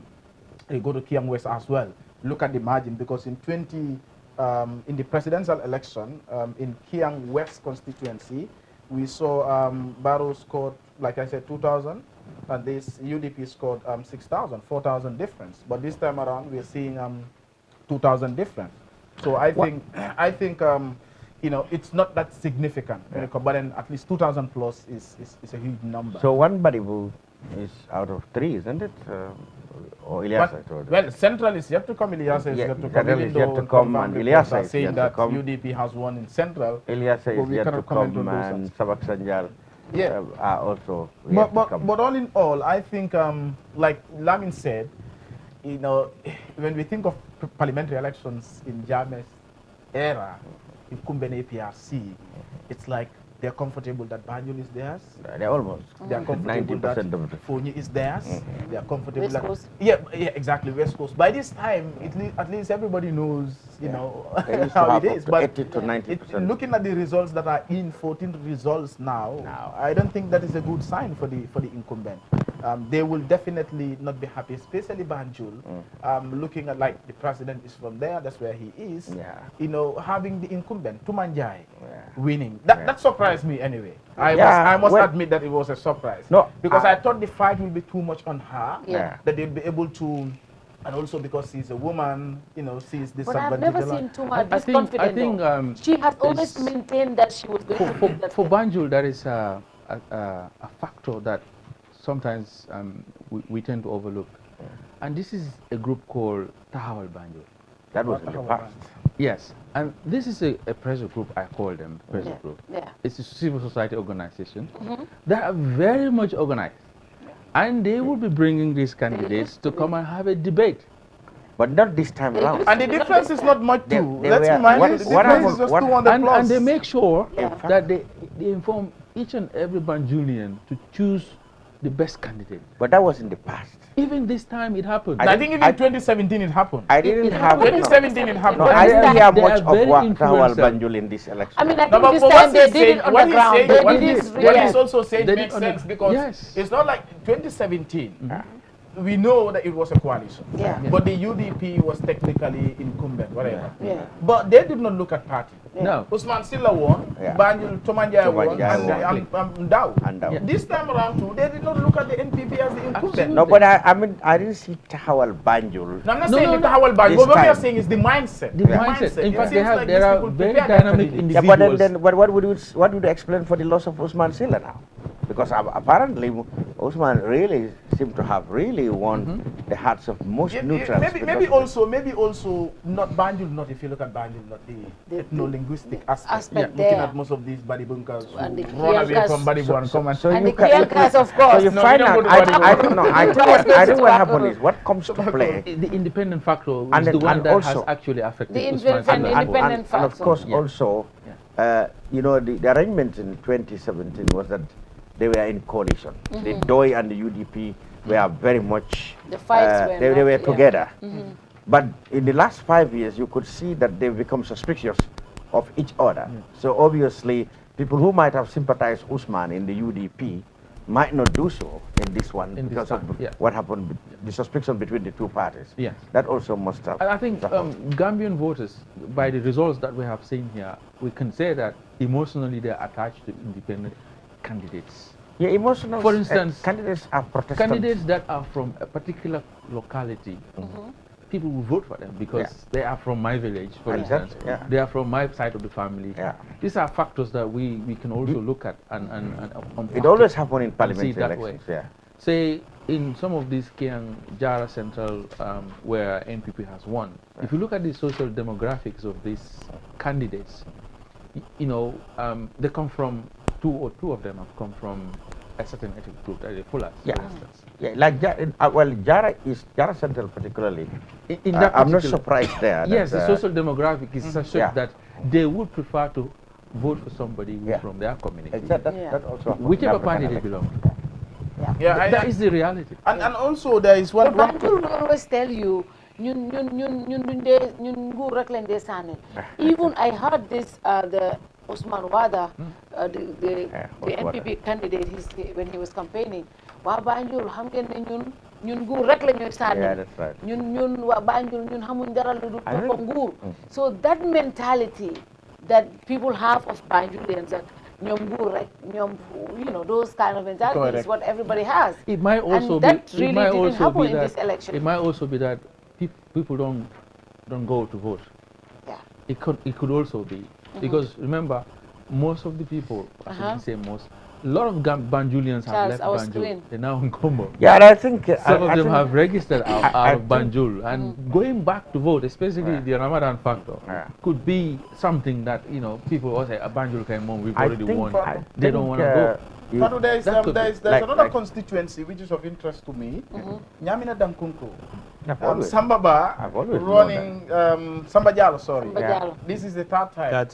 This is the third time. The war is an independent. And but look at it. In 2017, he had 1,253. That is 56% of the votes, compared to GDC candidate 855. It was 38%. And then there was an independent candidate, Esa Sedekan, who scored 145 votes, 6%. So this time around, there is a reduction for 1,253 to 1,132. Again, the independent factor. I think there's an independent candidate there. Also, the CA put up a candidate there as well. But I'm not sure whether did he withdraw, because I didn't see his figures here. But GDC put up a candidate who scored 573. Which is a reduction as well compared to the what did independent get? The independent got one independent got 86 and one independent got 533. That's a lot. That is Nyamina Dankunku. But Nyanija constituency, yes, Nyanija is also very interesting. Looking at I think the NPP won there. Oh yes. Yes. The NPP won there. Not a big surprise. Nyanija, is it NRP? It's NRP. It's NRP. Yes. It's contested by NRP. No. Alajimbo is opposite. Sorry, Nyanija is Amadou Kamara. Amadou was the NRP candidate. Yes. And he won. Now so NPP? he's retaining Oh, his okay. Still NRP. It's still NRP. He's still NRP. Yeah. So you realize that in 2017, you know, he scored 818, 27% of the votes. This time around, it's so significant increase. 2014 and 14 votes. That is still the same percentage. So if you look at the number of votes registered, that registered 2017, yeah, you always now have to factor the new voters in there. So but then also there was an independent, because 6 candidates contested in 2017, and this time around we're seeing again. We said 5 candidates anyway. 1 independent this time and 1 independent in 2017. But like they said, always we have to look at put into consideration the registered voters, the turnout. The turnout. If you look at the 2017, there was 886,000 voters registered, and 2021 we're talking about 900 something thousand. It is something thousand voters, and the voter turnout in the presidential election also is more is higher compared to the parliamentary election. Most of these constituencies which has so many independents is because of the like what Jaita said, unhappiness with the choice of the parties. That is what leads to these independent things, and this affected NPP a lot. I think they lost some of the seats because they would lose some of the seats because of the fact that independent people are there who are not happy with their choice, and then it was always going to be a difficult act for the NPP to have that done properly, because you have a lot of people after the presidential election or before it, coming together. Just like the UDP of and 2017. if you want to please everybody, you please no one in the end. Exactly. Yeah. There's an interesting figure here. Citizens Alliance Nyadija, 100 votes. Exactly 100 votes. Exactly 100 votes. Exactly 100. Well, you know, what I really like about CA, maybe that is their undoing, is their courage as a new party to spread their tentacles all around the country almost as a new party. I felt that was too ambitious of them. I told one of the candidates, wouldn't it be wise for you to concentrate on at least you have one seat? I mean, direct all your energy on that where you have the best chances. But and one of the Nyomis really, I mean, Lower Nyomi. Yeah, they had They have a very good candidate. A very there, good candidate. MK Yeah. But then, of course, you know, they always measure themselves as a national But I party. think also most of these parties, if you look at them, I'm not quite sure, but it seems like that's what I heard in places like Tallinn, for instance. Some of these parties do not necessarily endorse these candidates. Like they know that, for instance, this is not a strong area, but they wouldn't want to put up candidates. But sometimes these people will come to them and say, we want to contest. And they have no choice but just to give them their blessings, but they wouldn't put energy because they know it's not their area. I know of Tallinn, that is not a bit strategic. Yeah, I mean, it's not strategic, but how can they cannot invest resources and energy knowing that nothing will come out from here? Because the PDIS candidate for Tallinn, you know, it was said that when he went to them, they said, Tallinn has never been our area. We don't want to, but he was insisting that no, we can go ahead. Even if you're sponsoring us, we will still go ahead. So some of them, do they have the blessings of their parties that they are contesting for? No, but I think it's courageous on the part of CA to test. I think also this is a test. It's a test game or preliminary round for, if you like, preliminary round for some of these parties that are coming, especially Citizen Alliance. But then, if you look at GDC, when it started, 2016, GDC performed very well. Extremely. Came to the 2017 parliamentary election, they performed well. But parties that are starting, CA for instance, this is not a good sign for them. But then we are also seeing GDC not coming. Like, what is happening? Well, you know, what happened to GDC is GDC's strength has been really swallowed by the NPP in many aspects. You know, before the NPP, most of the areas that were won by the GDC from Jammeh were areas, in fact, they were very much in competition with the NRP. So you see, it is the NRP which is most, I mean, why would I say, most competitive with GDC. But when Barrow, with the coming of NPP and Barrow, of course, NRP found a big alliance in the NPP and Mr. Barrow. And it was easy to sell to the supporters of GDC that, look, you know what? We were looking for somebody who will represent us, who will be identified with us. And here we already have a president, a sitting president. So why are we bothered with Kande again? And I think politics of demographic. Yes, and I think that's working well. The NRP was very pleased that they have killed the GDC, but they couldn't have done it by themselves without the NPP. That is why you have NPP, NRP alliance. It's a really marriage of convenience. Even West, look at it helped eradicate. Look at the by-election. If you look at exactly, West, it was GDC, NRP. That's what I'm saying. UDP contesting, but then when it came to the by-election, these guys stood for the NPP, the GDC, and they all gave their blessings. They supported him all the way. Even the parliamentarian for Nyamina Dankunku, Samba Jallow, was there to campaign for the NPP candidate, and he was able to defeat GDC. Yeah, the NRP and PP would definitely work very hard to eliminate GDC's bases all around the areas that they were strong in the.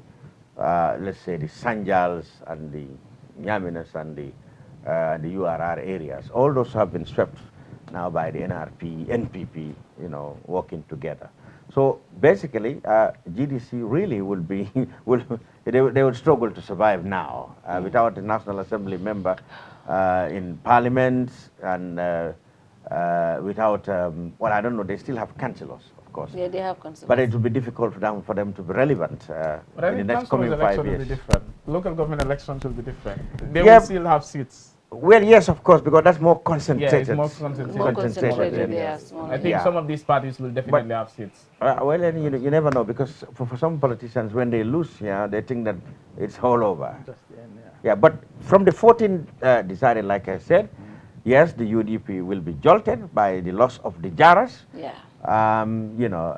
But then, of course, the NPP, like I said, will be very, very much shocked and displeased about the results in Banjul. But what happened in 2021 December election? Don't you think the UDP should have been alerted? That was an early warning to them. 2017, yeah, well, Jara. no, but the UDP's 2021, the presidential UDP's election. contention have always been that the results of the 2021 election did not reflect the true nature of and you're seeing a lot of their people saying so that's what they are saying, you know. What you are seeing on that's Facebook what right they now. have. But Asekoi is not in Jara, because what happened in Jara is the same thing that is happening. Yeah, but then, we are still dealing with the same register. I mean, the UDP's contention was this register is loaded with foreign voters. I mean, that has always been their contention.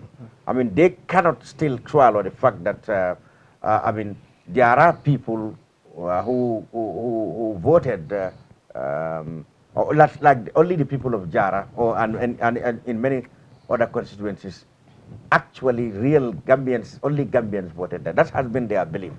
So they will be naive, in their thinking that this really can be actually young voters, because that could be a problem with the UDP. If they still cling on to the fact that this register is not correct, it's loaded with foreigners, they will lose sight of the fact that this could well be new voters who are really Gambians. I mean, they shouldn't lose sight of that the countries, the population have grown. You may be dominating here all the time, but they have new voters could come, and they are real Gambians. And it might alienate other voters who feel that they are being victimized because of the way they look or the way they speak as well. Yeah, one of the problems with one of the problems with UD, what is happening even in other countries. I mean, it can win or lose elections for you. Yeah. If you insist that you are looking for pure Gambians, ingenious, you are going to scare people who actually, you categorize as people who might not be indigenous Gambians. You can scare them. That's true. You might as well get a lot of people who will really, whom your messages will appeal to, who will say that, yeah, that's what we want. I mean, just like Trump and his time. So he can lose and win elections. But do you think I think what is important is for the political parties to come out with messaging that will embrace and educate people to love their programs, rather than, what identity, what color, or, what ethnicity or what tribe they identified with. Yeah. And of course, people must challenge ideas of political parties based on their identity as a political group and not an ethnic problem. For example, it's too easy now for people to disagree with UDP and say, oh, these are Mandinkos. You disagree with GDC, you say, these are Fullers. That is bad. If you're going to challenge an ideology, challenge it based on the group that is thinking like that way, as a political bloc, and not as any group. And political parties have a challenge to try and debunk that. Yeah. These are emotional stuff. Yeah. And unfortunately, our political parties that are level with that kind of level, they are not using emotions to appeal to those emotions, if I can say it that way. Yeah. They're trying to use logic to try and solve those emotional issues. It doesn't work. It doesn't work. It doesn't work. You understand? If you're accused of being a Mandinka party, for instance, people are having emotions attached to something. But you want to come, our party manifesto says this, our this is that, our structure is that. That's not going to play. They are not listening to that. Exactly. No. Because you're giving a logical argument. But they are giving emotional argument. Try and argue emotionally to say, look, this is not this. This is that and that. Emotionally appeal to them. But if you want to use the book, say, our structure is this, our structure is that. Already they've set up their mind. Actually, this is what Sekou told me the other day. He said, when they were busy saying our 5-point agenda, fenketeng, we were busy talking to the people on the ground and telling them, different things. And that worked for us during the presidency. So, just only... Emotions always attack. If you want to debunk emotion, use emotions. Yeah. Don't bring facts, because these are two things. They cannot, they cannot stay together. But do you think also the UDP also demoralize their own voters in a certain way. Because, the continuing dragging of the presidential results, at some point, most of their supporters are saying, they sat home. I know tons of people who said that, and they did not vote. Yes, so that also, because it was at some point, yes, it was good to bring out your facts and say this is what happened and move on from that and energize the base. But they kept on dragging that even into the presidency. When we were nominating people, the last press conference, I thought they were going to release their candidates. They were talking about the number of people that they were releasing, who registered where, who was registered where. At some point, the people were like, so, so at some point, do you think that also demoralized the UDP base for this election? It's all about communication, really. Yeah. And communication has to be apt. It has to be at a certain point that you need to do it. If you don't do it, then it becomes useless. And you have to be at the same wavelength with the people you are communicating with. If you are at a different wavelength, definitely if you're on FM, they are on DAB, digital audio broadcast, definitely they will not be able to hear you, what you're saying. At that particular material moment where they feel this is what it is, they kept it so close. I understand they were going to court. They really don't want to reveal their cards. They want to close it, get it closer to their chest. But it was too long. And like you said, they should have moved on from there and energized the base to say, look, we've lost it, or we think it is stolen. We've not been given opportunity to do this. But parliamentary election is coming. But we still continue to fight. I think, to be fair with them, I remember a press conference. Listen, my grandmother in Badibu Sarikenya don't listen to this press conference. No. Well, Hussein Dabo was asked, and he said they take the parliamentary election seriously because they are not going to leave. But Lamin, NPP, but that is true. But to be honest, Lamin, he said that. He said that, but to be honest, right? Whether the UDP that we all know. Whether they actually put energy. No, the UDP that we all know. Exactly. They have not put any energy into this parliament. If they had put more energy, probably they would have more. Because during the presidential election, right? They put a lot of energy. The UDP, their base is the diaspora. It was not aggressive. The diaspora was during bringing the in money to sponsor their candidates. During this parliamentary election, there was no presentations that you would see, or there was no. They were demoralized. Yes, they were not aggressive. They were not aggressive. Their campaign. It seems like I think what happened was it was a shock for the UDP that they lost this. And it took because the kind of campaign they put Yes. together, no ever candidate has ever put that kind of campaign for the presidential. Absolutely. And they thought they were going to win. They lost. They went to court, but they kept on dragging that process, and it demoralized the base. And I think the reason that the party even started coming up was the Sabali issue.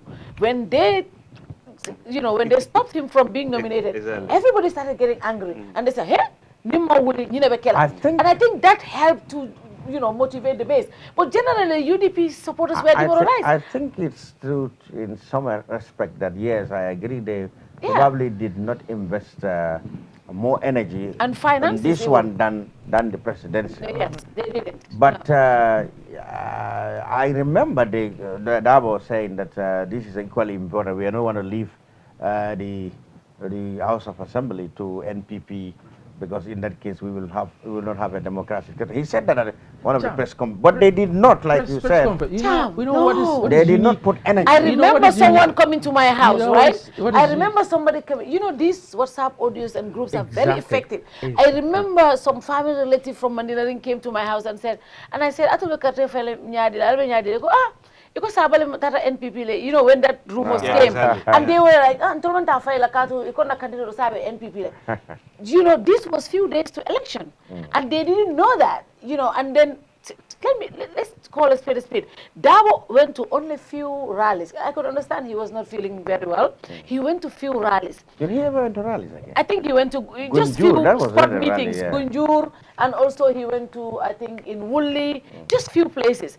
Apart from that, I haven't seen them. I haven't seen the Talib Bensouda is the UDP national mobilizer. I haven't seen Talib in any political campaigns or rallies or audios until yesterday I heard his voice. People like that. Talib is he's energetic. He's the only people that were campaigning, Ajiam, Ajiyam, you know Ajiyam and Ajiyamundao. Those two women, they went across the country with the Ibrahima Dibas and others. But even that, the euphoria was not there. Imagine if Dabo was on the campaign trail and everywhere, you know, wherever he goes, the press. He's held I to, understand. like So, but yeah. then I'm saying the energy was not there. It's not Dabo per se, but the entire UDP executive. The energy was not there. The energy was not there. So there are two things here, Yeah. Fatou. If the vigor that you think UDP should have, and they've invested that in this parliamentary election, other parties would also try and do the same. Well, President Barrow actually never let his foot from the gas, from the pedal. Yeah, I mean, he went around. Even though he's incumbent, he never takes things for granted. For granted, he didn't take it for granted. Yeah, but the foot-to-foot, campaign that they did, wasn't at the same level as this one. Yeah. Yeah. Well, no, they could have stepped up as well. Well, NPP, definitely NPP did I don't campaign. think NPP have really relaxed. NPP never relaxed. Except NPP perhaps towards the later part of their tour. So during the Ramadan. During But Ramadan, the it entire was a little bit campaign low season, key. But they had the same method. They had the same method. I have been following, and even after the president's tour, they deployed the various regional campaign heads. Those people stayed in their regions. So I think the NPP's campaign has always been the same level. There's an effective tool that all these political parties have, and if they utilize it very well, they could have been able to get in touch with their bases. If you analyze the number of user-generated content that these political parties have, for instance, effective communication using WhatsApp in the Gambian political context is huge. It is. It's better than radio advertisement, better than TV advertisement, online, or everything. even online. Yeah. Right. Now, 2021 election, NPP had about 23 WhatsApp groups. Oh, really? APRC had 15 WhatsApp groups. In fact, they had subgroups called, they have a fighter group, they call it, how would I call it? It's a group that are actually there to fight other people. They will infiltrate your WhatsApp group, but they will be able to counter you with those messages. UDP had 9 WhatsApp groups. Oh, yeah? Yeah, I did a research on this actually. Wow. UDP had 9 WhatsApp groups. All right. You have APRC, the Ajame faction. They also had 6 groups. All right. And this group, in fact, they used something unique during that campaign. I think for the first time, somebody in exile addressed a group, a political group, in a political rally via WhatsApp. And I think that is world's first, if I'm not mistaken. That goes to show that use of user-generated content and the internet has made it possible for political parties to reach out to their constituents without using the press. Yeah, we may be worried. We should be worried. We should be worried about that. Should. Because if citizens are able to communicate through something without us, it becomes a problem for us in the future. In the future, In terms of proliferation of fake news, for instance, disinformation, misinformation, hate speech, all comes through all this kind of user-generated content. But that's another topic to talk about. But again, WhatsApp groups, if they had used that, for instance, coming back to the UDP issue, in relation to why they have not been very much proactive, in my opinion, in disseminating the information to tell the people that, look, this is what had happened, let's move forward, this is our plan. If they've used their WhatsApp groups effectively, it would have been a better result. It would have been better. Yeah. Well, the night is still young. Well, we don't know what's happened to the rest. So far, if UDP had, put the the same tactics and the same energy that they have put in the presidential, I think they would have had a better night because naturally, of course, like we said, all the parties will not be at the same level. The enthusiasm and the vigor will not be at the same level because presidential and this, like I tell you, since they were separated, that's where you have a problem. People tend to take the parliamentary election as less significance compared to the presidency. And again, civic education the way I think to, needs to be. The way to solve this. It has to be up. No, Political parties have they have a stake in this. IEC does. IEC as well. But civic education has a greater stake. And That's it. NCC. I think they have been doing a good job. But like I have said, the results haven't shown that. Like I have said, the fundamental solution to avoiding voter apathy in parliamentary elections is to go back to where it used to be under the Jawara regime. That is, hold both elections on the same day. In fact, that's what has been provided in the new constitution that's been defeated. Wow. That's the way to avoid voter apathy. I think because the same number they want to run away from logistical nightmare. Not even logistical nightmare. But Not even logistical. It is the tactic of the incumbent, to separate them so that he can have influence over the parliament. That was Jammeh's motive of doing that. No, not that there's a logistical nightmare. It's very simple. And you have, it is such that you have the same number of electorates, the same percentage. You may have, of course, in one constituency, the presidential candidate of a certain particular party can score more than his parliamentary candidate, because some people can choose this as president and this as MP.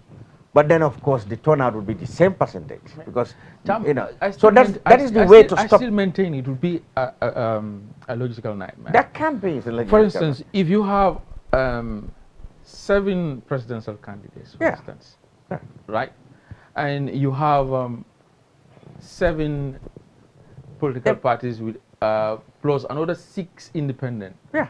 So you're talking about 23 ballot boxes. Absolutely. In every polling station. Yes. But as we change from the marble and the drum exactly. ballot paper. But even in the marbles, it comes. It kills the voter apathy. That will not be a problem. And it used to happen. It happened on the Jawara's regime. How many times? Yeah, but in 1982. But also the number of parties existing. Of course, the parties are limited. Candidates were limited. Yeah. But it happened in 1982. It happened in 1987. It happened in 1992. But his point makes it like, here is the thing. Yeah. We have a liberalized political space now. No more in dictatorship. So obviously you expect political parties to increase in number. Yeah. So when parties are increasing in number, and then the independents are also coming because of the liberalized political space. Exactly. That is why when moving to that, when transitioning to democracy from dictatorship, that is why some people suggested, why not we move to paper ballot? Well, in fact, the IEC had always wanted the paper ballot. Yes. But then, of course, there have been another school of thought that it's too early to introduce it, since the IEC failed to really sensitize the people. Exactly. 21 presidential election was not a good timing to do it. Exactly. But I think moving forward, they could have sampled 2027, we should have paper ballot in place. And then, so 2026, I mean, we can change when we have a new constitution. The parliamentary election and presidential could be held the same day. Why not even local government elections? Yeah, in fact, all those things will happen at the same time. That's how it is. But then the problem with the paper ballot thing is, as some people have thought, is that cannot be just introduced out of the blue. It has to take sampling and processing. Exactly. I think the timing period would be 2026. Start with the diaspora vote, because you will not be carrying drums to different cities around the world. No. Just introduce paper ballot for the actually, the IEC definitely want it. They want it. They've made a lot of campaign for us to have ballot papers. But then the politicians and commentators have said it's too soon to introduce it in this election. It will lead to chaos. A lot of people will not. But then, once it is understood, it's the easiest. It's the easiest to conduct the election. Well, so 14 constituencies declared. So now, Cham, let's look at the other parties. We just looked at the UDP. Let's look at APRC. the Fabakary APRC. Well, you know, the thing is, and the because we don't want to join the official results. We don't want to jump the boat. I mean, yeah, we don't want to. We had official. We can still talk about it. We have official. That's why we are saying. You haven't that's got why any figures yet. Unofficial reports. That's why we are There is saying no figure that you have gotten that you can. We have information projecting. Yes. So let's talk about the information we have projecting so far. That the APRC have not done well. Yes. And then, of course, they are the biggest ally. Let's talk in hypothesis now. Okay. Say if we start with that. If Forget now, about the figures that you got. Okay. What did you get? The APRC is the biggest ally of President Barrow in his grand coalition. Yeah. But they claim to be, at least. They even took credit. They said They even took credit for his election in re-election in December. They played a good part. So, well, that's what they claim. All right, but even at that time, there have always been people or opinions who said, look, this presidential election cannot really tell us how much your strength is compared to your other faction. That is the No to Coalition Alliance. I mean, the No to Coalition Alliance have always said that they have more APRC supporters than the one led by Fabakary Tombong. They have maintained that. And many people have observed that the votes that went to Mama Kande, all those votes, really, most of them at least, are from the APRC No to Coalition.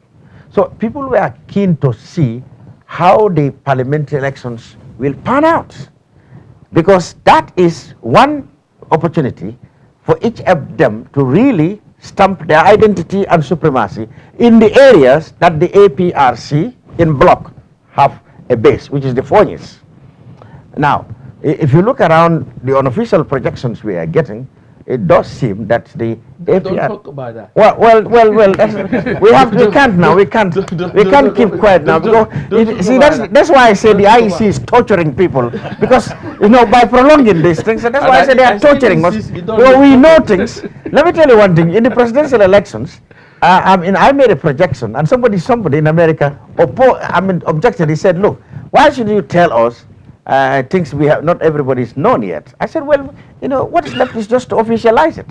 But everybody knows, even the IEC." You're not supposed to do that. No, but the chairman always said, "I am the last man to know." Yes. Everybody knows before I know. So everybody knows that. You're not the chairman. Don't say it. But then, yes, like I said. Yeah, you're right. The Fabakary Tombong side of the APRC actually did give Barrow's NPP confidence in the initial stages. Yes. I think they needed some moral booster, and had it not been that kind of coalition or agreement that they had, it would be a struggle for NPP to even start properly believing in themselves. Because at that stage, they were demoralized, basically bullied by the UDP in terms of crowd competition. That was going on. We all know that. But once this agreement was announced at the Cocoa Ocean, Fabakary and Co, and they refused to tell people about what the agreement was. But still, that gave NPP momentum, a moral booster. And this is where the momentum started. Yeah. They started believing themselves. Yeah. It derailed some point, but already the train has left the station. Yeah. It's still going full speed. It got derailed a little bit, but that didn't stop the effect. Yeah, but what I'm trying to now is the time for Mr. Barrow or anybody involved in that arrangement to sit back now and reflect how much of quantity exactly do we have. We will know. Now. We will know. If it work for them, by giving them momentum, they will now like to sit down and see, in fact, how much have been added to us. Yeah. With this election now. Hypothetical, because you don't want us to talk about it. Yes. Let's deal with ifs. If APRCs manage to have only 1 or 2 seats and they have lost all other areas that they have contested in, I mean, this sends a very bad message that the party is being sold by the current leadership, the Fabakary Tombong faction. Because APRC as a party, what happened was 2016, you lost the election. It was an incumbent, a dictatorship. That was surprisingly and shockingly, removed from power. 2017, you held parliamentary election. You had 5 seats. Coming to 2021 presidential election, if you believe that, as Yankoba Koli once claimed after the election, that they are responsible for Barrow's victory, 2022 parliamentary election, I think you should be able to put up a minimum, for me, a minimum of even 10 candidates across the entire country. But if you put up 7 candidates, and out of that 7 candidates, you are not sure whether you will have 5 or 4 or 3 or 2, I mean, you're just easily selling the party. Now, what happens if you're able to secure only 1 or 2 or no seats in parliament? A party like APRC, just 5 years or 6 years after Jammeh left, a party that was controlling the entire country, all of a sudden you have no seat in parliament. The party is going to die natural death because political parties survive in parliament. And that is why, if you remember in 2017, and people are talking about this tactical alliance, some said, in fact, all the candidates will go independent. Barrow went independent in the 2016 election. All candidates will go independent. That was smart on his part. When the UDP leadership said no, then parties will become irrelevant. Parties will die a natural death. They need to survive, and they use parliament to survive. That is why, again, they did not joke with, even though much energy was not put, as we all agree, but they did not joke with this parliamentary election, knowing that parties survive in parliament. So if APRC, that is why NRP, that is why Hamad Ba is very clear, that they are not going to contest presidential election. But parliamentary election, they put up candidates because parties survive in parliament. He knows that very well. So NRP is having, like, they have already won Nyamina Dankungu. Well, yes, they have won Upper Salum. So they will have seats in parliament at least. Most of their PPP might die a natural death because they have lost seats in parliament. They have no seats in parliament now. Unless, of course, Tubanjai they can all rally behind Tumanjai. I don't think they will go back to Tumanjai. So you never know. After everything that happened, so you never know. If APRC is not able to have seats in parliament or have only 2 seats in parliament, that wouldn't be good for the party. It wouldn't be good for the future of the party. And now with question, the problem between Jammeh and the, Tombonjata faction, who betrayed who? Anyway, that's another discussion. No, who betrayed who? I think it's the same principle here in relation to survival of the political parties that you mentioned. If APRC had agreed to have a coalition with NPP for this parliamentary election, that means they've sold, in quote, they sold the party to the NPP. In order not to be labeled that, further, because they've already been labeled, they decided, this is what I'm thinking, to go on their own so that they can say, look, if we have already sold, we wouldn't be able to do that, But again, if they've managed to have a few seats, that means they can be relevant. But also, it could have been, it's 2 ways, really. If they had joined NPP, that would cover, like what you were trying to point at. If they've joined NPP, that means it's still going to be a myth to say that we are the ones who have supported you. There would not be any concrete evidence to say to the APRC guys, Babaka's side, to say, look, you guys are not relevant. You have not even got an MP. So it would have been good for them to stay with them if they had evaluated themselves at the initial state to look, we don't have any strength, guys. Why don't we join them? Even if push comes to shove, we can always say, we help you come to this. And there wouldn't be any evidence for them to come and tell you, look, guys, you are relevant. You contested the last. Well, I think this election will determine in terms of relevance, because we have the Jammeh camp, we have the Tombonjata camp. The Tombonjata camp put off 7. Okay? 5 in West Coast and 2 in KM. Then the Jammeh camp put off 5. No. The Jammeh all Foni. In Foni. So let's see. And some other areas. They're putting other areas? Yes. Other areas. Oh, really? Yeah, they've got other areas. So let's see who will have more votes, more seats. Most of these independents. You see are from the Jammeh camp. Oh, some of these independents. The APRC are initially. Most of them. And there is one danger, Mr. Cham, about politics in this country. Instead of parties building people, it is people building parties. We've seen that with NCP. When Sirif Diba died, the party cannot make it back. You're talking about personality. It's dead. PPP is also struggling with the same problem. Since Sadnomo Sadauda, OJ tried, nothing. Kewajalo came, nothing. We've seen what is happening. I still believe you would have done better with Exactly. We've seen now APRC also suffered the same problem. APRC did not recruit anyone, you know, to see. Jammeh wanted to rule for 1 million years. Style anyway. Exactly. No, but what I'm saying is that is Jammeh. I'm talking about political parties here. Here, people who go register political parties. It's a personalization of political exactly. parties. Exactly. We've even seen it with Bachili's party, Gambia Action Party. He said he registered the party. It's his party. You know, so these are problems also affecting politics in this country, that political parties don't stay that long. You know, because you will name a party, straight somebody will give you a particular name. You say PPP, Jawarala Party, UDP, Usenurabo, NRP, Ahmadba. This is what people do. The party revolves around an individual. Around a person. You know, sometimes there are certain parties you struggle after getting the name of the secretary general or the party leader. Who is next? I'll give an example. GMC. I still don't know who the deputy party leader is. I don't know. It's not a leader. I think. No, I just say the name. What you're talking about is people build parties around personality. Exactly.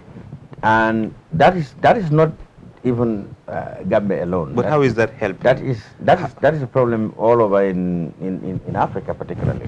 Now in Europe and America, you know, these parties have been in existence for 100 years or so.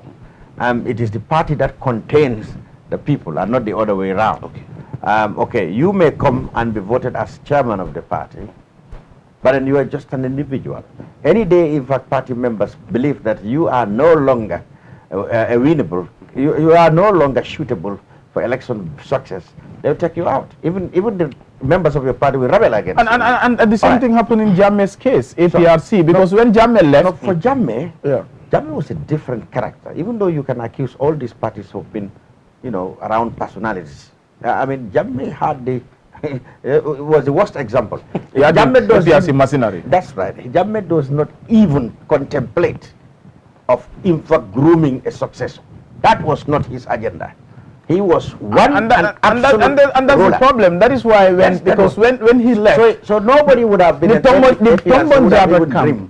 Jata come, you know, still held Yaya Jammeh as the demigod of the APRC. Exactly. And that's why he was, can you imagine in absence here, he was made the supreme leader of the party. And that's why when they fell out, they were trying to state now that the APRC is a party, is bigger than an individual. I said, since when? Since when? Because you made this man, the father figure, he is the party, he is APRC, whatever he says is what you're going to do. And today you want to convince us that APRC is a party and has laws, has constitution. Welcome to the area that I have always argued that really was the greatest undoing of Fabakary faction led by Fabakary. The thing is, you know, I think they wasted 5 years. They wasted defending Jammeh. That's right. They wasted the time defending Yaya Jammeh of the party and misled the supporters into believing that, look, Jammeh is to come. He will come back into this country. He is going to be going back to State House, etc., etc. Instead of really embracing the reality that, look, we have lost power. Our president is no longer popular. And for that reason, he cannot really, it's not our interest to be projecting him as our leader. But they didn't do that. You know, they kept, you know, defending Jammeh. In fact, even if they are trying, when they are talking to Jammeh, they address him, Your Excellency. Your Excellency. Sir. I mean, they totally failed to recognize that this man has lost power. He no longer has any influence. He no longer has any command. I mean, he has lost power. There is a new establishment, a new president. So Fabakary and others, you know, they misled their own followers into believing that Jammeh is coming back until when the time of reckoning come, and that is when the election come near. So they faced, you know, a dilemma. How are we going to tell our people now that, look, Jammeh cannot participate in this election? How are you going to tell them? You are the one who telling them all along that Jammeh will be coming. Now, when the reality strikes, you need to tell them that Jammeh cannot take part in this. I have a different, I have a different view to that. Instead of, because they know they are afraid of that. Instead, they took, I mean, the easy route. That is, look, let's go. They now realize what they have known all along, that Jammeh is no longer relevant, and they have to survive. But who is not more relevant here? I think that is when they opted to join. More relevant today. That is one. That is why they. Well, 2021 we said Jammeh is not relevant. That's why they opted. But now we're saying that Jammeh, it seems Jammeh is relevant because he's composable to put up 16 candidates. And if you put up 7 candidates, they made him relevant. This is where if they had told their people all along that this Jammeh is was where done I and will gone, disagree with you. I mean, the party would have. In terms of the tactics that Fabakary and Co used, I said earlier here, politics is about emotions. They dug deep into people's emotions. They are emotionally attached to Jammeh as the demigod, like he said earlier on. And they succeeded in letting people believe, the APRC supporters, that Jammeh is coming back. And because of that, they were able to get candidates to vote for in the 2017 parliamentary elections. If they had put out that message, Jammeh is no longer coming back, forget about APRC, it's going to be dead at the time. So they managed. They also banked on that belief They banked on that belief. Exactly. Okay. And But this for is how still long? playing out. But even the candidates how that long? run, that Jiba guy, But how he's long? telling people in Fonyi, if I win, the first bill I'm going to put on the table at the National Assembly Exactly. Jammeh's coming is to back. bring Jammeh It's- back. it's still being played. And we are getting information that he's You're right. You're right. Fabakary and Co, the thing nearly boomerang on their heads. That's right. But became it's still relevant. The night is still, young. Even those who are sleeping. 14 out of 52. Yeah. How many have we got better? Once 39? we get to that point when we will know how many APRC My Fabakary friend, side won or how many not qualified won, then we'll be able to at least put some figures on that, because all that we're saying here is speculative. But it still worked until this morning. Fabakary and Co, yes, they decided that this is not the message that we need to put, but there are factors why they decided to do that. But did the people listen? But for how long? But for how long exactly? Exactly. For how long? People didn't listen. They should be. What they really despised, is now what they are condoning. And it's still going to continue. If the Jammeh faction of the APRC continue to win National Assembly seats, what's going to happen they had is this illusion. Jammeh is still going to be, unfortunately, be part of our politics. Yeah, they had this illusion that there are evil and more evil people in the coalition in terms of their relations with the APRC. UDP. They believe UDP is more evil. Yeah. Once the UDP was out of the coalition, they felt that, wow, now we have an opportunity now. The evil first wife is out now. Now so we the have second wife can that's come right. in. So they changed their tone. Fabakary was saying on the radios and everywhere that it was the UDP that was misleading Barrow. Now that Barrow is working on, we know now that all what has been going on against APRC was done by the UDP. That was the tone he was saying after the UDP left the Barrow government. Still, the messaging is the emotion. Yeah, that's what he was. That's what he thought. But you see, some of the things he was projecting, like, they can work with Barrow because he's the one in power to bring back Jammeh, to have a soft landing for Jammeh. Those were the things they were projecting. But, in reality, they know that some of the demands they are making of Barrow is either, in fact, not interested in that or not even capable of meeting those demands. For example, anything that has to do with Jammeh coming back, Barrow will never promise them that. He will never, even if he promised them, that is just for outside. He is not even in his own interest to have Jammeh back here. They know that. That's beyond Barrow. In fact, even if Barrow is capable, it's not his interest. Yeah. He knows Jammeh is a destabilizing factor. He knows that it's going to pose insecurity for him. He will not be comfortable. So it's not, in fact, in his interest. Whether he said it publicly or not, is not his interest. But Jammeh knows that. But he held his nose. Fabakary and dealt with them. Fabakary and others knows that. So the general membership of the APRC come to realize that whatever these people are saying, whatever agreement they signed with Barrow, it cannot include Jammeh's coming. This was in fact leaked. They refused to give people exactly what was contained. We heard from people very close to the agreement that there was no clause for Jammeh's return. In fact, it's not even the interest of Barrow to do that. So they say, no, that was the principal clause. Jammeh's return was our principal clause. Now, the election have gone, Jammeh has won. Where is Jammeh? Yeah.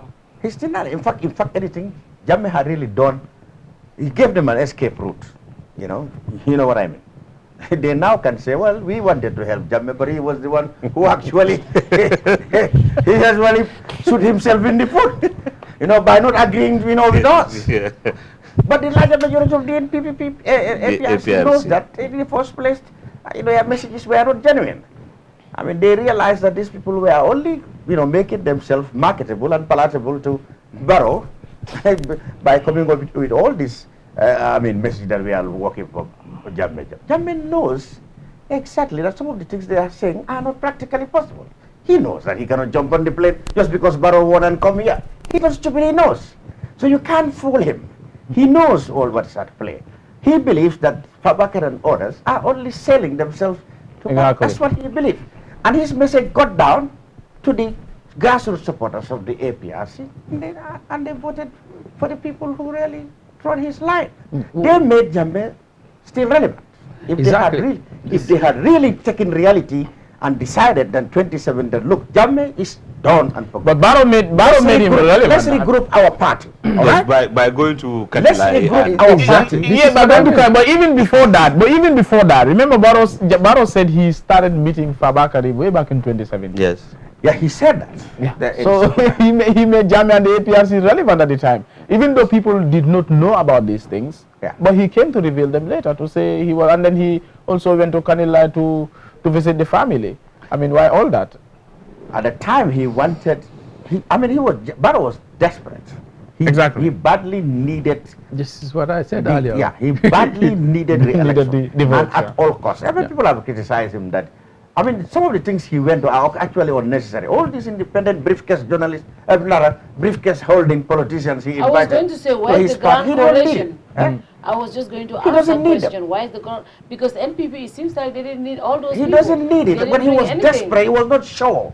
At that particular point, they needed the APRC at that point. Because he was insecure. He didn't know. The UDP was making a whole lot of noise. Oh, yes. He was not sure where he needed a confidence so he needed booster. everybody around his side. No, I think, yes. I want to agree. Yeah. Because experience-wise, UDP, one of the most experienced parties here.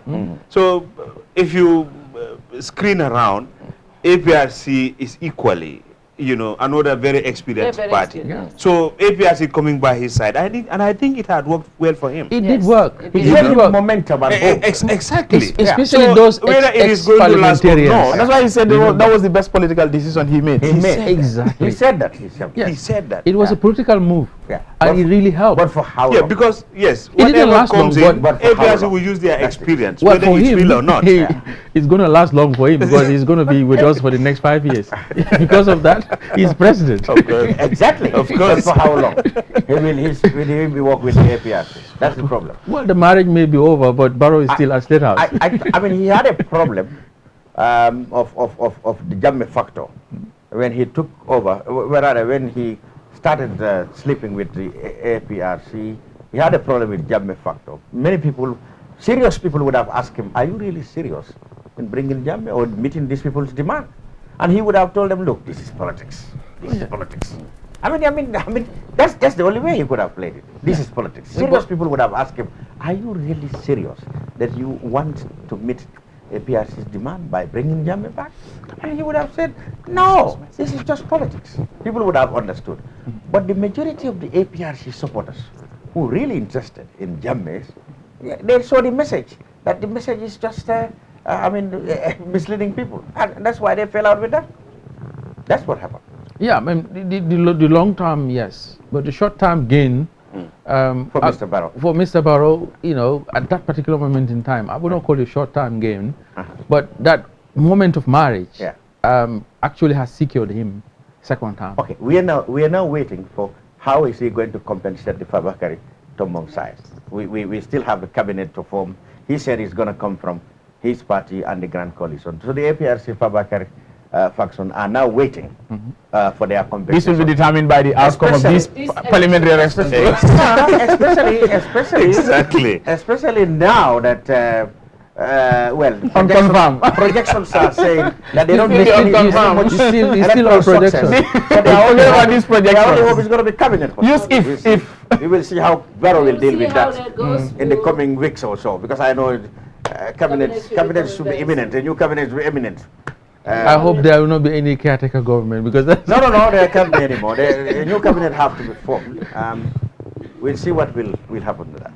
So we will take a commercial. We'll take a short break. We will watch one of the videos that I think we did in Busumbala. That is, Mustafa went to West Coast.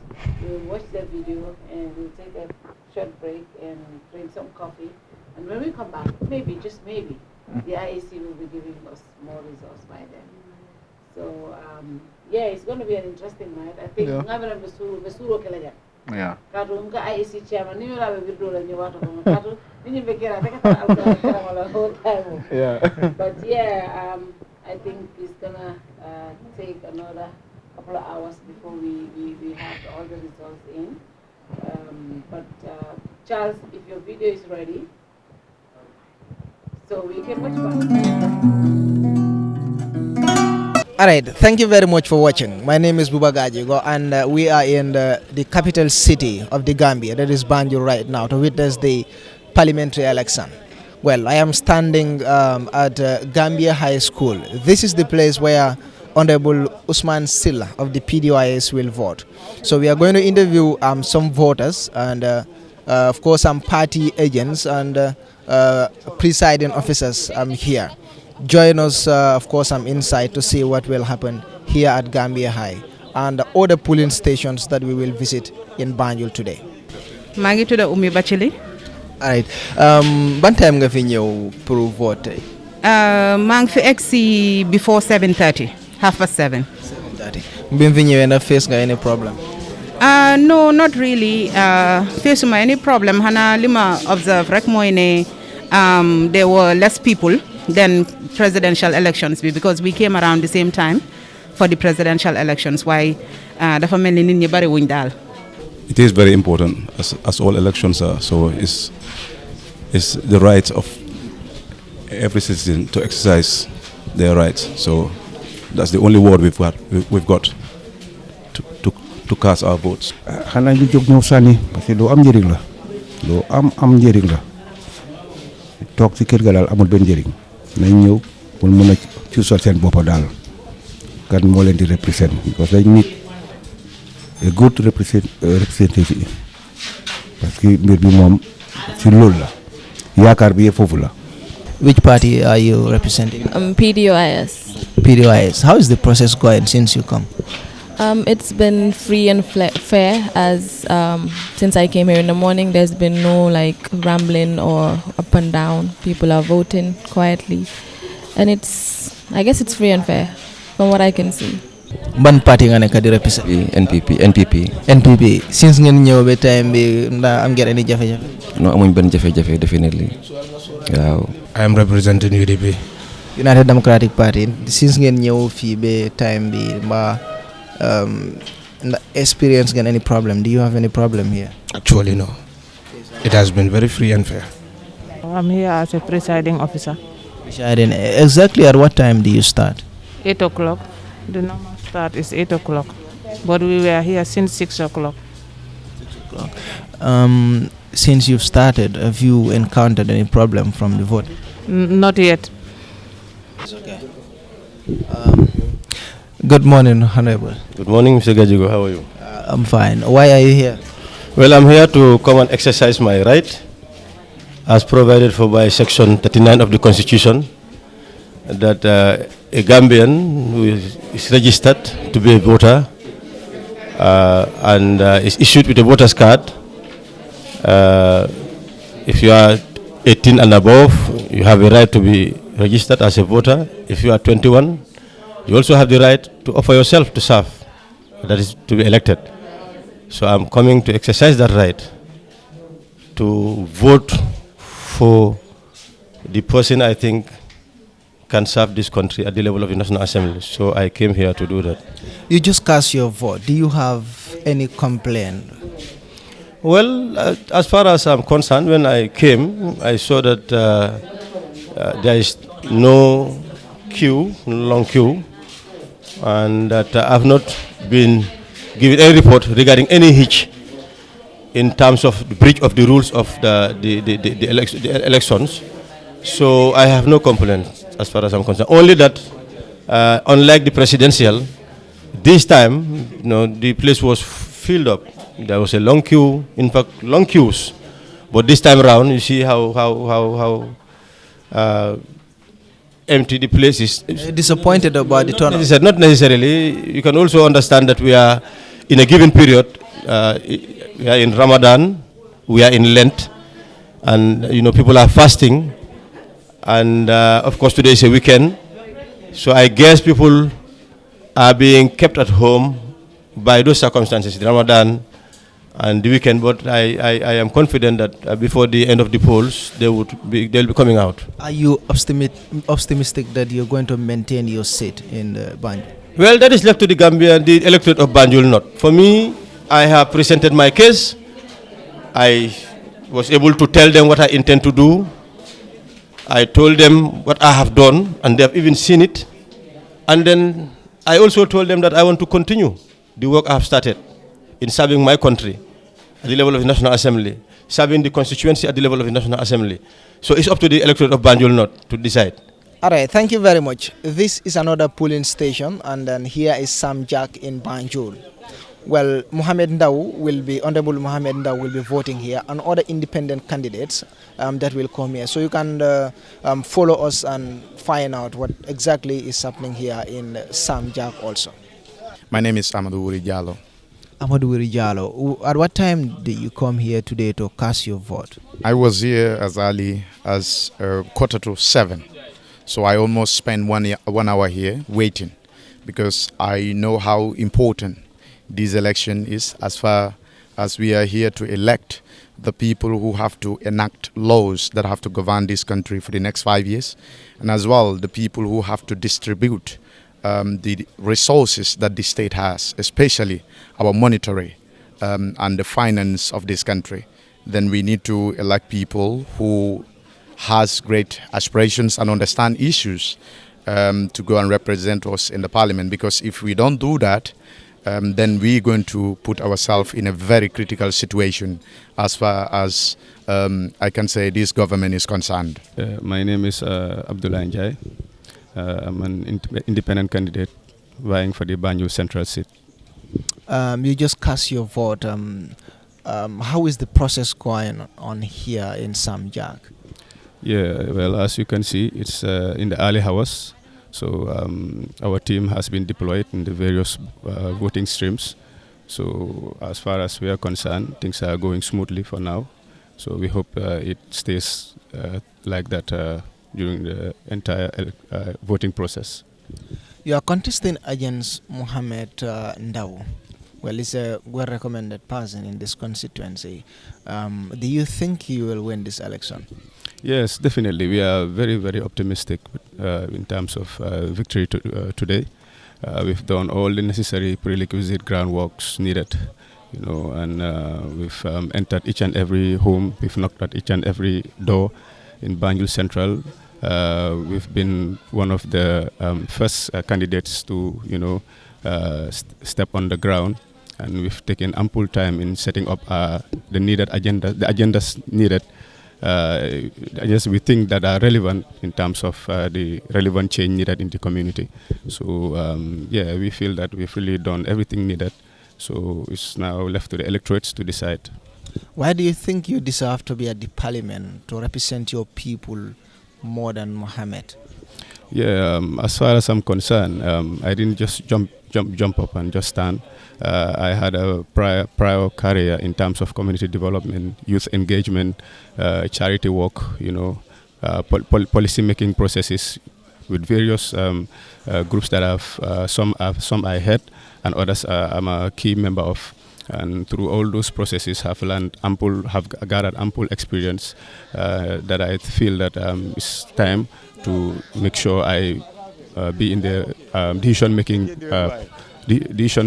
Thank you. So that I'll be in a decision-making place in terms of trying to push certain agendas that we feel are of relevance to the people that we serve, that we wish to serve, and the general populace as well. Yusufa Cham from Lancaster, number 3. Yusuf, at what time did you come here today? I came here around 7:30. 7:30. You've already voted, so did you experience any problem before voting or after? No, actually, I didn't experience any problem at all, definitely. So everything went very smooth? Yeah, sure.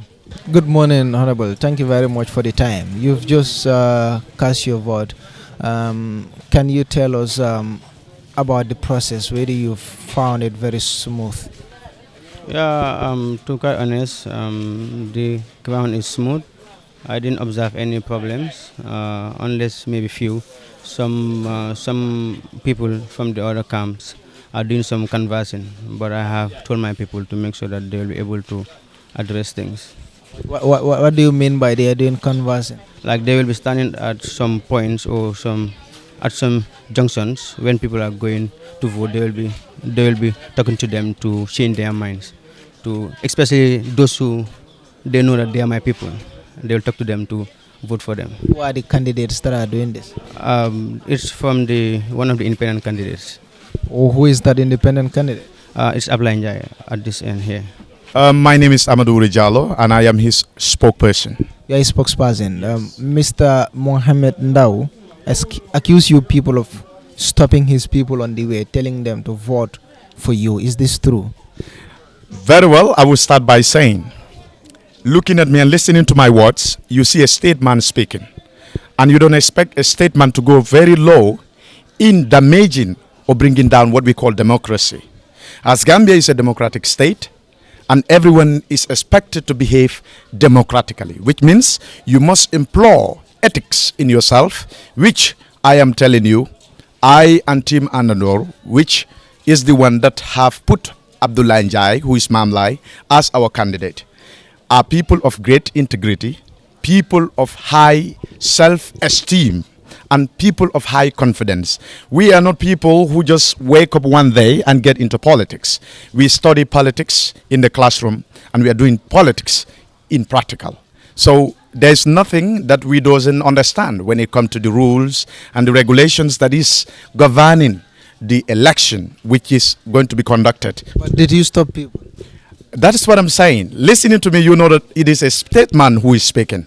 I wouldn't go very low to go and stop somebody. How will I even know that you are going to vote for me or you're not going to vote for me? What's in your heart can only remain in your heart. Even if you come and talk to me and tell me you're going to vote for me, yes, I can have hope that you're going to vote for me. But what are you going to do? It's between you and God. Because that ballot is what? Is it no secret? Absolutely. Whenever somebody speaks like that, he is just desperate. I'm telling you that statement is a statement that comes from a desperate person. That is a statement that comes from a desperate individual who doesn't have any hope. But we are people of great hope, people of great self-esteem, and people of great competence. We are not going to go down low, as I tell you. We are people who study politics in the classroom and as well doing politics in practical. So you don't expect us to behave like anyone who is a lunatic on the street. Absolutely, we are people who understand the rules and the regulations that is governing the election. And we are not going to floor that. Yesterday, I can tell you, the party that is bagging him, go on our Facebook page. You will see what was happening. That I will not tell you. Pictures are there to show you the realities. Because we went Facebook Live. They were there distributing sugar to people. And we took it Facebook Live. You can go to Abdullah Njai for MP for Banjul Central. On our page, you will see the videos that I'm talking about. Which party is this? We're not having a party. We are. No, which party is this? That was the National People's Party. That is NPP. In coalition with the PPP, that is People Progressive Party. As I am telling you, go to our Facebook page. You will see what I'm telling you. These are not things that which I am just crafting. We went directly, and you know that yesterday was a cool-off day, whereby nobody is expected to do any political activity within the country. everybody have to remain calm, give the electorates their free of mind to choose based on the choices that are put in front of them. And we respected that, but they do not. They were moving around the community around 3 a.m. distributing sugar and attire. But I'm here to tell the electorates, anyone who give you that person don't have any respect for you. He doesn't have any value for you. He does not value your life, because that person is telling you your life, your future, your generation, and your children, they worth only less than 4 kilos of sugar for the next 5 years. That person doesn't have any value for you. And I am here to tell you and remind the Gambian people that Abdullah Njai is here to serve the interests of the people, as he have mentioned through his political manifesto, in his 4-point agenda, and throughout our political rally. We emphasize on things that which we've already done. We are not here to tarnish anybody's name, but if the game requires it, we're going to give them directly what they need. But I can tell you, we have a whole lot of records. When we release them, many people will be ashamed. And I'm warning all of them. If we release what we have, majority of them will be sacked from even NPP itself. What do you have? Absolutely, somebody came to us to bribe us so that we can come down and stop contesting. And that person is from National People's Party. Who is that person? That's what I'm telling you. When the right time comes, we're going to release this. I think this is the right time. Absolutely. I am telling you, I'm just giving you a little bit of what is happening. I have told you what happened last night. When tomorrow, we are going to talk about what happened before the elections. Yang complained, lan mo nek a problem. Okay, first and foremost, man the liaison officer between the IEC and the United Democratic Party. Bima ñëwé tay ci suba, I went around all the polling stations. Madam polling station, police lines, fekk fa an MPP moto mu ngi taxaw. And that's not done. Day of election, anything that has a symbol of a political party, one should desist from it. 1. 2, the same thing applies to Makati Square. MPP surrogates yang fawon.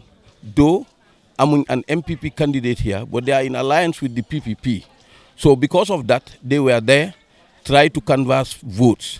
And we all know that they were giving ample time to canvass vote during the campaign. Now campaign is over. Is over. This is day of election. There shouldn't be anything like campaign. So ñun li ñoo wax moy ne Sam Diak fi dina joxe certain names sax ñoo xamne joxmante. I know that they are fond of that. One of them is Ibu Seka. The other one is Aissatou Diop. I am warning ne anything of that sort su fekkee ne xew na again, honestly speaking, we'll bring our surrogates and we will not even look at anything, because the law is the law. What good for the goose is good for the gander as well. I mean, and this is a warning. And to be forewarned is to be forearmed. What happened during the presidential election, we are not going to condone it again. We will not allow it to replicate itself. So this is a message that they should clearly listen to. If they don't want peace, we also don't want peace. In as much as we are advocating for peace, we want peace. Let them try and see how best they can nurture that peace. If they don't want to nurture the peace, saying that because of this, that, and that, they are the one in power, they are the executive, that cannot hold here. This is what I'm saying. And it's a message. Thank you very much. Thank you very much. So we are at the Banjul Mini Stadium polling station now.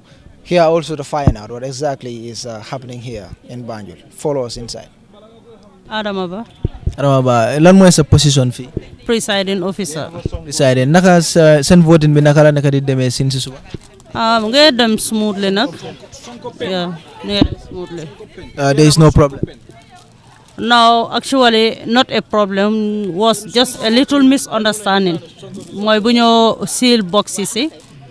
Am na benn box mooy NPP seen candidate bi. So box bi daw whole si ñoo lifinutoon correspondutoon waaye after mënoon nañ ko manage ba mun a def foofu noonu si leeni binding wire, then from there ñu def living bi red seal si, because loolu noonu gaay boobu la gaay lifinoon ne comme óolu wuñ daal ne su fa boobu nekkutee mun na indi any other complication. So njëkka vote amuñ problem in voting in the NPP box? No, guy complaining ko anyway. Apart from that, everything's okay? Yeah. only when the PDOIS candidate boom ñëwé nañu lefen naka ne box yi ñu ko tégué té according to ñun luñ ñu waxé ni arrange ko ñun non lañ ko tégué in alphabetical order waye mom mu né right to left la instead of left to right hana lolu rek mom. My name is Muhammadu Mansour Foun. I am the DOI candidate for Banjul South Constituency. All right, so tell us, you've already voted. How was the process? Yes, the process is smooth and fine. My only objection I had was a little bit of decentralization of the table approaching the polling booth, and that have been sorted with the assistant presiding officer. It seems like the turnout is somehow poor this time compared to the presidential election. Are you disappointed in any way? Yes. If the turnout is poor, it doesn't show a good image of a democracy. So democracy means participation. So if the turnout is low, then that's not a good sign of a good participation of citizens in deciding their future. And I know we are in the month of Ramadan, but this is a one-day process, and your future depends on this day. If you made the right choice, you will reap the benefit. If you sit down at home and do not vote, if things doesn't turn well in the future, then you can be accomplice to what's transpired. Well, my name's Lyndon B. Johnson. I am one of the aspiring candidates for the parliamentary elections, and I am not contesting on our party's ticket. Instead, I am contesting on an independent candidate. So you've already cast your vote. So how did you see the process? Did you say anything that does not impress you? I think the process that we have in Gambia, if not the best, is one of the best processes that we have. And looking at what I saw here, it's really impressive. And I think it waters down to what the outcomes of the result might be. Because I think if we have all these processes in place to make sure the elections are free and fair, I think us as candidates should be able to accept the results as they come out. Because I think this is just the beginning of how it unfolds. And looking at the casting of the vote is happening now. And at the end of the day, counting is going to be done on the spot. So I think we have representatives that are there to serve our interests, to make sure that the counting is done in their presence, and also making sure that they've confirmed all the results as they are from the ballot box. So I think the process is one of the best. The live election coverage on Kerr Fatou. This is Mustafa Sise here with my team. We are at Dasilame, the Dasilame Health Center, where you have people voting for the candidates of their choice for today's National Assembly election. We will go inside and show you proceedings, how proceedings are going on, and also get interview with some people, including candidates, followers, and get insight of what is going. Badi ngolu ñun tembolal be kerfatu le jibe kam bi dun nata le jambe murumuru la bimbe murumuru pour kaje ko carte fo be taka ñari wala ñi député carte fo bi dum felen dimbe dasilame janne ni ko dasilame musado me ala nane mo jam fanyol nata le janne bi kay tan dala kulbe dasilame ñaadi le anin be ni mol fana be kacha sur la me ala ko dun men abo abatar lawol ko me ala be loring anin mo ko Let us all come out, we vote, and we vote for the right candidate, and I believe Mansour Sow is the right candidate, and inshallah by 7 o'clock I will be the winner. I'm not impressed with the turnout. I think people should sacrifice their time.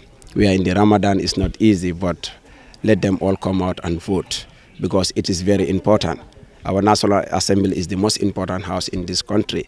The frustration that they have experienced from other candidates who didn't stop them from voting in this election.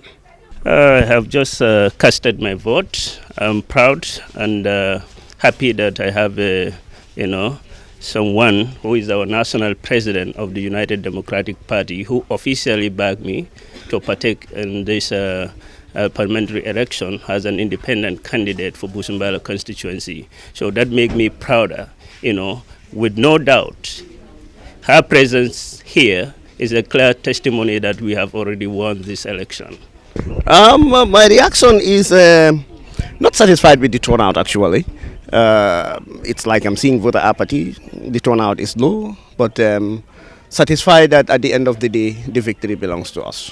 Today is just a great day for me because since I was a child, I was having this hope to one day represent my people in decision making. So this year is the year, and then now is the time. So I'm very much happy for God granting me this opportunity to witness this. Well, the electoral process is going normal, is going fine. I'm impressed. I'm pretty sure I will go back to the House because the House deserves people like us who are very much affair with parliamentary procedures and serving the supreme interest of the country and the people at large. So that is why I believe, and I know during the course of the campaign there was a lot of sensitization to raise the awareness level of the people in connection to what the roles of the National Assembly. You cannot pick every dictum and hurry to go to the National Assembly, and based on those information that was filtered down to the people, I know people are ready, and that is why gradually they are coming on to send me back to continue where I left. The message that I have for the people is let everybody stay calm, because election is almost always tempting, because some people are so much over emotional. So with that emotion, if you want to carry it to election centers or around the area, you create commotion, which definitely politics never calls for that. Election never calls for that. So let us be very much calm, go to the polls, cast our votes for our desired candidates, and go back to our homes. We should not even allow sitting beside the polling centers, because it can cause commotion. Alhamdulillah, thank God. I'm very happy that the day that we are all waiting for has arrived. That is on the 9th, and today is on the 9th. So I just want to advise the electorate to come out and vote, and also to maintain peace, so that the atmosphere, I want it to be friendly. I don't want any violence or whatsoever. But then I am just expecting that my people will come out and vote in large number, so that they can expect what they want from me. If they didn't vote, then I cannot go to the National Assembly. So I want them to vote for me, so that I can go and represent them. Maybe it's Ramadan, that is why people do not come out to vote. Even me, by the time I went for voting, I was discouraged, because why? I did not see many people that are there to vote. Because looking at the presidential election, by the time I went there around 2. Before I left, it was around 5, because why? People are many there. But this time around, by the time I came, I did not see many people to vote. I was like, wow, what is wrong? I don't know why people do not come out to vote. Maybe they are doing domestic work at home, that is why they did not come out to vote. Or they are doing such kind of things at home. Maybe after and later on they will come out and vote. But though when I'm going home, I will be telling people to go and vote, because by the time I was even coming to vote, I was telling people, go and cast your vote, and after then you can go for your work. I feel being an dingole nati, Mimu Muhammad Kante, pour ayana karte fay. Nga adama baro samba nu nyami nga nati wo nyama adu nga dua ala ko ay min dinna nun kunun asi wo dinna fanan bi. Alhamdulillah, somanda junu modu fundi da baga bari ya ndolla jamu wamodo nada da fafuda temodoro firlalu nul fana mo manda ngama mandere fonni taymo ke nyosaba bari jang kaso kasiti jang kayro do ne bi jang dabe be tengundi kasiti je be nyomoring be nyo senegaring be kashala e camera fam kude kering ba fala moli ko carte fayo mbuka ke moye sako député carte fayo wo mun tol fango jatoleti woto député carte fayo nga wakili akole yata de sunkar kono carte fayo akole yata dimita bar nga sabar alaye nga na banku di yaji be nga na nyanto jube nga carte ta nga na nga fay na député li ni la fita député min na doron yene yela carte fay ya di wol bar say ni carte te bulo kono carte be bulo kono e ma fay député ite be sirin suwo kono say ite la banku di ya na faale mbota na carte fay $500 to nga wole foyeje ko mol manyin carte fayo kumayande ndu nyin carte fayo kumata han president carte fayoti bare mankulo men lonje banko akatama luwal wo luwa ka deda bungo men kono wo bungo importante bakele baraka munta ko banku dingol be manyin faham walatin na carte fayo momen fentita de alhamdulillah rabbil alamin bara mante se wondi comme nunto abeke ka nyame bimu député carte fayo lungoleti mi ya lon ko be nga kalamuta yo adun wo dalilo wole fintindinan adun fintita junale adun nasate molu fanam fintita juna bayri ning nyimu banku do ko walati alright na molu niaje aliye nyimmolu tarajanten ding momin tata wala siata aliye min tarajan bayring yela constitutional right lonne adu ya long ko nyimu banku do ko walde adun député carte fayo ate kumata bak bayri tolle nyanda sila nya député bungoto e bankola sulo mu minti ka woy karanyo kan e minse banko molu fango nafa so nyin dalilo wala yatin nam fintita nan juna nganna molu fintindi nan juna pour kana ka carte nyim fay katun temu marak sa dingoleti ha marak san kole nyindi ndingo londi wala tina wala sabunte nata kabona ntoliya fujang kana fay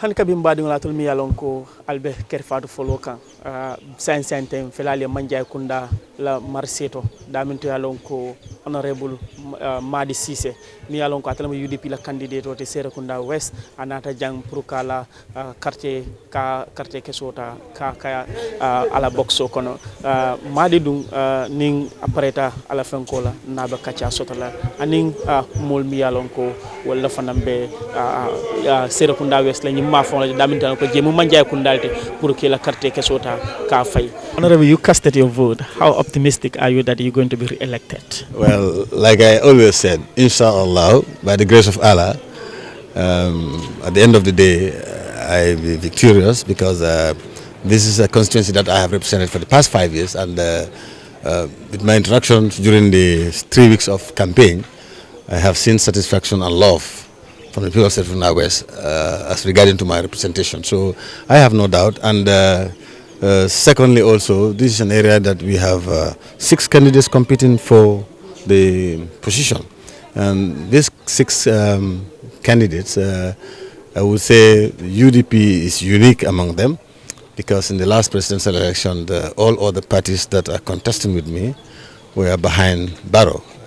And if we are to go by the results, which is not usually this trend, but even if we are going by the trend of the last presidential results, well, they scored 20,000.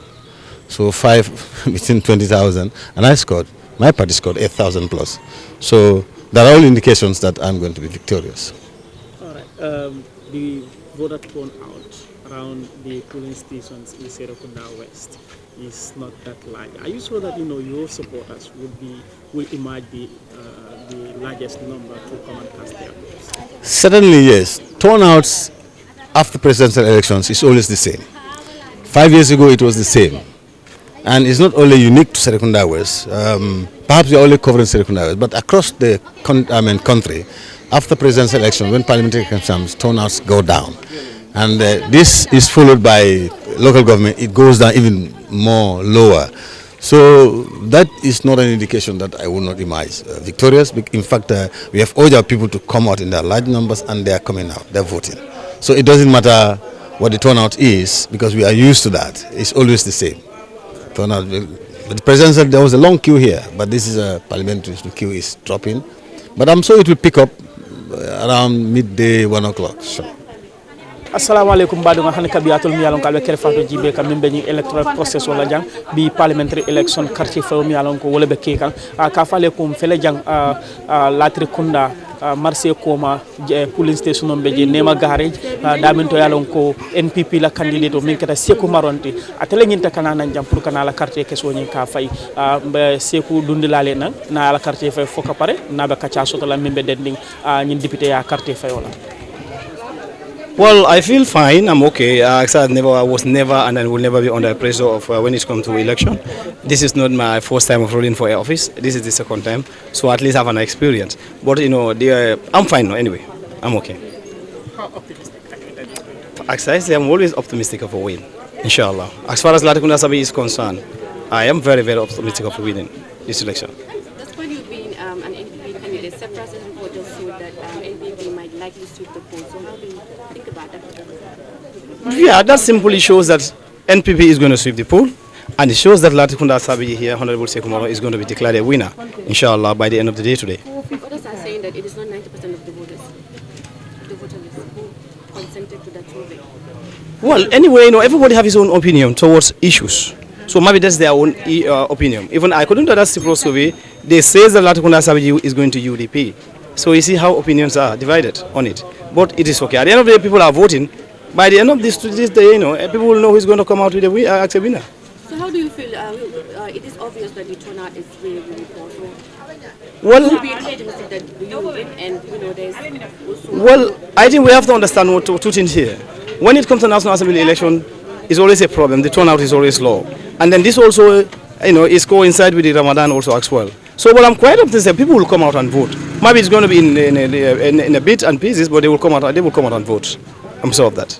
Yes. Okay. You said you are optimistic, you know, to win your re-election. Does it have to do with the campaign, your underground campaign, and then house to house? Well, as I tell you, I'm an experienced guy when it comes to these elections. I ran for office in 2017, and I'm running for office in 2022. So I think I've learned a lot. I know a lot about Gambian politics, and I'm really campaigning. I'm campaigning very hard, reaching out to people, talking to them, selling my agenda to them. So this is the reason why I say that by the grace of Allah, inshallah, I'm going to declare as a winner. Yes. Thank you. hani kabi mbadi latul mi yalam ko albe ker Fatou jibe kan fele murtale nan janne latir kunda yiringanya ila jano to je polling station no mimbeje nata wolto nena Frida Gomez mi yalam ko atele kata Citizen Alliance la candidate oti wala nata pour kanala carte kesso nyindi nena dum babla la ala carte kesso di na la carte kesso di apparaître rek nasina ka kacha soto mimbe dending nyin carte fayola mi yalam ko mbolo kono biti lola. Okay. Nene, you've casted your vote already. How do you see the process? Well, you're right. I've casted my vote. I'm excited that I'm able to do it. And first of all, I just want to thank Allah for allowing us to witness this opportunity. After 3 weeks of intensive, vigorous campaign, hectic, and we are here today. So I thank Allah and thank all my team members. I thank all my fans, all my supporters for working and journeying with me to get to this day. I think the work has not ended because people are still voting and encouraging people to come out to vote. But what I can comment on the process, it's peaceful, it's easy, it's simple, and stress-free. That's what I see. In the morning, the polling stations that I visited, there was a lot of people, queues. The turnout was great in the morning hours. But right now, you will see that the turnout has kind of mellowed down, and it seems maybe people are going to come out later. And I just want to believe because it's the fasting month. Christians are fasting, Muslims are fasting. Basically, almost the entire country are fasting. And we all know when people are fasting, they are not able to do much. And maybe this time the sun is hot and people are trying to avoid. The people who did not come out in the morning are trying to wait for the sun to kind of die down before they come out. But I expect that people are going to come out the more, and not as much as the percentage we experienced or we saw during the presidential election. But then again, looking at trend, National Assembly elections always experience a low turnout. In 2017, we saw a turnout of about 300 and something thousand nationwide or so, as opposed to in excess of 800,000 registered voters. This time around, we had in excess of 900,000 registered voters. So maybe we'll see a little bit of increment because people are more awoke, people are really yearning for change, and most especially the number of women that have come on board to participate. So you will see that a lot of the women are also conversing and rallying behind women. So the turnout is going to increase. That's what I'm expecting, and I pray and hope it is so. Because once people come out to vote, then there will be a clear win when whoever wins. And I believe the winner in my constituency will be no other person than Nene Freda Gomez. Why do you think that Nene Freda will win this election? Simple, because I've done the work that is needed to win people's heart, to change people's heart, to give people an alternative, a clear alternative, a better alternative. That's what I've done, and in this crusade, in this race. So the choice wouldn't be difficult. Yes, there are 6 candidates, but to choose among those six candidates is very, very simple. That's gonna be Nene Freda Gomez. Thank you. So, Mr. Cham, you've casted your votes. Could you please tell us how do you see the process? Thank you very much. The process for me is very slow. I was not expecting this kind of turnout. The turnout is very poor, but I'm hopeful that during before the close of the voters, they will come out and vote. I have the highest hope, and because based on the support base that I have in my area, particularly young people of my constituency, and at the same time, other political party supporters are also supporting me. Not only GD supporters, but I also have other supporters of other different political parties. They are also part of my campaign team. And my constituency want me to be at the assembly. That's why people are supporting me, and many people are coming out to vote for me, and I believe that I'm going to be, inshallah. Does this have to do with the campaign you've done during after your nomination? Yeah, I did a very good campaign before nominations. I was going house to house campaign from Ibo Town up to Carnival, the entire constituencies. I enter all houses, send my agenda and my program to them. How effective was this house-to-house campaign? Yeah, they used to listen to me at the radio stations, particularly at the TV and the local radios, but they never see me face-to-face. They were very happy to see me, go into their house, sit with them, chat with them, send them my agenda and my programs to them. You've talked about the low turnout of voters. Does this have to do with the Ramadan? Yeah, of course. I think the Ramadan is also a big problem about the voter turnout. And we still have time up to 5 o'clock. That's why I have a team going out, telling people to come and vote. Right now we are doing that so that people will come out and vote. But I believe that the turnout will be better. All right, thank you.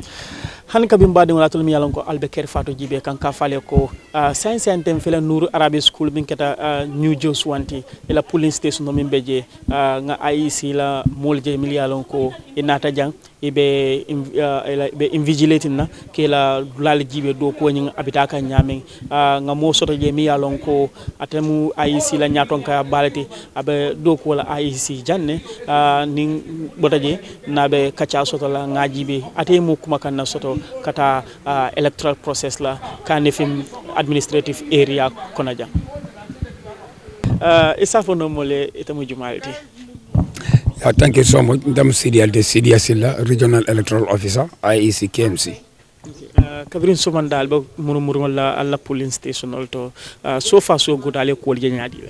Ya alhamdulillah rabbil alamin ya fo nyamen ron Kabrin Somanda ba kanni no murmur kan na dulal to tadi bari man ko sosi bor nyawnya fosa la fa bu sola do nga staffol men samba je late la njikitela nganu ngalo no koy sanole parce que nyawnya ni mo ke dollar yabula ko kunna je fosita e futa marima ya jibe yabula men na faba tamande kan andum folo na jeroldo to nya chokol buka baye bari nga melje ni ngara ko keme ko melen salon ko nzafo ne ko tan sai ani lulo o beti madala bitaka nyamal andum mol fanal be findikan na nyama soko somanda ma fon kadu ngada nan abuko ma fon la ba ni frata abuko la police station do men be je vet kam ni hadama dungje fo galu ko tonya mo finditan ni narani talendina la rekunda castle la rekunda behind the market marché ko ma karayle primary school oto ni hadama dungje kan ko mol be findikan follow alhamdulillah man ngaton kuje follow dal me anon ko mo sa fonyi men se kenye kiyate kuti o ngaje ko tonya be mol tora kan ya presidential election wato kono alla masingo dole problème ol soto for this time fanan aussi fal soto talba aya president wato kono mol quand même fo manke masingo komi balodrome ni ka foka bunda da do yatale ya kabiriyalo koku ni dunta kono ni pareta kono akola fosi koto boroke ikwa sifan access to able camera you assess yourself yo kabiringa fa access ngaje ko mola compare no siata wodo nyin silola kabiringa date mammo moy follow me at fonyo ko ndo labolo dromo nyi mak to ko no mandum no wala nga katale nga hold da fanunde yemu message la soto mi yalan ko abita jama mol kam mi yalan ko be tar Kerr Fatou jibe kan banko mol fa be me tan la mol la drongo wala nyinti ko nga muta nyinti ko ntalem mo tande ade ta mu mendi ni man la fi moya tebulu ite nyam nyante ite nyanta wala kala mun nyante ite wala nyinti ko ite nyanta carte wala fayla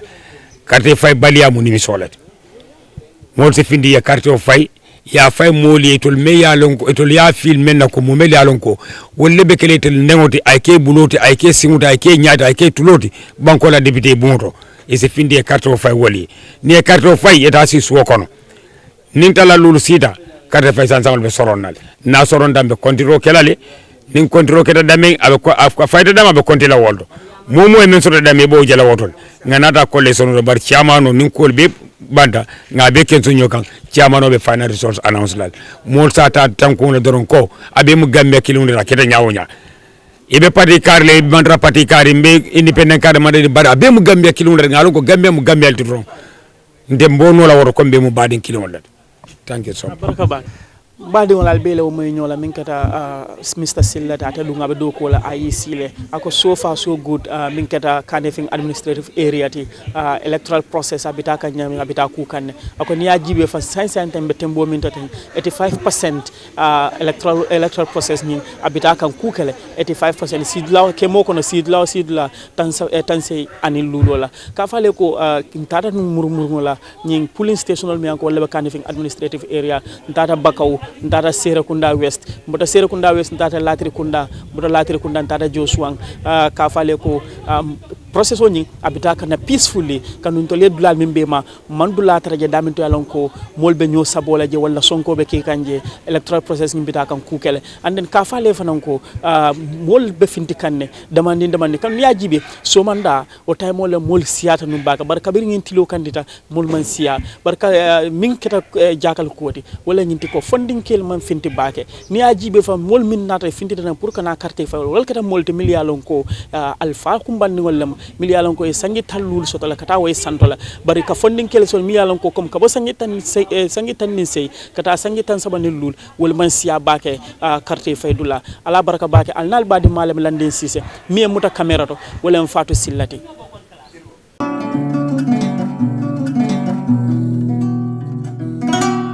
We are currently standing at the Makati Square in Banjul.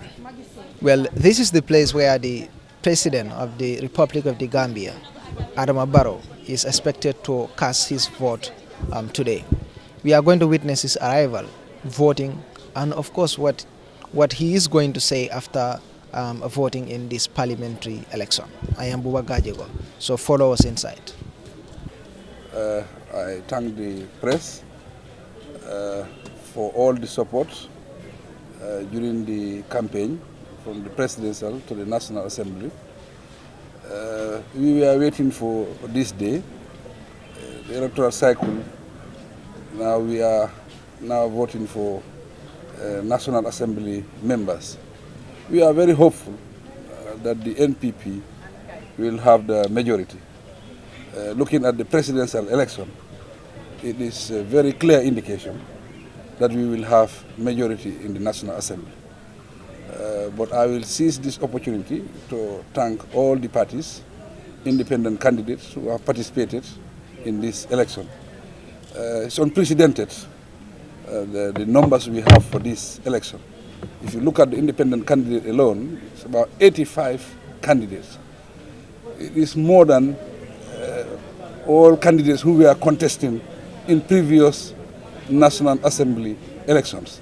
That is a clear indication that Gambia have moved on. Our democracy is moving. That means the field is level, and I think that is very good going forward. because it was a transition period. Now the transition is over. We have consolidated ourselves. We have built a strong foundation. Moving forward, it is very, very, very clear.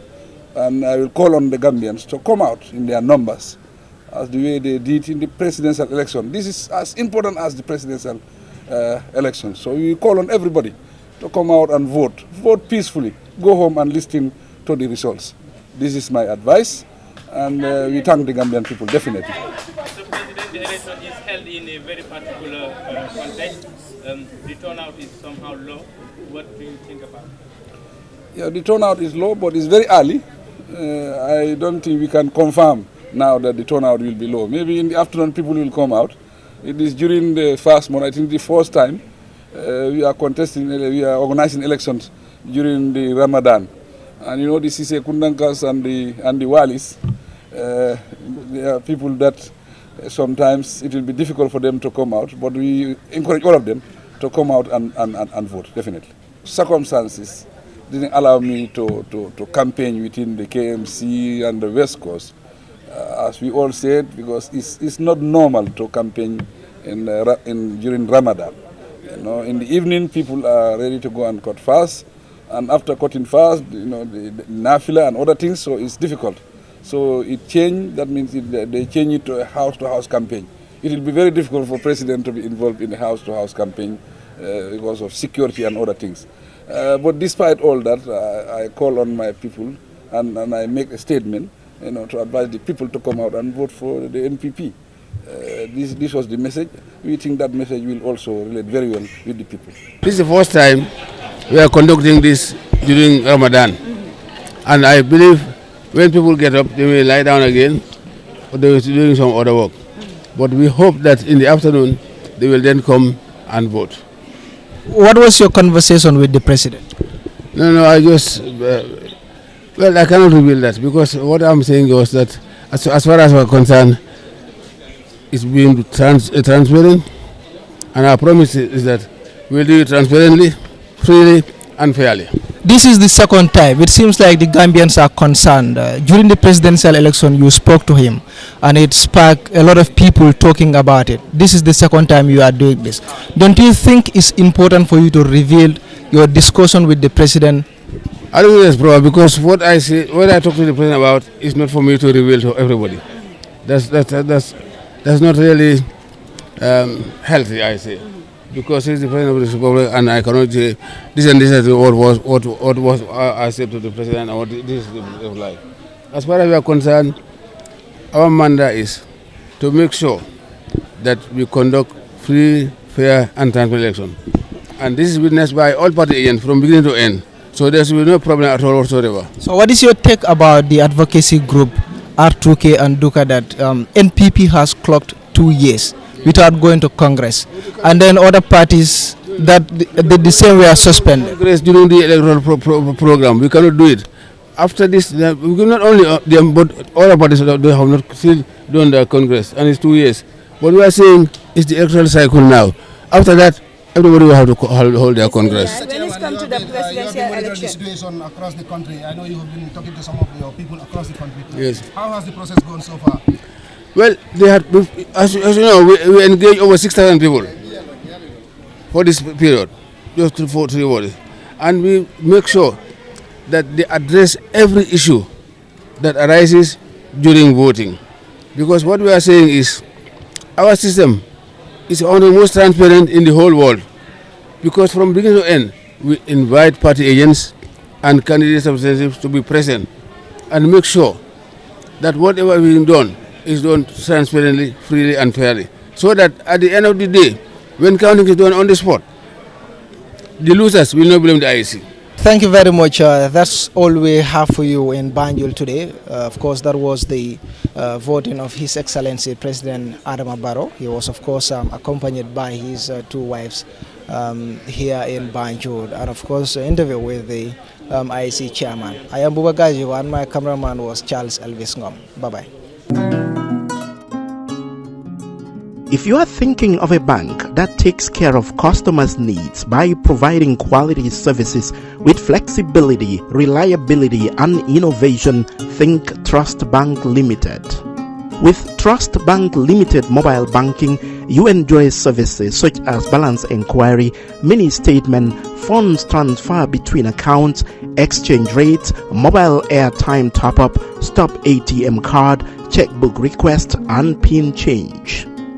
Our real-time gross settlement allows the customer to instruct the bank to transfer funds from their account to another account at another bank. Our expertise and experience in international banking is both legendary and the envy of the market. Retail banking, one bank, different amazing packages. Whether you are interested in savings account, current account, time or fixed deposit account, lending or overdraft, our team of dedicated staff is always ready and willing to help you out with your transactions as you wish. Corporate banking. Trust Bank Limited offer the most convenient services for deposit accounts, credit facilities, trade finance, bond and guarantee, and foreign currency account. With e-banking, you can make electronic bill payments and online banking and enjoy 24-hour access to your cash with our ATM. With the largest network of branches and agents, we give you the convenience to receive funds as you please. Trust Bank Limited, proudly Gambian.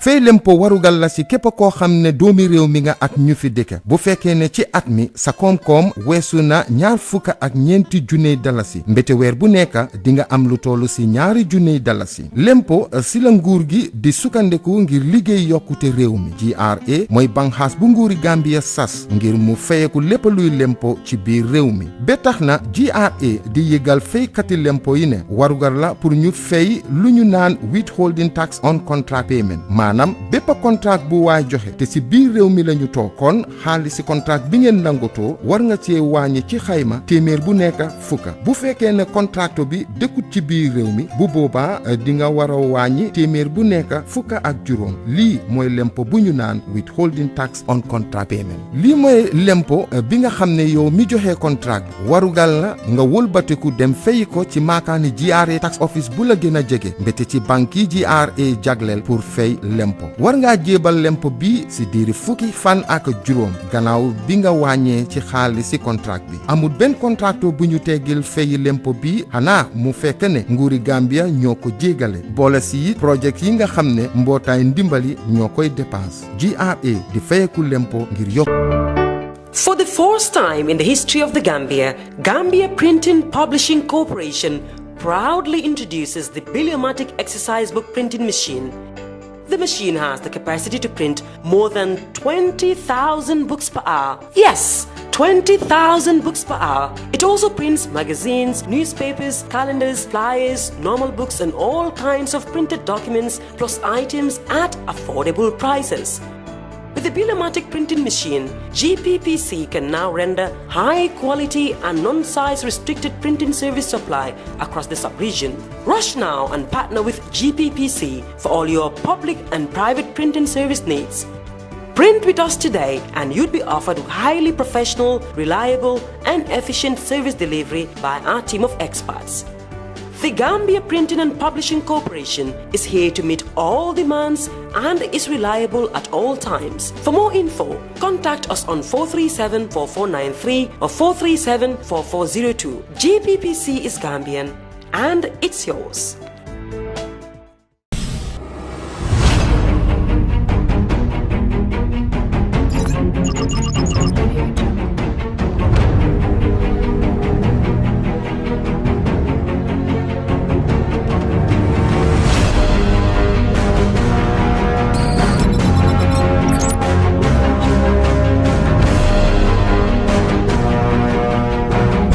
In communication, connectivity is everything.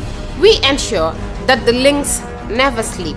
Quantities and qualities, all in our data service, providing efficient, reliable voice and data service. We believe if you're not up to speed, then you're going backwards. Communications have to flow as fast as the speed of light. Whatever business you're in, having someone who understands your needs is critical. That is why we just don't offer you technology, we offer you solutions. Enjoy Gamtel's internet broadband anytime, anywhere. Your national operator, Gamtel.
assalamu alaikum baduganatul mi yalon ko albe Kerr Fatou jibe kan ka fale ko alnal badi malam landin sise bi mfelali latri kunda yiri nganyala jamento damen to yalon ko moy findita nan pour que la carte fay ni député ya carte fay mi yalon ko wala be kerinteng kabirim futata jandu nga mol tara janne nga tara ni mi yalon ko tolum IEC la molti ibe pulinol taka damen to yalon ko mol ka carte kesol jolin jele iba confirm kan parti agentole ka tandila ko pulin boxol ñing e kata fenete bi yalon ko e 15 wala be ñindu lawdo ya seal ye confirmation ke ye bela serial number di party agentol la sandu be damento sain de wala nginti ko e pareta wala le nga mol jela sain be preparation la pour kana carte fay nal ya jibe mol fele ye rata e bitakan pour kata carte fay barka fale ko kukilim be je mi yalon ko akumata baga pour mo fale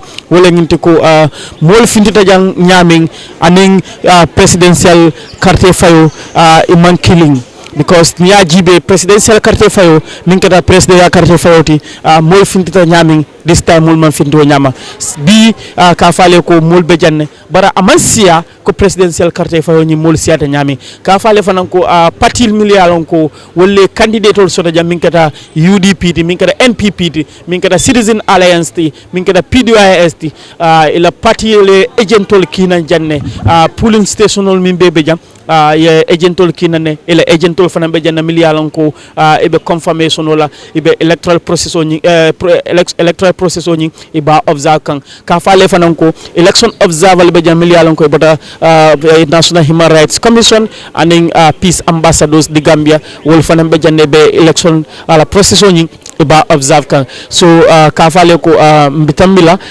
mbatara mbe fero kala mol mi yalon ko inata carte fawla jam pour ni kacha soto mimbe dending bi carte fawla ko walla bi ngaje fundita nan kana carte fay jan ni ajibe jang kebal man siya jam baake mo savo mol mimbe jang jamal be jetal siyatete munad na bi fundita nan pour kana carte fay bi alhamdulillahi rabbil alamin mbala tentu la manso wala en sende bilu ni ajam bale ne dum kono ñun somonda kana fu jam ndemo Gambia di wolati muta janne mbi janne namna finti banda fontata makannata o kamula banko de lemonti woto ni banko ko be keri ngaji be alhamdulillah birin nata jam fana ngalo ko nin nata jam albe ma ko ilale adum birin nata do ko lalu ngala tentu la baki yamma ko yende man nake baya kamala awa yende ma kataba kile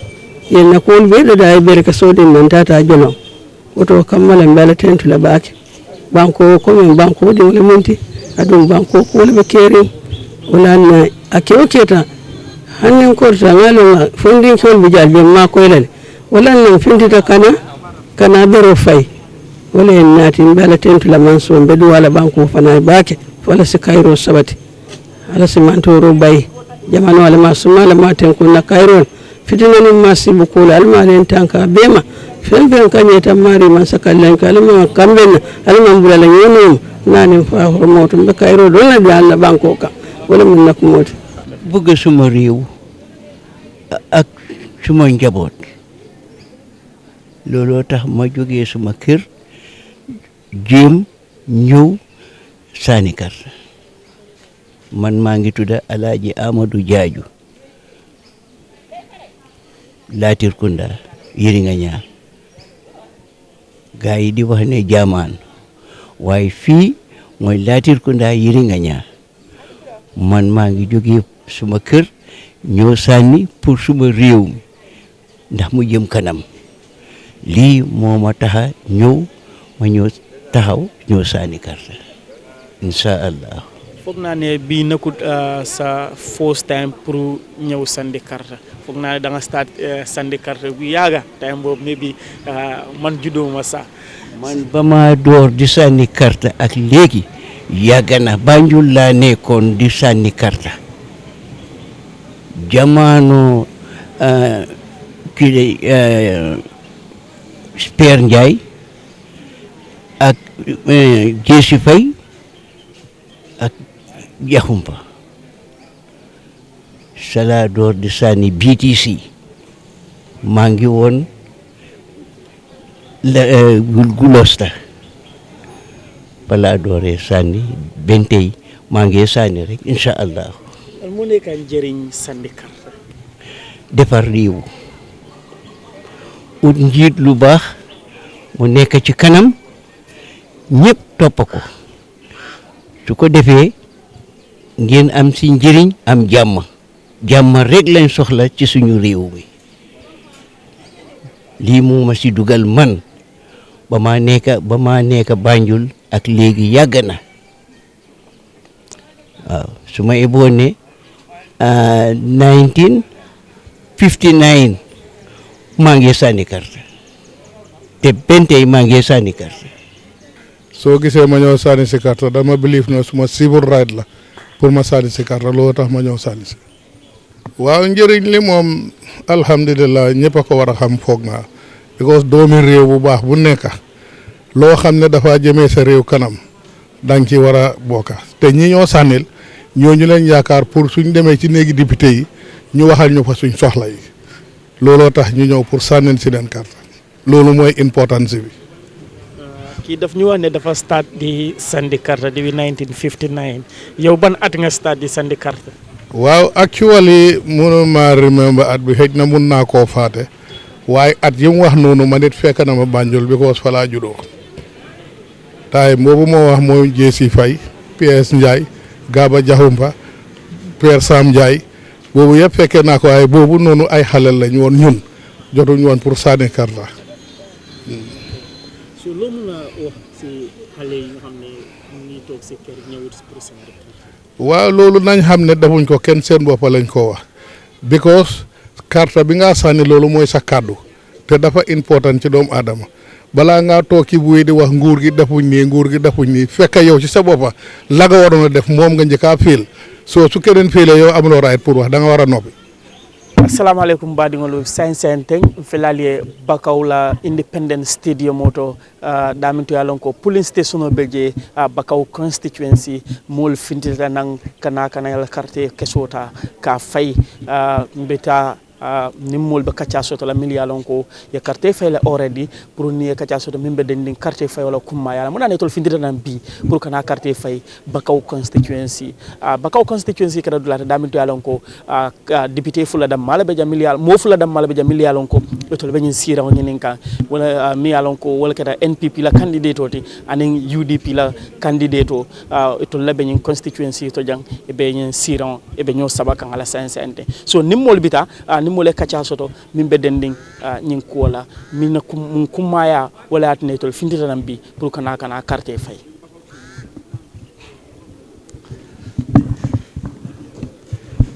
isa fo no mole tamu jumalti ani munati na bi ifundita nam pour kana carte fay abaraka bake ramadan mubarak tala masona jata bakaw new town findita pour kana carte fay na candidate ye mim UDP la candidate Asantoure honorable Asantoure mi yalon ko ama jibe jumale carte faya jumala man carte faya he's in Bakaw constituency for everybody among religion jibe among tribe jibe among political affiliation jibe among fen jibe ate Bakaw leje ay Gambia leje wala yatina fundita nan nata kana carte faya ite amana muna na kumayata bi pour mo nyinta ka funti yana carte faya ngi député a carte faya kumayata bakele nyi ndongo fon ko nte fe pour nte daga falo ko nyina kumayata even presidential because député carte fayo ate ika carte fay pour ila ite fangoye ani ila dingol la future because député li to la ka luwal dada ni luwa jawol nata nang ito la katina luwa jawo buka tambi ni luwa ko nata nang yalo and stuff like that so député carte fay ate kumayata bakele ibe luwal fo kan fo ibe la firing luwa kuto le dunna Gambia banko kamba luwa kuto fo nata fo ka pare fo but they voted against it so ndol laftare wo draft constitution o mi yalon ko 116 million Gambian population no kodo mi yalon ko mol ma adomo mol ma jisena osto mol ma kuransiri osto ye mol bali wo bele tata dundi draft constitution o to at the end of the day they throw it out to the trash fake a braga like afoko imagine ya fail and nanatan they will iba fail over and over again so laftale wo nam so min fa ya fa alma masata la mari ba hormot anyi sungaro hormot alma kana dunyim parliament ko ko ten min ka braga la ko ya fail to the trash and when it comes back again they will throw it again and again alma alo mari alkane tol dundi assembly kono because loi jawol mbo 1997 constitution ko no mo kany ala min lo ka nyantale so wo fenke sifal wo loi 1997 constitution o ay boje dorong ateta draft constitution o atena nan so Gambia digo be mobe se fangoje mobe fuaro do ba mobe se fangoje mbe salon ko mbel den tanyim banko la banko do ko banko eta nyaato ani selective justice ni it has to stop. Okay isa fono mole eta bu jumalte ani munatina bi funtita nan kana carte fayola je assalamu alaikum ndeto mo fa dabolte mbesteri Bakaw janne Bakaw new town am fitana ne bi kana na carte ke so jolo kumaya ta bakele because ni mu député carte fayolte nyanta faylale to lebe representa palmeno kono wala na kumata bakele pour mo be fintina ina na carte fay wala en fintina nan kana carte fay nyanta tala du ko la fam bari akumaya tam fe bakele bi ngata ngana na carte fay baraka mu ngi ñu introduce sababa and then lu tanga ñew fi tay pour sandi carte assalamu alaykum ma ngi nuyu ñi nga xamne ñoo déglu di leen xamal ne man ma ngi tudda Cheikh Omar Faye ma ngi dëkk Bakaw New Town dama ñëw sani carte pour woné suma aha ak yelef nga xamne mom la am mi wax sa right wa pour ñëw vote lolo tax man ma ñëw tay ma ñëw sani suma carte lu tax mu important pour yow tey nga ñëw fii sànni carte. lii baax na si doomi réew bu nekk bu fekkee da nga bokk si réew même su nekkut Gambia bii sax dafa rafet te dafa war pour nga génn si nga ñëw sànni sa carte ndik soo sànni sa carte sa kaadu nga sànni sa kaadu nga dugal ndik ki nga xam ne ñoom ngay sànnil o ku mun di doon ku fa dem lu mu faa nekk mooy li nga xam ne mooy defar charte réew mi mu nekkal fa sa dëkka nekkal fa sa gox waaye bu fekkee ne da nga war a ñëw sànni carte nga toog nga ne doo ñëw sànni carte amuloo si soxla amuloo ci ité yaakaar na yow sa boppa defuloo lu war ci sa réew ndik rafet na doomu réew bu baax bu nekk nga génn si nga ñëw sànni carte. gis naa ne comme youth si génnut lool pour ñëw sànni carte ban message nga am pour ñoom. lu ma am pour xamal leen rek mooy ñu xam ne maanaam wote bu nekk mbaa élection bu nekk am na solo nekku ne présidentiel rek la waaw boo xoolee parliamentary am na solo municipal am na solo ndik loolu yëpp da nga wone sa ak yelef ba pare yaa ngi bokk si li nga xam ne mooy charte réew mi pour nga mun a bokk si nga def sa liggéey so li nga xam ne moo gën a am solo mooy ndaw yi dañ war a xam ne lii ñoom seen warugal la seen wareef la pour ñu génn ñu sànni seen carte su ko defee ñoom tam ñu gis seen boppa waaye bu fekkee da nga nekk ndaw te yow iteeluloo yëfi sànni carte yow nga yaakaar ne lii nekkul lu am solo o nekkul lu am fula nekkul lu baax de because am na nu moo demee bu ëllëgee yow it nga nekk mag nga bugga sa doom yi nga xam day nekk ndaw pour ñoom tam ñu génn si dina jafe de so foog naa maa ngi ñaas ma woo di ñaax ñëpp ñun kilifa yi sax buñ ko bàyyee ndaw yi ñun kilifa yi suñ boppa nañ waxal suñ ndaw yi su ko defee ñu iteel fooral affaire yi ote bu mel nii lii dafa am solo ndaw yi dañ war a génn si ndik suñ génn si wut bu ëllëgee lépp loo xam ne am na loo xam ne wàllum kaadu la wàllum loo xam ne loolu la nit ñi nangu ne loolu moo war a happen o moo war a xew te mu nekk loo xam ne xëj na nekkul yow li nga bugga bu ëllëgee mun ngaa toog ne ñun ñu fa yónni sax nekkul di ñu taxawal fekk yàlla xam ne yow sa bopp dafa am lu la war te defuloo ko. I am Sheikh Omar Sawane. Mr. Sawane, you've seen you come here to cast your vote. How important is this to you?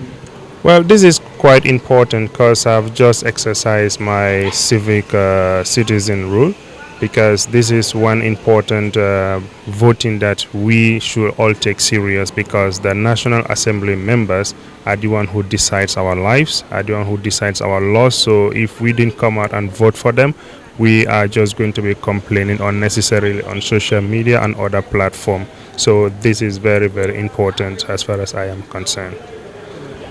The turnout of voters is very low compared to the presidential election. What is your take on this? Exactly, that's what I was just saying to myself inside there. When I enter, you meet few people. I spent less than 5 minutes and I casted my vote. I remember during the National Assembly, during the presidential election, we were here as early as 6 o'clock. So my take on this, I think Gambians are yet to understand or know the value or importance of the National Assembly, voting for the National Assembly members. So I think there needs to be more civic education on the importance of such elections in the country. What is your message to the youths? Because the polling station that we've covered so far, we've not seen, a light turnout from the youths. What message do you have for them? Yeah, like I said, we still need more civic education for people to know the importance. The youths need to be informed to know about the importance of these National Assembly members, because this is our life. These people are deciding laws for us. So we need to come out and vote for the right people so that we wouldn't be complaining. So I will just urge the youth, maybe come next election, we come out with our numbers and vote accordingly so that we are not going to be a victim of circumstances by our own deeds or our own actions. Thank you so much. All right, thank you.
felenting nata sabina jan najale natela carte fay isata pono mo le jannin carte fayo na mo no kuma kangol findami an ko nyin carte fayo wala be Gambia determina isa firino na jiwela man na carte fay de nata ka carte dia nyanta la dame carte fay muti nyaro la te yam fta ngam forum to ka nyin carte fay ko mata bake carte député bon manzakunda kurum wala ka a régler no the checks and balances avec son député bon le do budget député bon le ka a scrutinize ka jube fa locations nyol kata nyame fa correcta and also député bon le ka kaje ko luwalu kurul mebe banko kan mel nyanta falinna ye falin anin luwalte kuwol melto adu nyanta parlamento ye luwal ye naati ke kuje to kalwa ko tolda da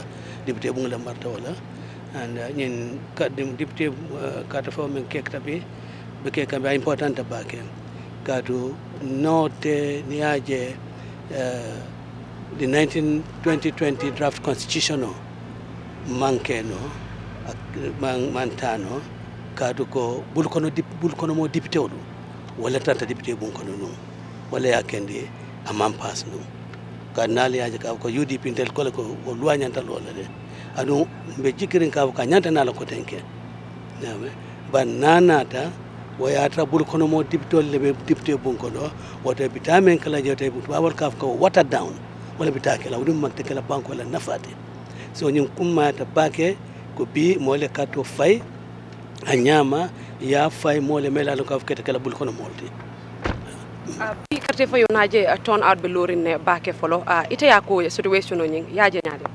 well turn out ni really fankara aman terrain kadu IEC really amanya carte fayo kala sun karo kono no you know nyimu watleti me yalon ka foko mol ka ni mol bata na filola na fil jangla you know ikabata so il remila fort la dum mol ya fale ka ko bar loi ni ne fo ka ko kar bo karna nafta president election ka fanko ke bare loi hadama dingle loi dada yawe hadama dingle le loi dada loi me yalon ka man hadama dingle favor way bu ko bula wonoma man nim definitely me ya sabu wolon ka ko molle sun karo kono bar wonya mba fula mole kal funti alena la karto fanyina la banku di ya ala nafa bila mal bayi tandila nimme mang funti ya karto fay wote la banko ni ibole jamfa kan anum banku jamfa mu menti banku din kuru ya lon wote woto mba fula mo be ko be funti nan yeta ina la karto fa nyama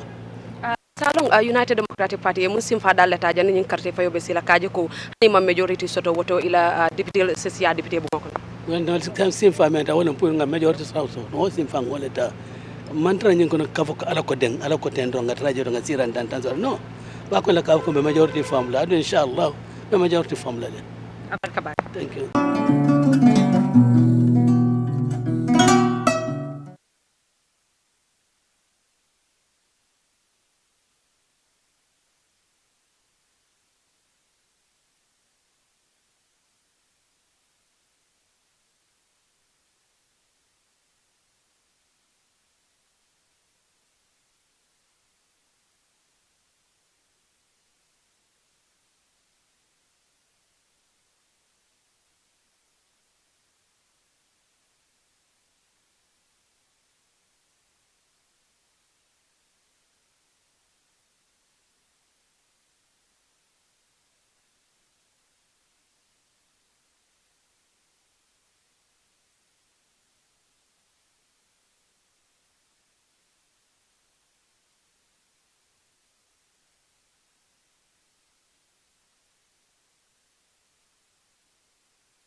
Welcome back. If you're just joining us, we are here at the Fatou studios, and our reporters, a team of reporters are at the IC landing, Lamin Fati, and of course our camera crew, Sire and Omar.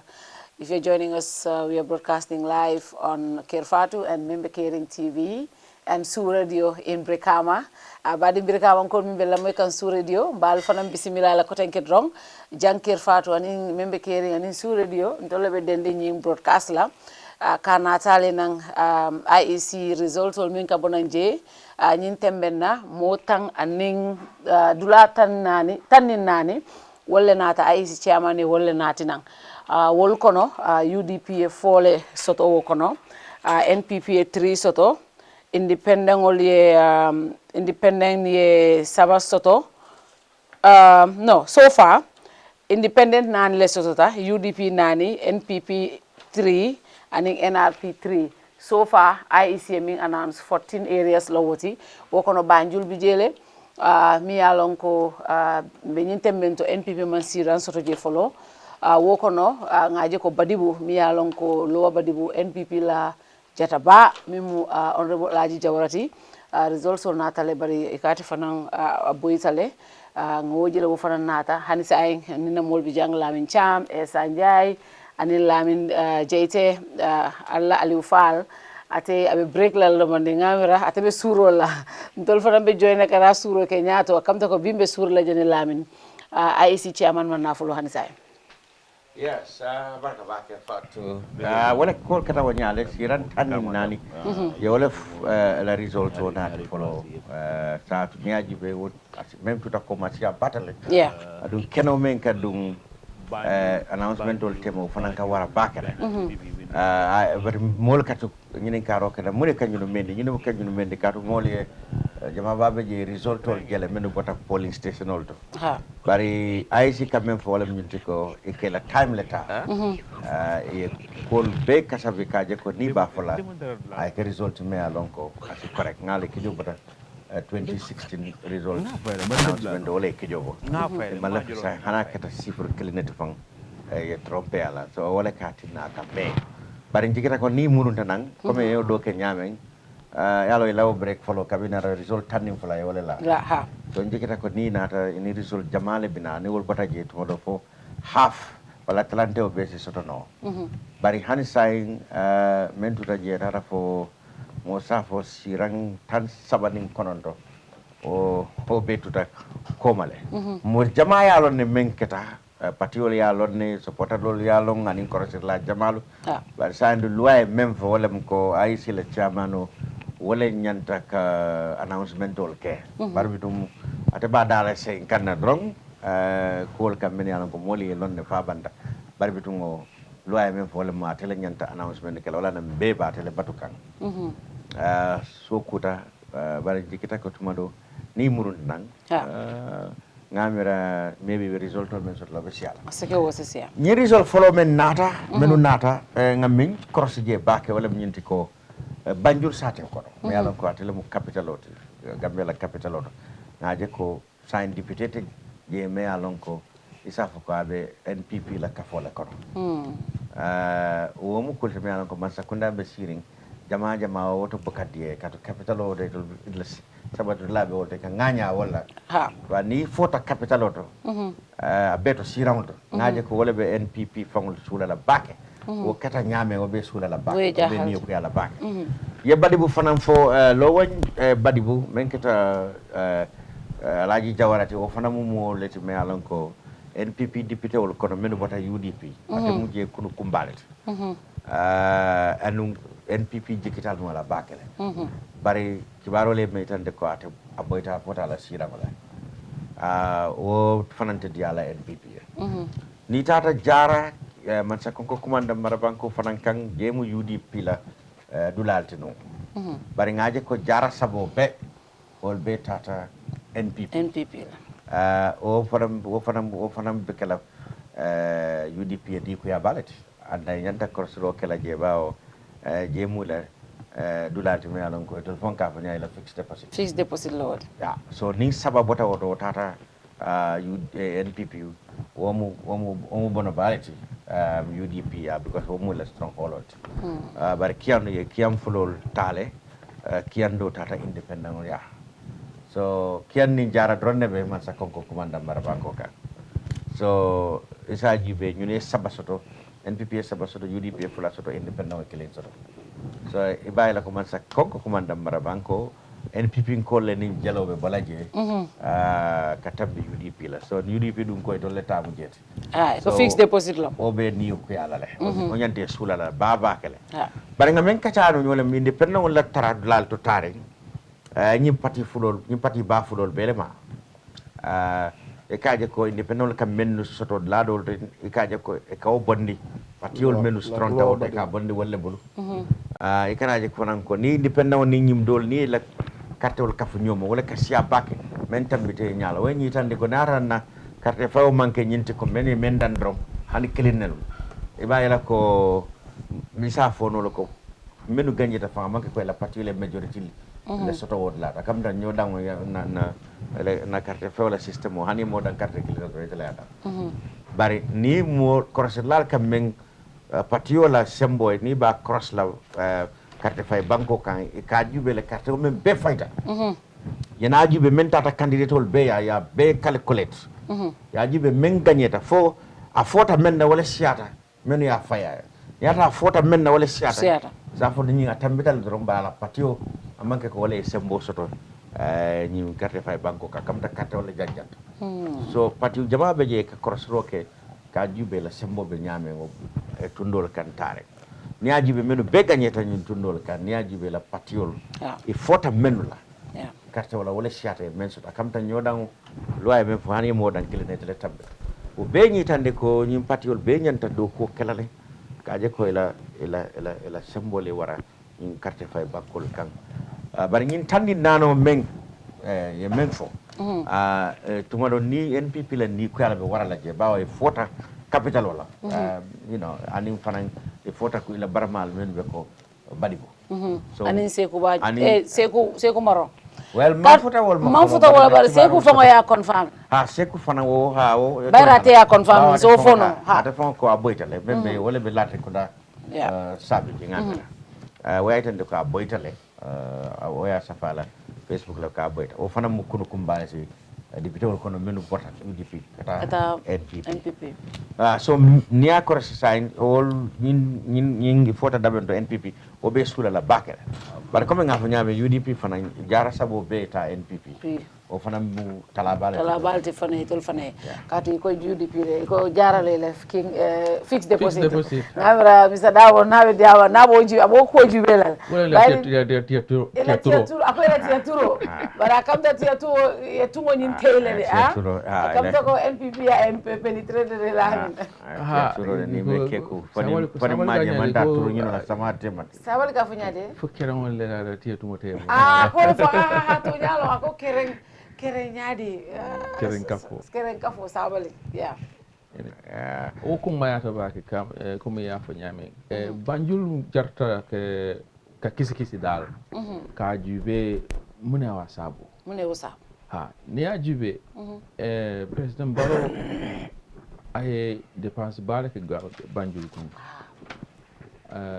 si lolu do ku dal to jiko be je ko banjulun kol maybe isi Barrow jono wolale carte fa kono jama be je jannin carte ka fay Barrow men ki jam moma ke jang jiko be je ko NPP si kumano banjulle carte fa kono ñing député carte fa kono bari kulel be dundu ñokono wo kol dumbe sojiri menna comme chami afa ñami independent candidate sol melia longa a tarta ñing candidate dol fe mel bota parti ko tangol to wolié do tala parti jamal lel to manki NPP da mati comme yafa ñami men keta jara rondo men keta ladol de men announce ta ni ajube fanan PPP keta parti mel lon ko si renflo soto no 2017 parliamentary election banjul sate kon bari même fanan na kuma ya wokono PPP fo sayin carte fa mam bam folode wal abantal bada kasabo nyama mam bam bari kam moy fa ha men kam moy kam to ko to fa hani kilin soto ta man sere wo yewle di folo no Kadu kili lota dula kili neto adu iboita je. Iboita je. So conclude no loko itolti tara député bunko. Itara député bunko. O senata. Ba niajibe fanan tumanjai la Karola. Ako niajibe asidol ni sewo asidol ni pia. Tumanjai mo multi me alon ko a campagne ta pour musol la taro National Assembly. Waylo ani musuka fo dol ka fota nyawa kan kata political party kan ka foyo ko alnga hapo di musol la maybe hanabe kala kemo la tanin lulu kemo la tang 10% nso keno nga kere musoliye pour wuleta National Assembly a plano nying ya samba parliament le bara manna na ta bari akata dol de kontan kuti ate ka musol la ko sementu ya National Assembly atela gagné be mbol kontan la fulan nyam fanan tumanjay moldi mi anon ga benum PPP anen PPP kion la kiri kara mo kumba so mu kule mi anon ko interesting na bakade pour mona e kacha anen PPP kol fana e kacha nya nyin ko kete nyaadi le anen aya se wonda ni sola nyaadi le fona mu kule mi anon ko kiskis la do journalist sol laftalol na muna keta bari jigla taw tarala ko jannin karto be fafala membre ata kuma ma bar saying mune be kering banjul me nyin sabo fondum ye mol men tombong pour ka lo patilie bang mol man so wala bang fondum kudo le be kering bang because ngalong nga Facebook o jibe nyawala pa modu ka nyawala Facebook so nyawala la Facebook so nyawala fenkol men katara molla bulukono mo balol kono Facebook ngaje candidate so dulu on to mol yalon ko be candidate so ke sembentu ya ila molu ya tandi ko dukrobe kerin ne parti dol kam mol duku dol be dunna mol ko be sukrol dile fengol dile kudol ko de pour carte faye niatre wo sutata o man finti kasabiro men kata anin men wajabita IEC men bon design tenti so far so way ni tandi ko tal political parties or ning carte fayla lo Gambia banko kan ngari zezol men soto sign political scientists ol nyanta nyi ko kiskis la nyaari le ala correlation o be nyaadi le carte fayo ning ka ngania ka carte fay abe sukri nyobala nyaadi le bayden kiskis la dol bi janne komanto nun amamme baake sipras men ka kul kasabi yenana kul jube londo kono molla nganiyo muneti jannin karto fayo kasi amaka gudu menon ko asabatita bari nganiyo e ko fo sometimes ko do nganiya abakanake bari wala nganiyo yemen tandi wala ko NPP tomorrow bato molla nganiyo mengi ni mel kachata wala men tandi wala ko e tolbe MPP la molle be siala parliament ko kon ya hapu nyame maybe ni murunta o kanga jibe fundum ya hapu nyame abore nyame comme National Assembly presidential election o kete nyame zinana o fanan jibe zinana o fanan kese bodi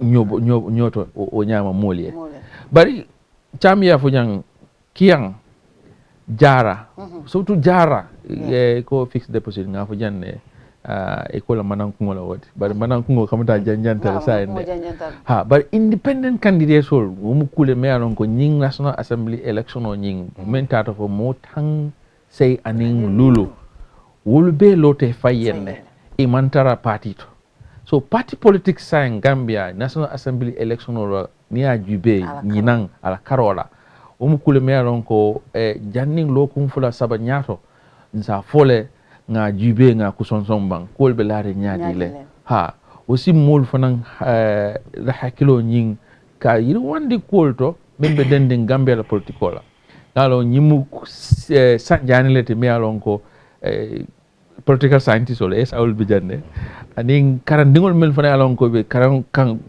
politikola karola be da journalist lembang fa kiskis la lembang fa mo me alon ko social scientist sol de ka jibe kul be laare nyaadi la Gambia politiko even surtout political party sol damma nin carte tata fighter to modo bato dol bije wolbe kontan la le ta si lol kan moto bino kuma tanton e kosi ba tanton to kosi na jumbe bi nan kato tu karo be kere bari na bota je molel katasi yenyin kul bondi nyoto o bokku bondi nyoto nyin e ko julol ka jonna nyoda munela suta seno so ak suta seno mu sign net nin kaytol be kum fata nyokan ni tata sita ya jube ha na sukota jang o na jara jang nyinni sotata na kankar kundankol fana nyinni sotata muna sabo o mu kule me alon ko nyanta sila yo fe ga kule hakilu kono tantan ko mula ka don fo si yo jube kuke non ten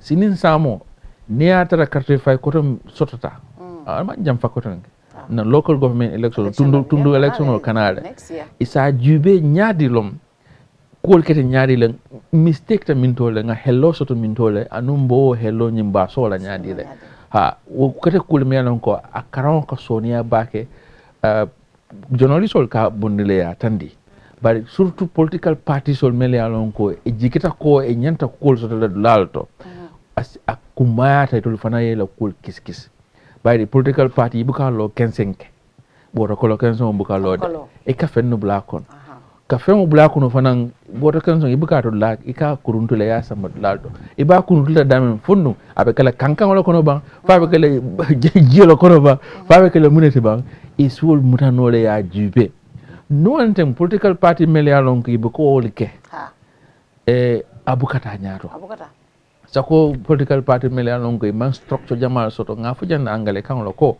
political party dol bije cabinet presidential election botala wolbe kum fata nyokane tata party dol kan surtout NPP zafol nyam silang wala ko wolbe la nyaadi le umu kule me alon ko fanansi kaccanole so nying election o nying tonya yes NPP lembang UDP lembang NRP lembang isi ni sulos ni sewa soto jela e nuclear soto je but même fanan kumata wala Gambia la taranya sayenga be kala nyaade la mol la nyanto kunna follow mol mansia carte fay dulalto mena o sabu yinen kar jamal bi jet bari mena o sabu dol ko maybe sun karol ko no modol buka sona kiankol ning sarakolol man sonna fintila eta carte fa man sonna wala bari bin ko wol fintila wol manta bari bin ko fala man fintila yinin kar fulan ko fulan jang ning modol ka fala ko maybe mol kuma ning carte fo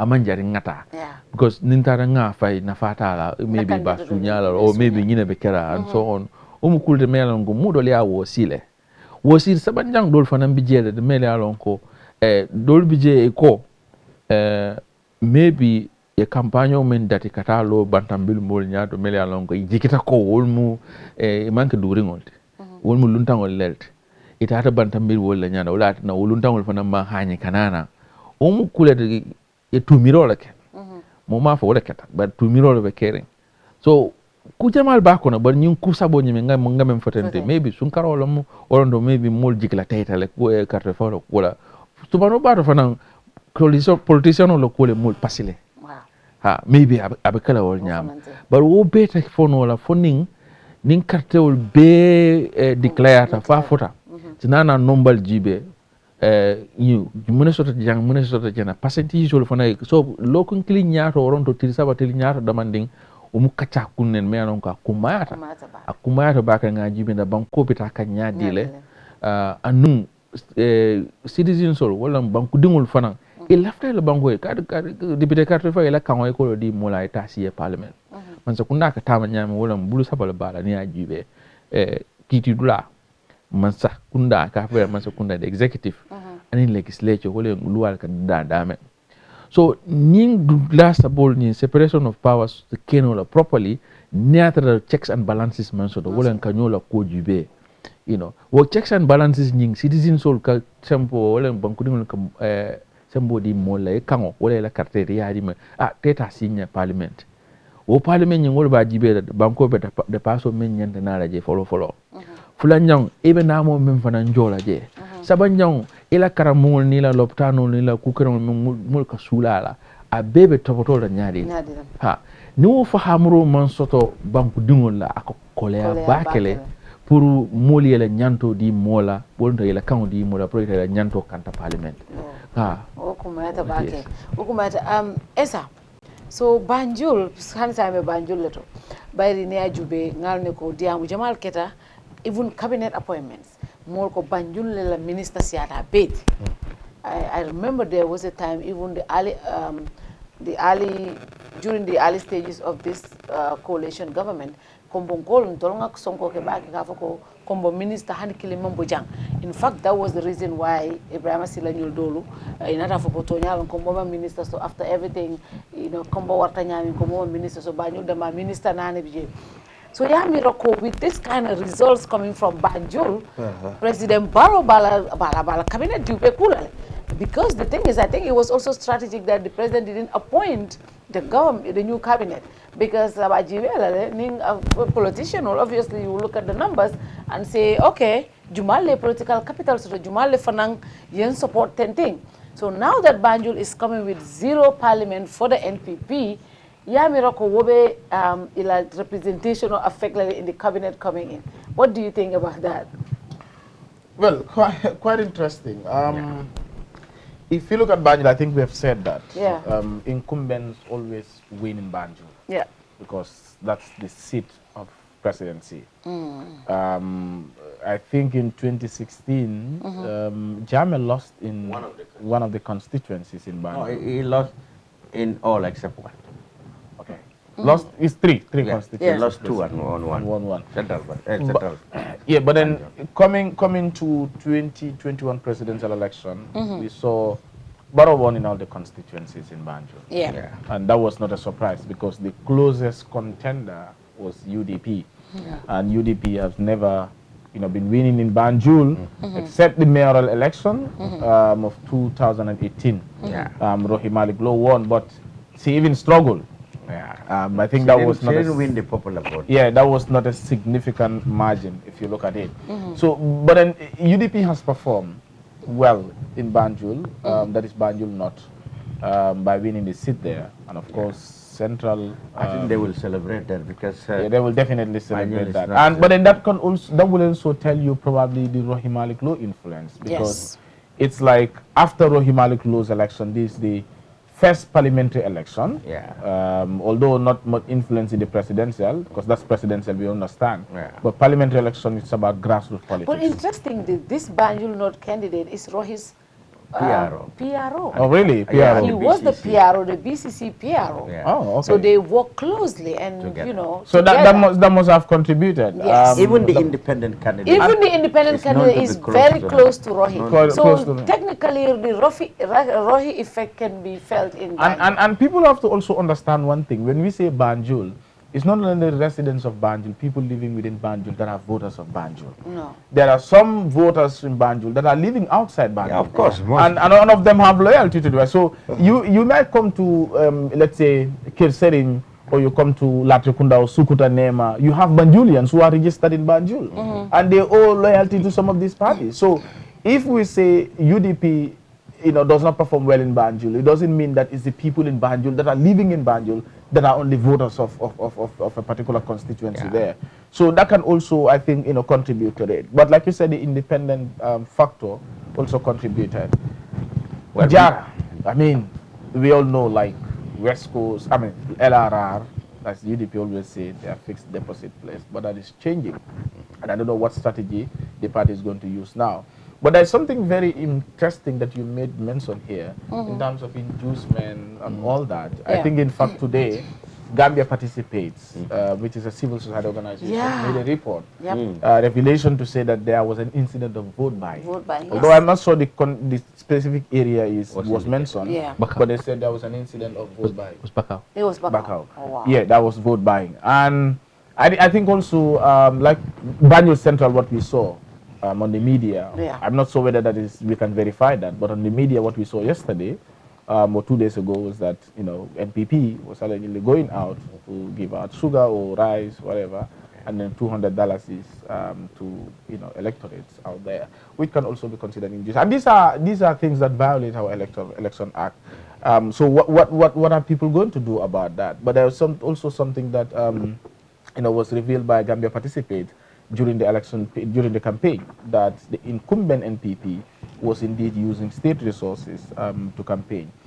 So this could be advantageous to a lot of candidates. And I think also when we talk about the voter apathy, the low turnout, probably these were some of the factors responsible for the voter turnout, because people might be like, okay, it's game over. NPP is doing this, they are using resources. The president himself had to leave Banjul, go around the country to campaign for the candidates. So, I mean, it might be like people thought that, okay, this is all over. There's no need to, for one to bother. I mean, let's just go and see how everything turned out. And to the extent some people are saying that, even the UDP leader was saying that this election will determine the future of this country. It's a very important election. So, and I think also the UDP, their performance, I must say, I did not think, I mean, that the UDP will perform to this level, to be honest. Yeah, to be honest, yeah. I never thought of it. I think the way the presidential election came as a shock to many, 2021, it's the same way this also is coming as a shock. But like you mentioned, Sepra's opinion poll revealed this. And people have to take Sepra seriously now. I think we have to. Because they predicted December election. In fact, they predicted 47% for the NPP, and Barrow went up to 53%. So meaning they predicted below the actual number. And now they predicted 16, and people are like, some people are like, no, but NPP cannot get there. But then some are like, no, the figures given to NPP by Sepras is small. But it's like, it's revealing that. That is what, and they predicted KM and West Coast. And this is exactly what they are going to UDP. Because unconfirmed reports, still, yes, yeah, we're seeing that NPP is winning only West Coast region is only one seat. And the entire KM they are losing there. So that doesn't tell well, of the incumbent. And it tells us that opinion is important. The Gambians take opinion polls seriously. Opinion polls do not necessarily predict for us, because if you look at Sepra's opinion poll, it's not only about prediction of the National Assembly election, but it's also about the opinions and views of people about particular issues. Various aspects. Various aspects of development, be it health, education, agriculture, justice, security. A lot of other areas are touched in these opinion polls. So it's important that people try to understand the reason behind this. And they're good for democracy. They strengthen democracy. And also, they try to, in fact, I think opinion polls are good for political parties prior to elections. Because when they are revealed, it's like you know what people think in a particular area. So you got to work harder. You just have to double up your efforts to make sure that, well, that's not appear. But many a times we are so sentimental and emotional when these polls are revealed. Like 2021 presidential election, when it was revealed, a lot of UDP supporters were out there so sentimental, instead of trying to see how best they can work on those areas. I remember the NPP, I think Sidinja also, when the polls were revealed, he said, we appreciate this, but we will try to analyze them better and see where we can work. So it's just to accept in good faith, because these people will not also go and sit in their corner and just make up figures and then bring it out. No, they talk to people. Even though research have their limitations, you might want to question the methodology here and there, but that's normal. So it prepares the party. So I think also with these predictions that were out just a few days ago, parties should have taken it seriously. When one man argued that did it come late because it happened on Wednesday, Thursday, Friday, Saturday's election. But I think that 2 days also was an opportunity, because it was still campaign period. In those areas that they are not doing well, for instance, let's say NPP, where they predicted that KM, you are not doing well, what did you do within that 2 days? Anything is possible. And when they even, for me, the biggest surprise, when they said Sekou Marong was losing in Latrikunda, they said Fatmata was losing, they said Alaji Jawara was losing. I'm like, they are crazy. Yeah, because like I never thought Sekou and Alaji would. But Sekou, I was very confident that Sekou was going to win. Yeah, Sekou himself was so confident. Because I remember when he sat here, he said, in Mandinka, let me quote him, Yaya Sanyamba Boindila Fongan Singota, so he was so overconfident, and he boldly said here, we can reference it. We boldly said that UDP will not have more than 5 seats. That will be their best performance. Has it been declared? No, it's not official, but it's considered defeat already. It must be said that he was very magnanimous in defeat. In conceding defeat. I mean, I hope it will not be a Jame 2016. No, there's no such. I'm just joking. He was very, it's he really maturely conceded defeat and congratulated. Very good. Yeah, but then also, so one thing, these elections, so far the results that we have seen, and also the unconfirmed reports that are coming, one thing it should teach Gambians is that, you see, people have also moved away from that politics of party loyalty, constant party loyalty. I think we tend to have that flip-flopping at some point. We mentioned that the dynamics. Yeah, so the dynamics can change because parliamentary election, people also concerned about the caliber of the type of candidate. Yeah. Because these are the people that are closer to the people. Yeah. It's not the president. You know, when we say decentralization, the essence of decentralization is to encourage popular participation, is to encourage people to participate in decision making. Because these parliamentarians and local government authorities, these are the ones that are closer to the people. And that's where representative democracy comes in. So people also have to be able to relate with the candidates that are presented to them. Yeah. You made mention of the top-bottom. But if you use the top-bottom, normally, I mean, like I made mention of the Buba Ayi case in 2012 in Combo Central, when Brikama was Combo Central. So, you know, the APRC has always been dominating, but they presented a candidate that wasn't appreciated by the people. And they had to vote in for Buba Ayi. Exactly. The same thing in Basse. Even Basse, even though unconfirmed reports are saying that NPP has won, but even Basse, you look at Magasi, he won 2 times there. Okay, and he was interested to contest this election. Yeah, but they ended up brought in somebody. He did a primary and he lost. Exactly. So you realize that you have to also look at the candidate. I tell you, I mean, even Kalinding, not official still, but of course it's game over. Yeah. But look at the candidate that they presented.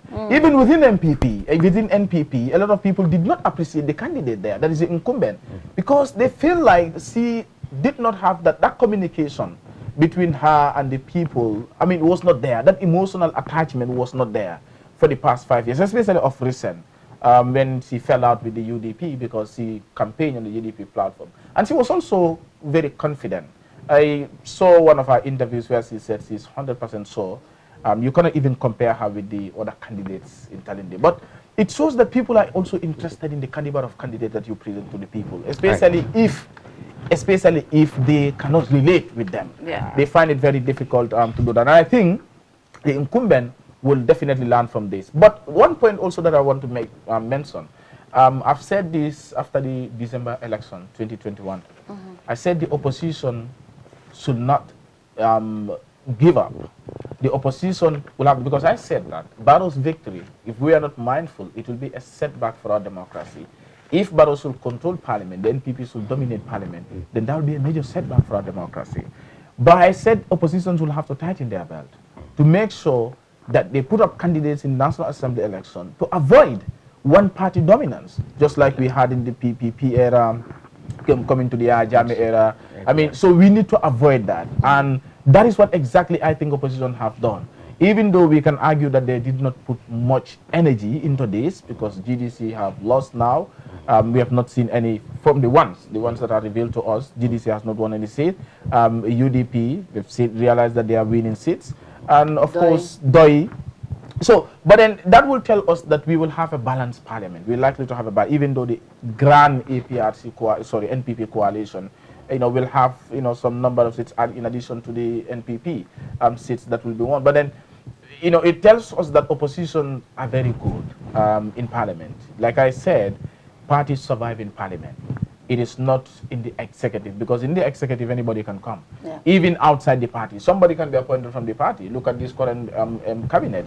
I mean, there are people who never belong to NPP. They are never part of politics, but they still in cabinet. But in parliament, it's only politicians who go there, and they campaign on party tickets. They go there on party tickets.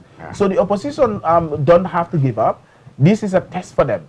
It is an opportunity for them to tighten their belt and know that, yes, indeed in parliament, once we are able to, I don't know what we are interested in is to ensure that we have, checks and balance working properly in parliament, that parliament is able to perform its oversight functions, that there is democratic accountability, so that we can consolidate our democracy, that we are able to win in 2021. To start with Sepra's predictions, I think political parties react to its with a strategy. Yeah. Now, especially those which have been given a poor prediction. Yeah. Now, even whereas they accept the realities, they would not accept that in their public utterance. Because that will demoralize. Because psychologically, it means surrendering, at least in the opinion of the public, that you definitely have lost. So even if they agree with this, with the prediction, they naturally will come out in the public to, one, discredit it, because definitely they will not publicly concede, but it's important that you walk. They know on those areas. Even if they admit, if they agree, they will naturally not come out and publicly agree with the prediction. But that means surrendering in the opinion of the masses that you have failed. So that's why it's not surprising that you hear then coming up with statements like this survey is not credible, this survey is not so exhaustive as to to rely on it. They do that so that they don't lose. They don't make their supporters to lose confidence. That's why they will disagree with surveys. That's natural. They will say it doesn't reflect the reality on the ground. Let's not disregard, because they know it will be like accepting it publicly means surrendering in the opinion of their support. So I'm not surprised, but I know that suppress from the very word go, their argument. When I had Damfa here on the brunch, I listened to his argument and I know that he definitely, some professional work has gone into this. Now the method used is debatable, telephone. That is where the debate is. How can you show that you are talking to somebody, who is telling you, if it is face to face, you can understand the body language and study the psychology of the person you're talking about. On telephone, you rely on what the person is saying. Many people find it difficult to believe that actually what the person is saying there is actually genuine contribution or genuine response. So that is what the trouble is. But I think suppress must be commended. But now people will take them serious now. They really must be commended. When they came out to do the presidency, we were like, are these people really crazy? They must be commended. commended. And now again, the numbers, even though are not the exact numbers, but that is the trend. The trend is calling. I think even 2017. 2017, we did a prediction, opinion poll in Talinding. Myself, I led that together with my students at the UTG. We did opinion poll in Talinding. Fatmata then, the UDP, won. Our prediction, I remember, was 51%. But she ended up winning with 48%. So there was not that significant margin. Margin of error is 3% is always good, which is good. On the spot. On the spot, exactly. But they should give a general reflection of how the situation looks like. And I think Cyprus has now built a strong reputation now from these two elections. When next they conduct it. Some will now say, Cyprus diamodal there before the election they will start. If Cyprus gives an opinion poll, they will before we go, I think we should also summarize these things in another language. Maybe in Wolof, perhaps. Before we take this, because Sunkaro Fenko Kanasira. Are you sure it's too quiet? 5 o'clock? No, Fenko, Suro Sambe Avesila. But before Surura, I want us to look at my area, Busumbala. On confirmed reports, it's telling us that the incumbent Seko Wajaju lost. 2 days ago, on Friday, I was coming to work and I was listening to King FM. He was on King FM with Jara. I have never seen any candidate that was this confident. He was confident. He made it clear. Jumalon Kantedi. The exact thing that I asked myself, who is Kante? Because a lot of people didn't know this guy. He was known when he was fired, and he was going to court, challenging the decision that was taken. So that was the time a lot of people got to know him. So what do you think led to this? Does it have the Sabali effect? Because, I've said this, I think the Sabali court case, the rejection of Sabali, did energize the UDP base a little, especially in the West Coast. So do you think that really had an effect on this He election. will say if he I- loses, because if he loses, I mean, he did. I always remind I'm us. from Busumbala, Yes. so I know he lost. You know, I don't want Okay, IEC to come after us. IEC will not. There's no point. You always want to come The with the law is hypothesis. always the law. Let's try to Okay. follow that. In case if he lost. Yes, in hypothesis. Okay.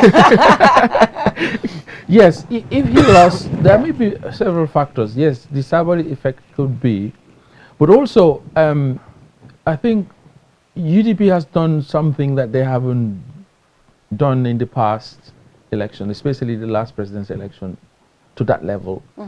They did legwork. Yes. They were knocking on doors. Yeah, door to door. Yeah, because I think they've learned from what NPP was doing Yes. in Combo. I think that also helped.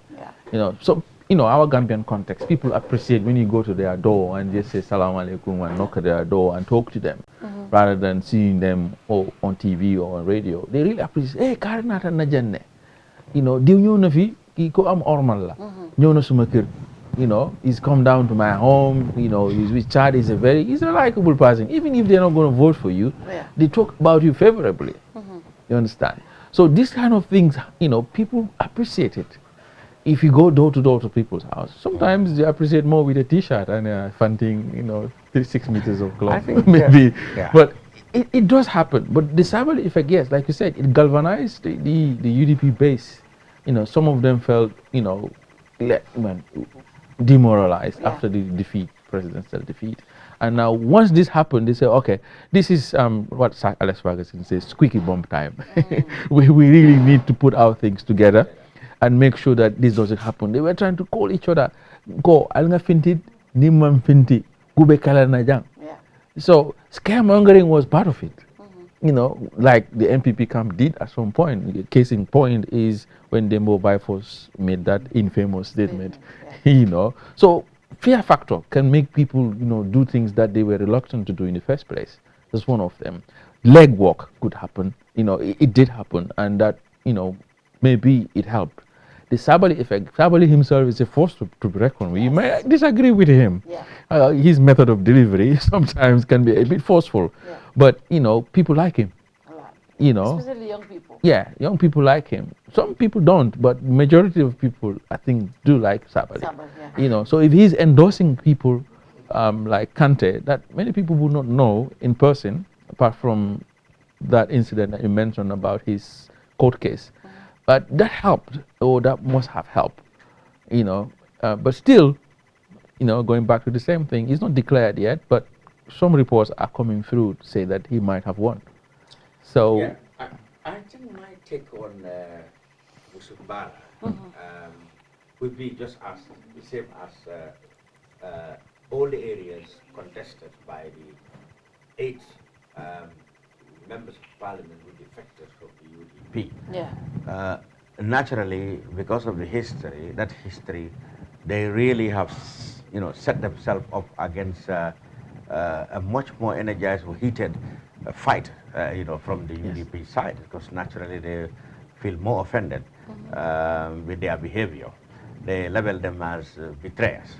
And the UDP really make it a point that those people don't come back to parliament to torment them, or at least to satisfy their ego or sense of revenge over them. And of course, the last 5 years have also exposed these people to the electorates. I mean, they have a record from which the electorates can judge whether their performance have been good or below par. And even on the basis of that, I'm sure some enlightened members of the electorate in their constituencies must have made an opinion that this guy's performance really was below par. Even that alone can be a factor. And the fact that, like you said, I mean, the UDP felt that these people should be the last persons that should be returned to power. So they energize the supporters on one agenda. No Sekuba or Sekumarong or Alaji Jawara should come back because they are betrayers. So that really set the UDP. They started an onslaught to fight for those people's, elimination from the next parliament. And I think they have succeeded in a large way in whatever revenge they've been trying against them, because a large majority of them definitely have lost their seats. So the UDP will be very satisfied with the results in those constituencies, as far as those 8 are concerned. In Busumbala, yes, Mohamed Sabali, really attracted a lot of attention to the constituency. And that was very helpful also to Sekuba, because everybody knew that Sabali, you can say that he is extremely popular in the constituency.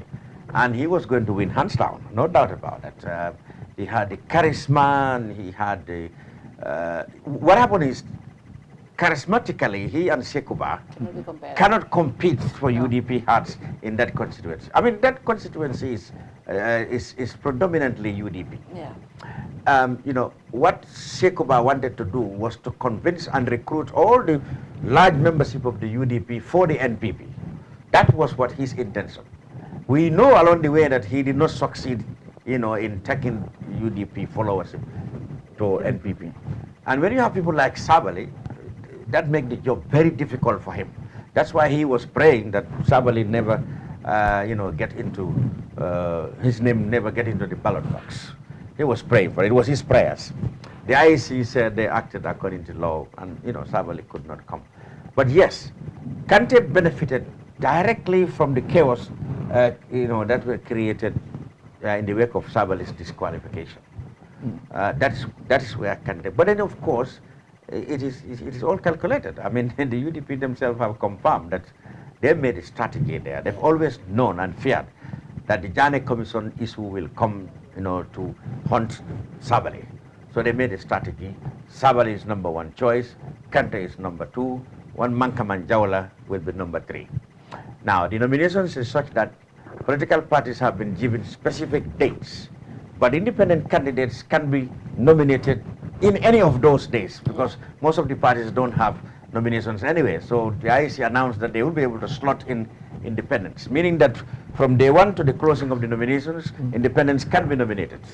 Now, the UDP's plan was, if Sabali is haunted with these kind of issues and he's been told he cannot run, then automatically Kante will be nominated as independent.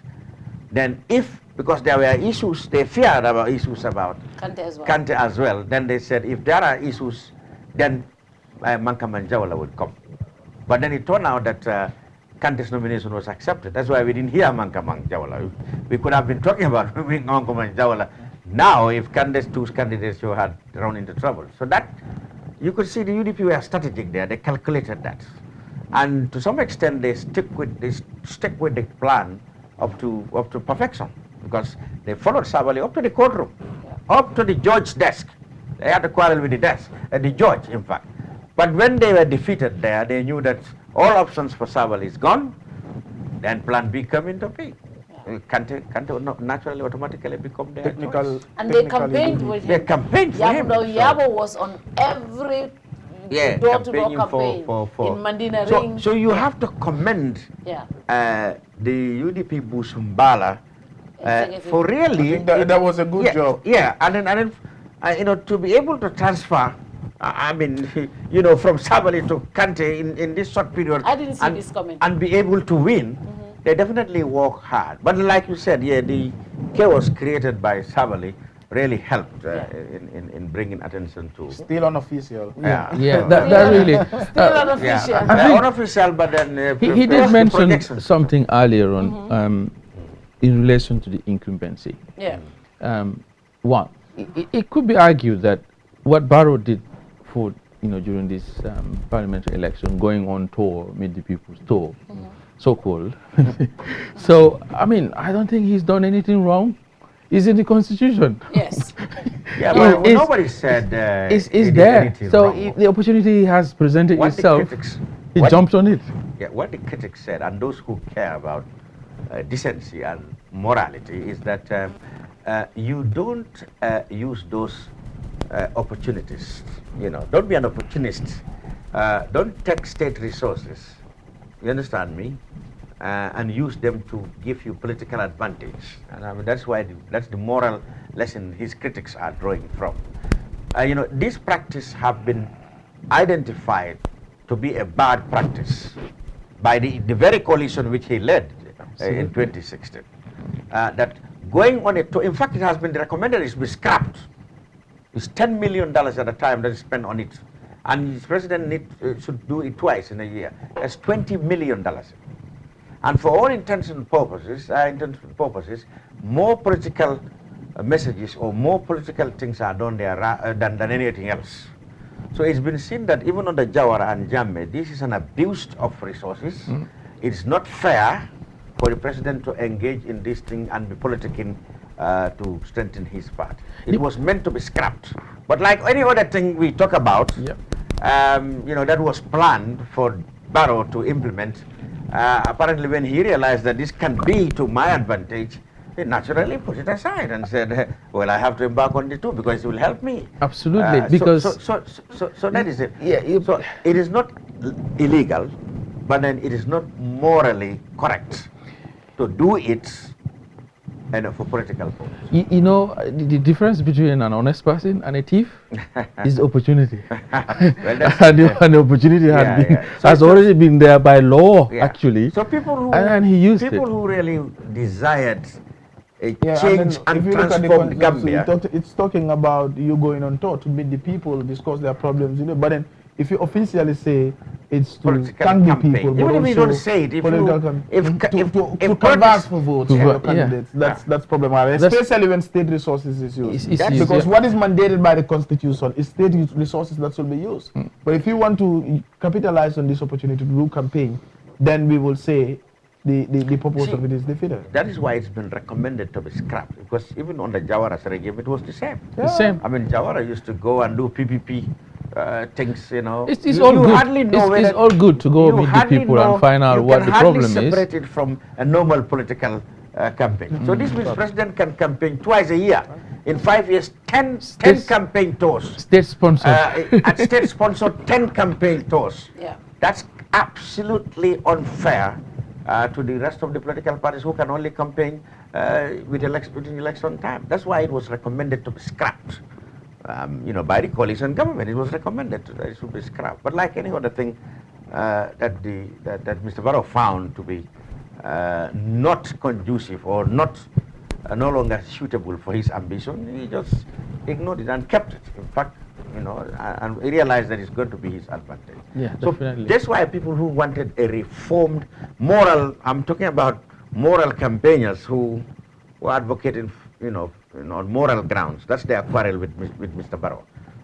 Why do you have all these best practices that you are supposed to work on and you ignore them?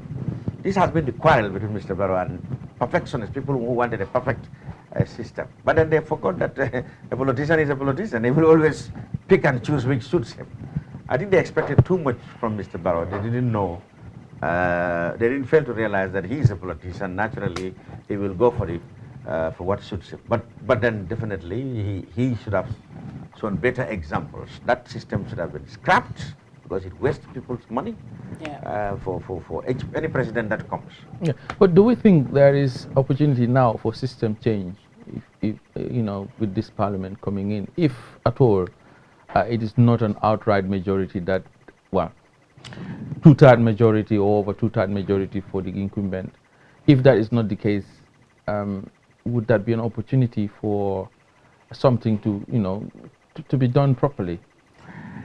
Yes, I think it will be now difficult for the governing party to change, because what the